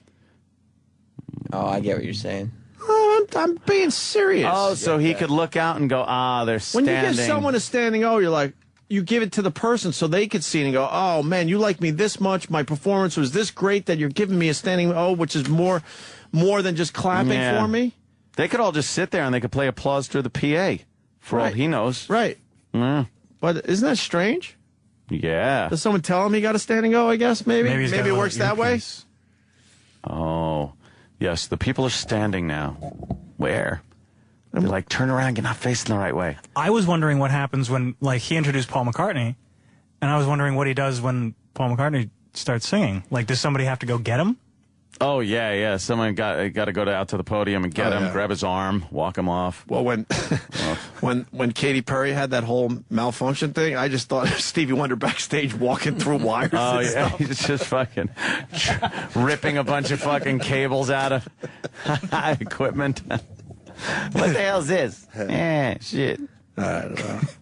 Is that your Stevie Wonder? Yeah, that's my Stevie Wonder. That's good. He does these impersonations. You wouldn't even recognize the people. It must suck being blind, too, because I think if you're blind, you can't be an asshole. Because then the people around you could easily just get you back. Oh, they could punch you in the face and you won't even know what's they coming. They could do a million things. They could dress you in some fucking clown outfit or something, say, no, this is your clothes, you look good, and then send you outside. I'd be wincing all the time thinking someone's going to hit me in the face at any moment. Just walking around 24 hours a day wincing like, no, shit, it's coming soon. Just waiting to get belted. I would just constantly make circles with my arms extended. There's some restaurant in the city where you eat completely in the dark. Oh, yeah. I just found out about this weekend. What's that about? It's to make you... It's been around a while. Has it? Yeah. To taste the food better. Oh, stop. Yeah. And then they have like... Food's cooked good at taste. And then the waitresses or the waiters, whatever, have night vision. Yeah. Yeah, I heard about that shit. Dark. That sounds interesting. Stupid. Okay, maybe it's stupid. It's stupid. You're right. I don't want to try it. Oh, you're going to try it? Please try it. Tell us how it was. It's something different Is it pitch black? Yes, it's completely pitch black. So how do you fucking see what you're eating and see if there's bugs in it? Okay. What if you take a shit on your plate? Then you'll know when you take a piece of shit. This can't work. No, it's been around a while. It's been around. They're people are digging. Do the waiters and waitresses wear like night vision goggles to bring shit out? Yeah, I said that. No. Oh, they do? Yeah. They got night vision glass. Okay. Because I was wondering how they pour water. All that. No, they got night vision because they got to lead you to your seat and all that crap. Sit you down. Wow, that's fucked up. It's probably shit in the water, too. Oh, shit. Yeah, I don't know. I wouldn't. That just sounds gimmicky and frightening. I'm going to try it. Yeah. Do you dare say your meal's undercooked? Oh, man. Do you dare say that? Ugh. This is a bad idea. He's touching the back of your hair like Barnacle, like Buffalo Bill. Barnacle Bill the sailor. Right. Or Barnacle Bill. If you go there with your chick, what happens if somebody starts feeling her up? Yeah. I think she would say, hey, someone's feeling me up. Yeah, but she don't know who's doing it. She thinks it's you. Yeah, just assume there's a little love in the air. Oh, God. This is bad news. I would just walk around pushing people's heads. Travis, please do this. I'm going to go. I want to go. Report back to us. Seems interesting. If I worked there, I would just steal wallets all day. I'd walk around naked and shove my dick in the girls' mouths. Like put my dick on a plate and tell them it's what they got to eat. Yeah, but then they'd put their knife and fork. No, you guys go, it's finger food. I would take their silverware away. It's finger food. And then she picks it up, and you got to kind of move around so she doesn't notice it's attached to you. And then it's like, oh, you got what you got to do is suck on it a little bit. Yeah, and wait till the juice comes out. Exactly. See? Because it's dark. She'd never know. Never. I think we're just about done. We did pretty good. Oh, yeah. Congratulations to Louis C.K. comedy album. He got a Grammy. That's pretty goddamn for good. Hilarious. That's awesome for Louis. He tweeted that he was in the middle of making his kids like dinner, green beans, and then found out he won a Grammy. That's weird. How big does Louis have to get before everybody can start hating him and not looking at him like, well, Louis is fucking funny, he deserves all this success? How much success before it turns on him and people go, oh, fucking Louis, that motherfucker? I think some guys skate. Yeah? Yeah, it's rare, but he might be one of those guys that skates. Because he's very humble with his success. Yep. He doesn't really go, Yep. Like he says, it's just me, my kids, I'm just a regular guy, just happen to... Everything I touch turns to gold. Yeah, I think people will be nice as long as you keep giving away millions of dollars. Yeah, maybe that's it, too. Yeah, he's like a social guy. I'm a greedy slob. He does good stuff. God, I'm truly the 1%. I love it. Everyone else could blow me. There's 99% of the fucking population could suck my asshole. Wow. Yeah. Awkward. That's how I feel. Adele. She's got that amazing voice, unless she's just talking. What a sexy name. Adele. Yuck. Sounds like an old lady name. You know, she's only 23. Really? She looks like she's at least 33. Yeah, she's not that fat. And then this is fucking great because she wins all these Grammys. She's on TV. This is just going to make girls that are on the brink go like, oh, I could be fat. I could be fat, and it's me, and everyone will accept me because I have other talents like Adele. Oh, good, great. Sexy fat. No, these girls won't be sexy fat. Would you give it to Adele? They'll just be fat. Because she's Adele, I might have to fuck that ass. Yeah, you'd give Yeah, with her voice. Oh, fuck me. Yeah, that's what this is wonderful. That's what I want to play for everybody. I can't believe you're fucking me. You know, here's the contrast. What the hell? So here's just a little bit of Rolling in the Deep. We could have had it all, rolling in the deep. You have my heart inside of your hands, but you played it, you played it, you played it, you played it. Jesus. All right. That sounded nice. No shit. Love that voice. And this is how she speaks.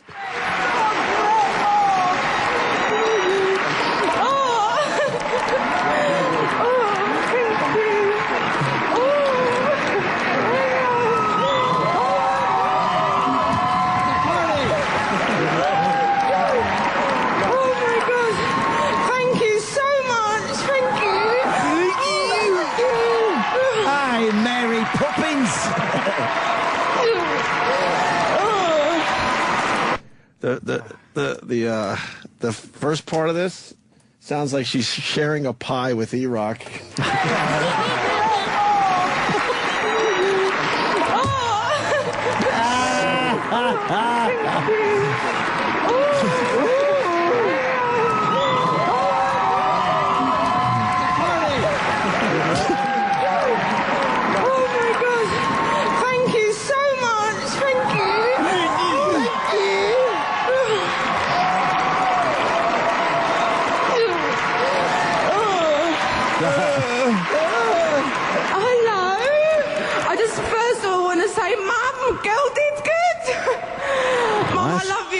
Sorry you're not here. See, that's the problem. I wish you were with me.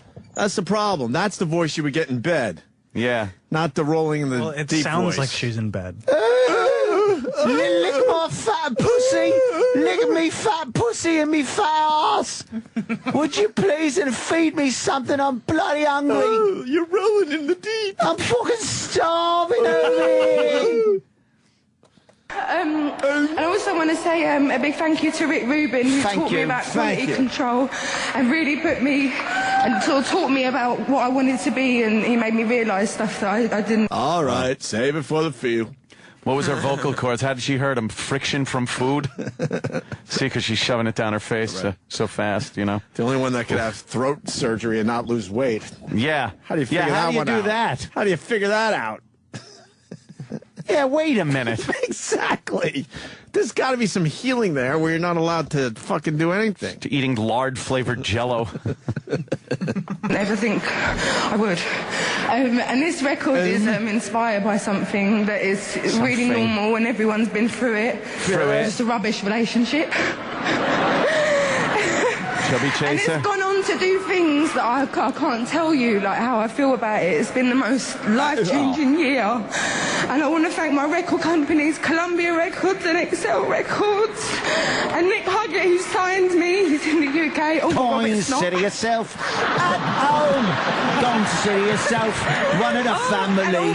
We've taken you. On my album in the studio, all my live band, my crew, my friends, my family, my manager Jonathan and Rose, Simon, my mum, everyone. Thank you so much, and all of you lot. Thank you so much. Sound like Gervais there. It's amazing. That's the same broad. Amazing. Sultry fucking voice when she's singing. Now I'll go home on Chitty Chitty Bang Bang. We're going to take Chitty Chitty Bang Bang home. It's going to fly us back to England. Chitty Chitty Bang Bang. That was a great movie from the 80s, Sam. Yeah. I know what Chitty Chitty Bang Bang That was a terrific movie growing up in the 80s. Holy fuck. You didn't do any growing in the 80s. Hey, God, man. I like Linkin Park. Woody in Philly says you got to check out Rolling in the Deep by Linkin Park. Linkin Park? You don't like Linkin Park? What's wrong with you? 10 years ago. Yeah, what is Linkin Park? What? Oh. Linkin Park. Oh. You guys like Limp Bizkit? I said Adele sounds like Biscuit. Did I say Adele sounds like Julia Childs Yes. earlier? Was that on the radio? Ooh. I sure hope so. Now make sure you marinade your chicken. It's wonderful. I can't believe I won this award. Make sure you baste it thoroughly before putting it in the oven. She won everything last night, Adele. And the Foo Fighters won everything, too. Yeah. 6 for 6. Tony Bennett fucked up one of his lines when he was singing with Carrie Underwood. What did he do? Yeah. He's a groovy guy still. With his raspy voice. He is fucking a weirdo. That's funny, man. He is a strange motherfucker. Linkin Park is still touring.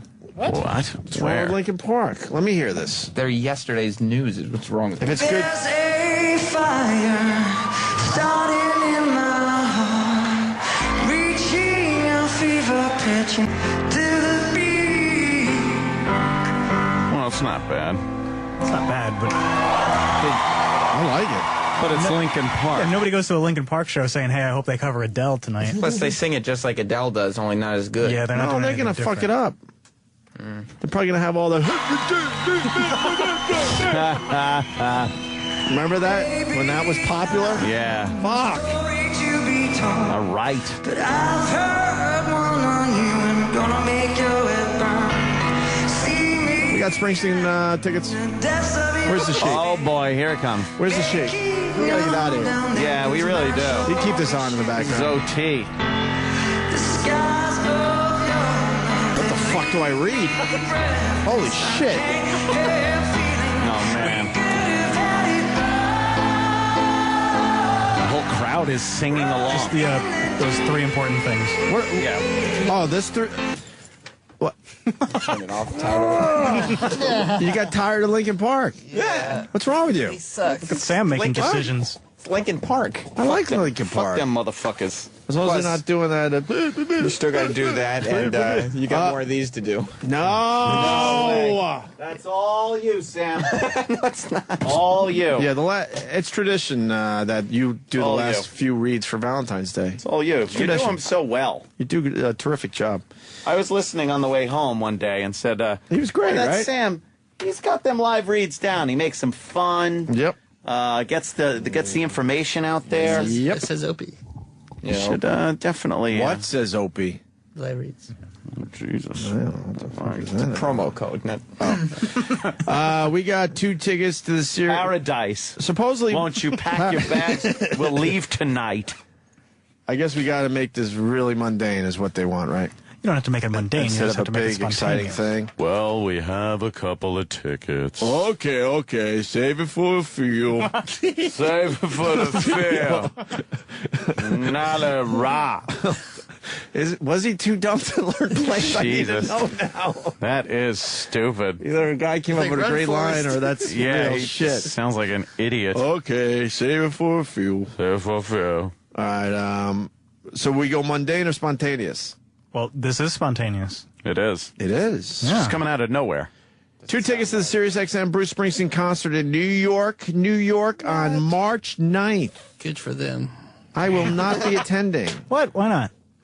I just don't want to go. Why would you go to this? It's a good point. I don't know. Oh. Gave my word. I'll attend, but if In protest? within the first song better be a fucking hit. It better not be a new song. Yep. It will Probably be. will be a new song. I'll leave. I will stand up and make a scene. I'll stand up and go, fuck this shit. Thunder Road, bitch. And then I'll That's fucking later. walk out. That's later. I don't care. And- Open. I got some demands too, Ant. Yeah. I will not sit further from the stage than Martha fucking Stewart and her dumb daughter. Exactly. That's a good point. Uh-oh. Yeah. Gave my word. I'm not making fun, though. This is not making fun, Travis. Oh, right. This is real shit. Right. These are Because the legitimate room demands. is filled with all celebrities and then us.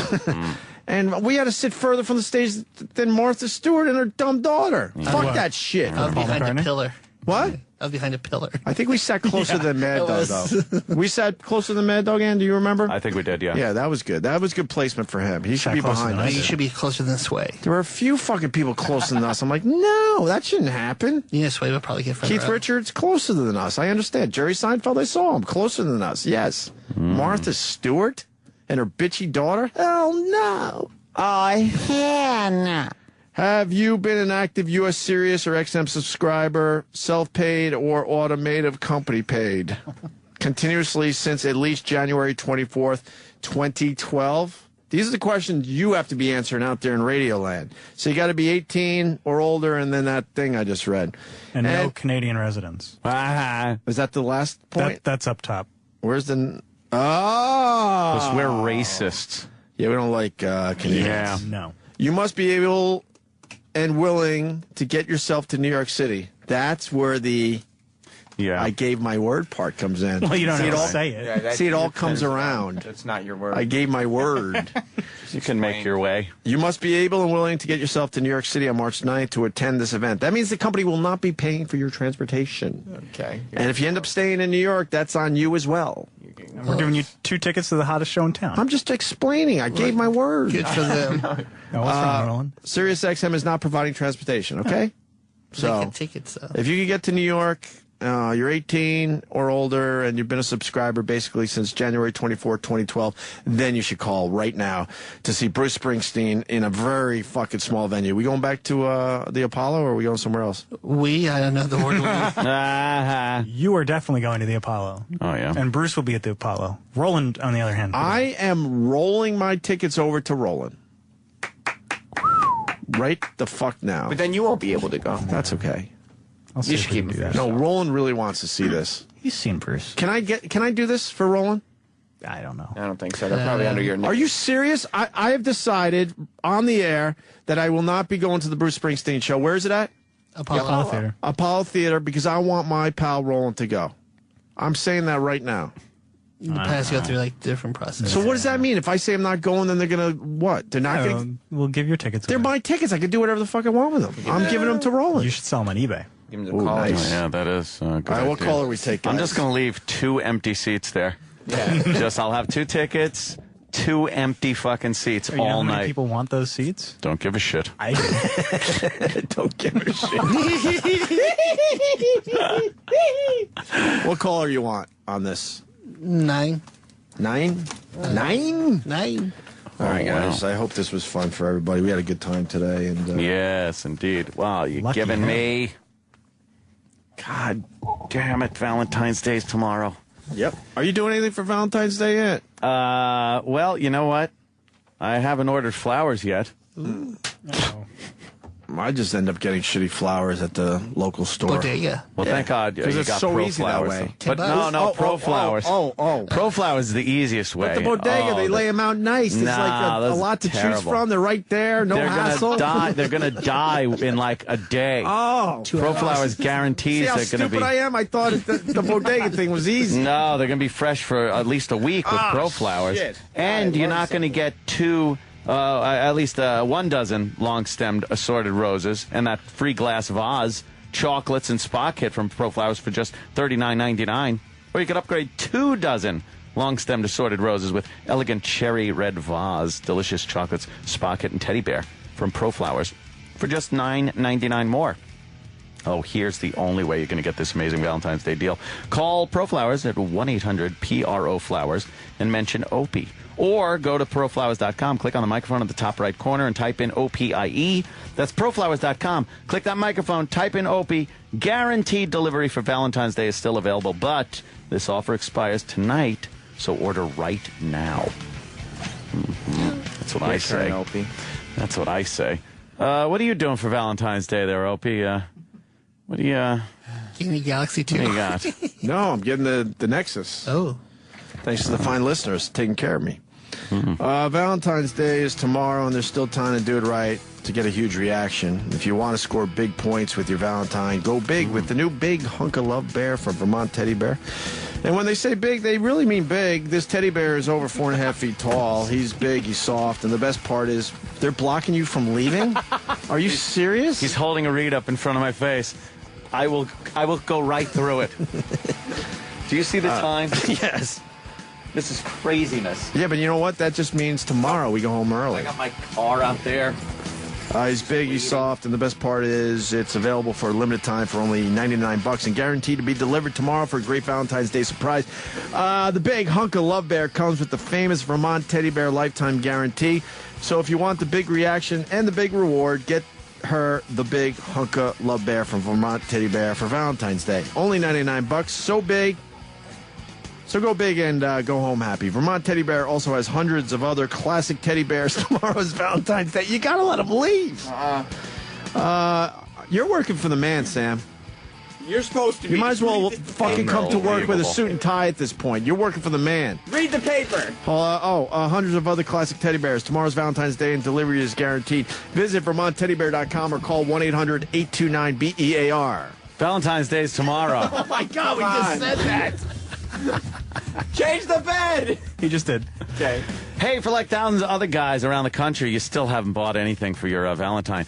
Pajamagram specializes in gifts just for her, like the popular hoodie footy pajamas. If you're looking for something that shows a bit more skin, you could choose from Pajamagram's collection of sexy pajamas. Better yet, get her the best of both worlds, a sweet and sexy gift set. It includes the warm and comfy hoodie footy, along with something sexy like the Midnight Fantasy short set. Buy sweet and sexy set today, and you're going to save $50. Pajamagram, they got a lot of pajamas that are perfect for Valentine's Day. Every Pajamagram is delivered in free gift packaging. Tomorrow is Valentine's Day. Oh, boy. Delivery guaranteed, but you got to do it now. Visit Pajamagram.com or call them 1-800-GIVE-PJs, 1-800-GIVE-PJS. SiriusXM. And now, the Opie and Anthony Show continues. This is After O&A Live. Here's your host, Sam Roberts. Yes. Oh, look at that. A narrow escape by Opie. A narrow escape as Roland stumbles after him trying to pitch guests. After Opie and Anthony Live. I think you guys are still calling for Bruce tickets at this point. It's not going to happen. Hello, you're on the air with After Opie and Anthony Live. Hello, Sam. Are you calling for Bruce tickets? Yes, I am. You missed him already. They missed him, right? Yeah, they're all gone. Sorry, buddy. They're all gone? They're all Well, gone. I've got one more left. I don't have any. They can't. They're not meant to be given away on After Opie and Anthony Live. This is small time, baby. I don't get that type of stuff. They didn't even give them out. Somebody, I mean, they didn't give them out on the air, but they gave them out to a caller. You want a Blu-ray? Sure, anything you got, I guess. Okay, I'm gonna put you on hold, and I'll give you something on Blu-ray. Maybe that Jack Black, Steve Martin movie. Okay, hold on. Okay, that guy gets a Blu-ray because I feel bad for him. The rest of yous, he's online too, so you'll be able to get him whenever. Just stay on hold. Big show today.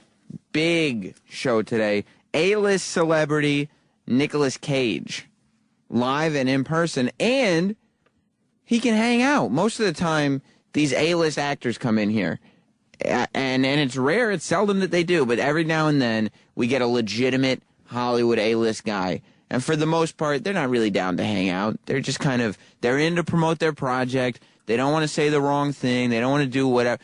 Nicolas Cage walked in here. Nobody had to be in studio with him. He was cool on his own, and he was just down to hang. He was wearing a T-shirt and jeans. He was just a normal guy, and it was very refreshing to see.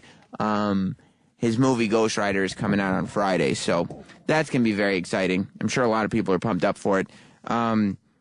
He was also talking about some weird things. Nicolas Cage is an interesting guy.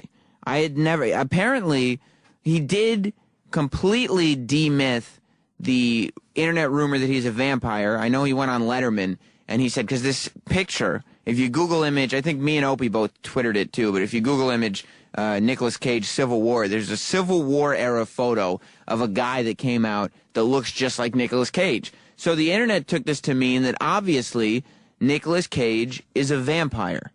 It was going crazy. He went on Letterman. He denied the rumor, but when we talked to Nicolas Cage today, he said that only made things worse because people said, why would he deny being a vampire if he wasn't indeed a vampire? So today, based on that, on the Opie and Anthony show, Nicolas Cage denied that he was a vampire twice, because the denial counted as the first one. That didn't work. He's definitely not a vampire. Check out the replay. It starts at 3 p.m. and Nick Cage was right at the end of the second hour. There is when Nicolas Cage stopped by. So I would recommend that to everyone out there. He also talked about human clones acting as slaves and a hybrid fish tomato being made via cloning. Apparently, some nutrients are in fish. When combined with tomatoes, makes a super health food. I don't exactly know what kind of kick he was on, but he said a lot of interesting stuff. What I do know is that, as you've heard, tomorrow, not today, tomorrow, Tuesday is Valentine's Day, so you have one last chance to get a gift. Go to IHateStevenSinger.com, and that's it. You'll get the perfect gift for your sweetheart. A real long stem rose dipped in 24-karat pure gold. Just go online to IHateStevenSinger.com, pick the traditional Valentine's Day red rose or one of his other premium colors.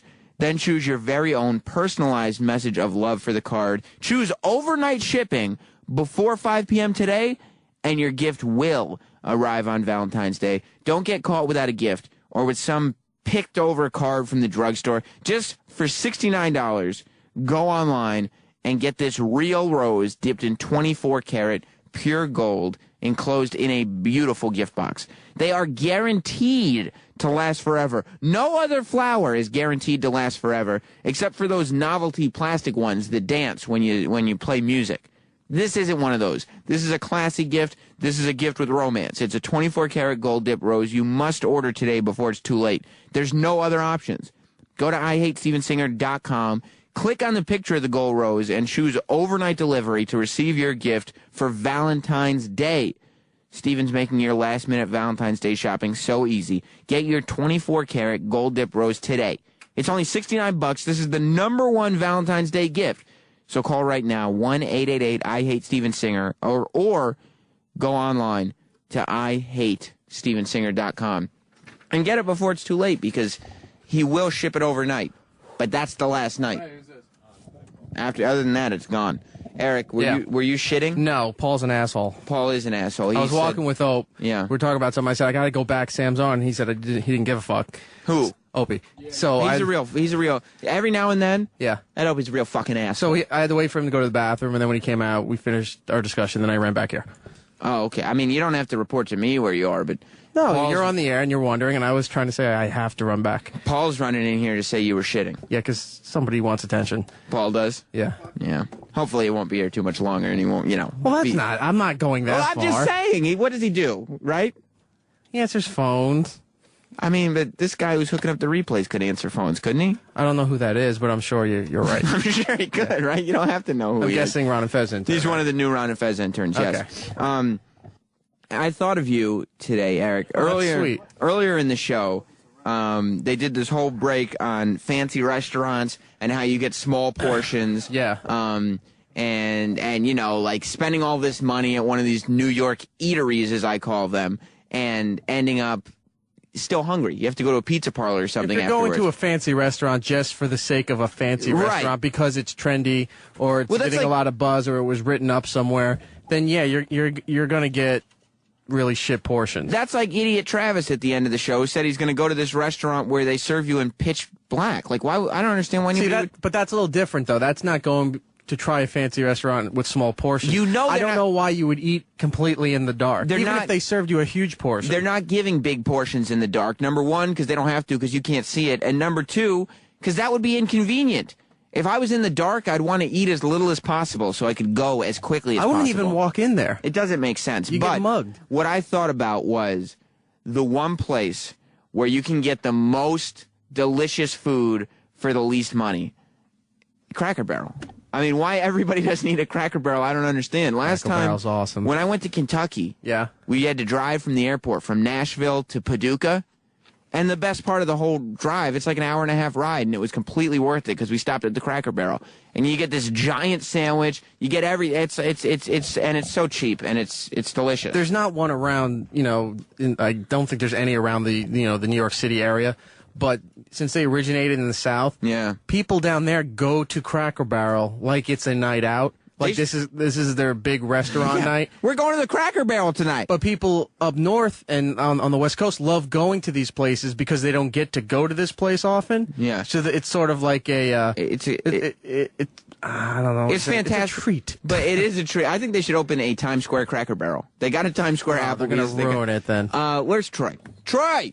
Where's Troy? There's Monica out there walking around. I'm sure Troy's got to be around here somewhere because Monica is, of course, the female voice of most of the production here on the Opie and Anthony channel. So, yeah, I figured he's right there. I saw Monica walking around, so I figured... I didn't know until you said it. I figured you had to be close by. She couldn't be far away from you. What did you think last night? You're a big electronic musician, DJ type guy. Yeah. What did you think when Dave Grohl said that people need to pick up an instrument and it's not about the computers? Were you like, fuck you, dude? Well, two things. Yeah. One, fuck you. I don't have cable. So you didn't... I didn't see the Grammys at all. You didn't see it. Did you hear us play the clip? Or, yeah. But you don't have the cable, so you don't watch TV. Do you have that digital conversion box? No. Oh. No, you don't have the old lady box either. Yes, I don't watch any sort of TV. But... why would you want to poison your mind? Well, I don't have time for it. Of course. And then as far as what Dave Grohl said, I agree. I'm a drummer. I've played in rock bands my entire life. And so how come you're not drumming anymore? How come you're on the... Well, because to be a drummer, you need other people to play with. Yeah. And you can't exactly just sign up and say, now I'm a studio session drummer. Right. Give me some cash. Right. Give me some of that cake. And I live in a very tiny apartment in New York City. You can't have your drums. And now... Jose Mangan from Liquid Metal and Ozzy's Boneyard has my drum set in his house, so that's where it is. Why is it in Jose's house? Because he has an area where you can jam. So I give it to him, and he has musicians over all the time that use it, so he's getting more use out of it than I am. Do you charge him? No. It's a nice Yamaha drum set. He can use it as long as he likes. You're a sucker. What's up, Kevin? You're on the after show. Hey, buddy. Hey, I just want to tell E-Rock, he's full of shit. People in the South don't go to the goddamn Cracker Barrel like it's a night out on the town. Yeah, they do, because anytime I've been down south and I go to it, there's lines out the door, and all those assholes are sitting on those rocking chairs waiting to get in. Why would you insult the Southern listeners? Because they're calling me an asshole. You are an If asshole. you look at where they're placed, Look, Kevin, I You're love in you. Houston. That's different. You're in Texas. That's not the South? Go to like North Carolina. No, talk about the Carolinas, Georgia, Florida, Louisiana. Those places are always packed. Oh, okay. Eric's getting his information from his time in Florida. Kevin, he lived there. Hang on. Hotline. Opie. Sam, before I talk, just make sure that we mark this as radio so I could go home early tomorrow. It doesn't. You don't have rollover minutes. It doesn't work that way. I got rollover minutes. Now, here's the question for Troy. Yeah. How does he live in this world without a TV? I don't get it. I mean, luckily I have the internet, but I don't need TV. You're in media. Like, how do you keep up on things? I mean, that's what the internet's for. If I need to know something, I'll check it out online. But don't you wish isn't there, well, I guess what I want to say, isn't there a show out there you'd love to watch? And if there is, I'll just watch it. I'll either wait for the DVD to come out, like Curb Your Enthusiasm. I love that show, so I'll just wait for the DVD to come out. But you don't want to be on top of shit. But people are talking about TV shows, movies, pop culture in general, and you're completely out of touch because you don't keep up with it by just having a TV sort of on all the time in your house. Yeah, I don't know. And I sort of feel that way about like what people are constantly keeping up with. I feel that way about music, where I know a lot more about what's going on than most people that are just watching TV. So But what happens, like, obviously you wouldn't mind being famous, you DJ and you're in bands and stuff. So what happens if one of your bands gets really famous and then you're going to have to be forced to watch TV for your own fame? Well, I don't know if I would have to be forced to watch TV for my own fame. I look at it like I have ADD, so I have a hard time staying focused on television. I just don't care that much, and I would rather do something that would benefit my life a little bit more than just watching TV, for me personally. Opie, I gotta hang up on you. Why? Because Ron and Fez need to start their show. No. What does it say on the wall, Sam? It says Opie and Anthony on the wall, but...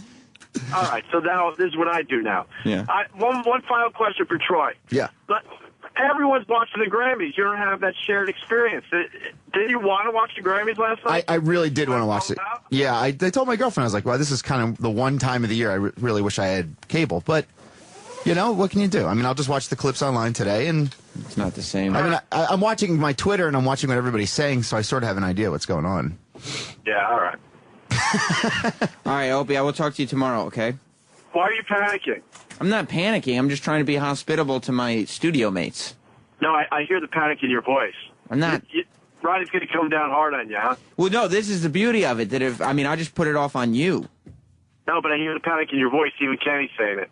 Well, Kenny makes up lies about me all the time. It's all he does. He's a bored man. No, Kenny told me during the first break that he goes, make sure you talk about how Sam loved Bruno Mars on the Grammys last night. I didn't even watch Bruno Mars on the Grammys last night. I couldn't be less interested in Bruno Mars. Kenny said it was your favorite performance, Kenny, right? Well, at least you're not eating cheese, Sam. Oh, there's a rat? I wish I had more time. I got to find out more about this. I'm going to talk about it tomorrow, though. I actually have jury duty tomorrow. That's what I wanted to talk to you about, Troy. I'll have to talk to you about it tomorrow. Opie, hopefully I'll see you tomorrow, but I got jury duty. Yeah, right. Okay. I've used that excuse coming up in the biz. I never take days off. Goodbye, Opie. I got to let Ron and Fez have their time. Tell Ronnie I said hi. I will. And Fez if he's there today. Okay. Goodbye. Kenny, that's too much of a lie. All right. You got to get out of that jury duty. It's fun, too. I'm going to try. I'll talk to you about it tomorrow. Ron and Fez are coming up next. I'm sorry, Troy. I would talk to you all day if I could, but I can't. Goodbye. The Opie and Anthony Show is now over. For real this time. Check out the O&A Show on Facebook at facebook.com/Opie and Anthony. And catch Opie and Anthony live Monday through Friday from 6 to 10 a.m. Eastern. Ron and Fez are next. Hey.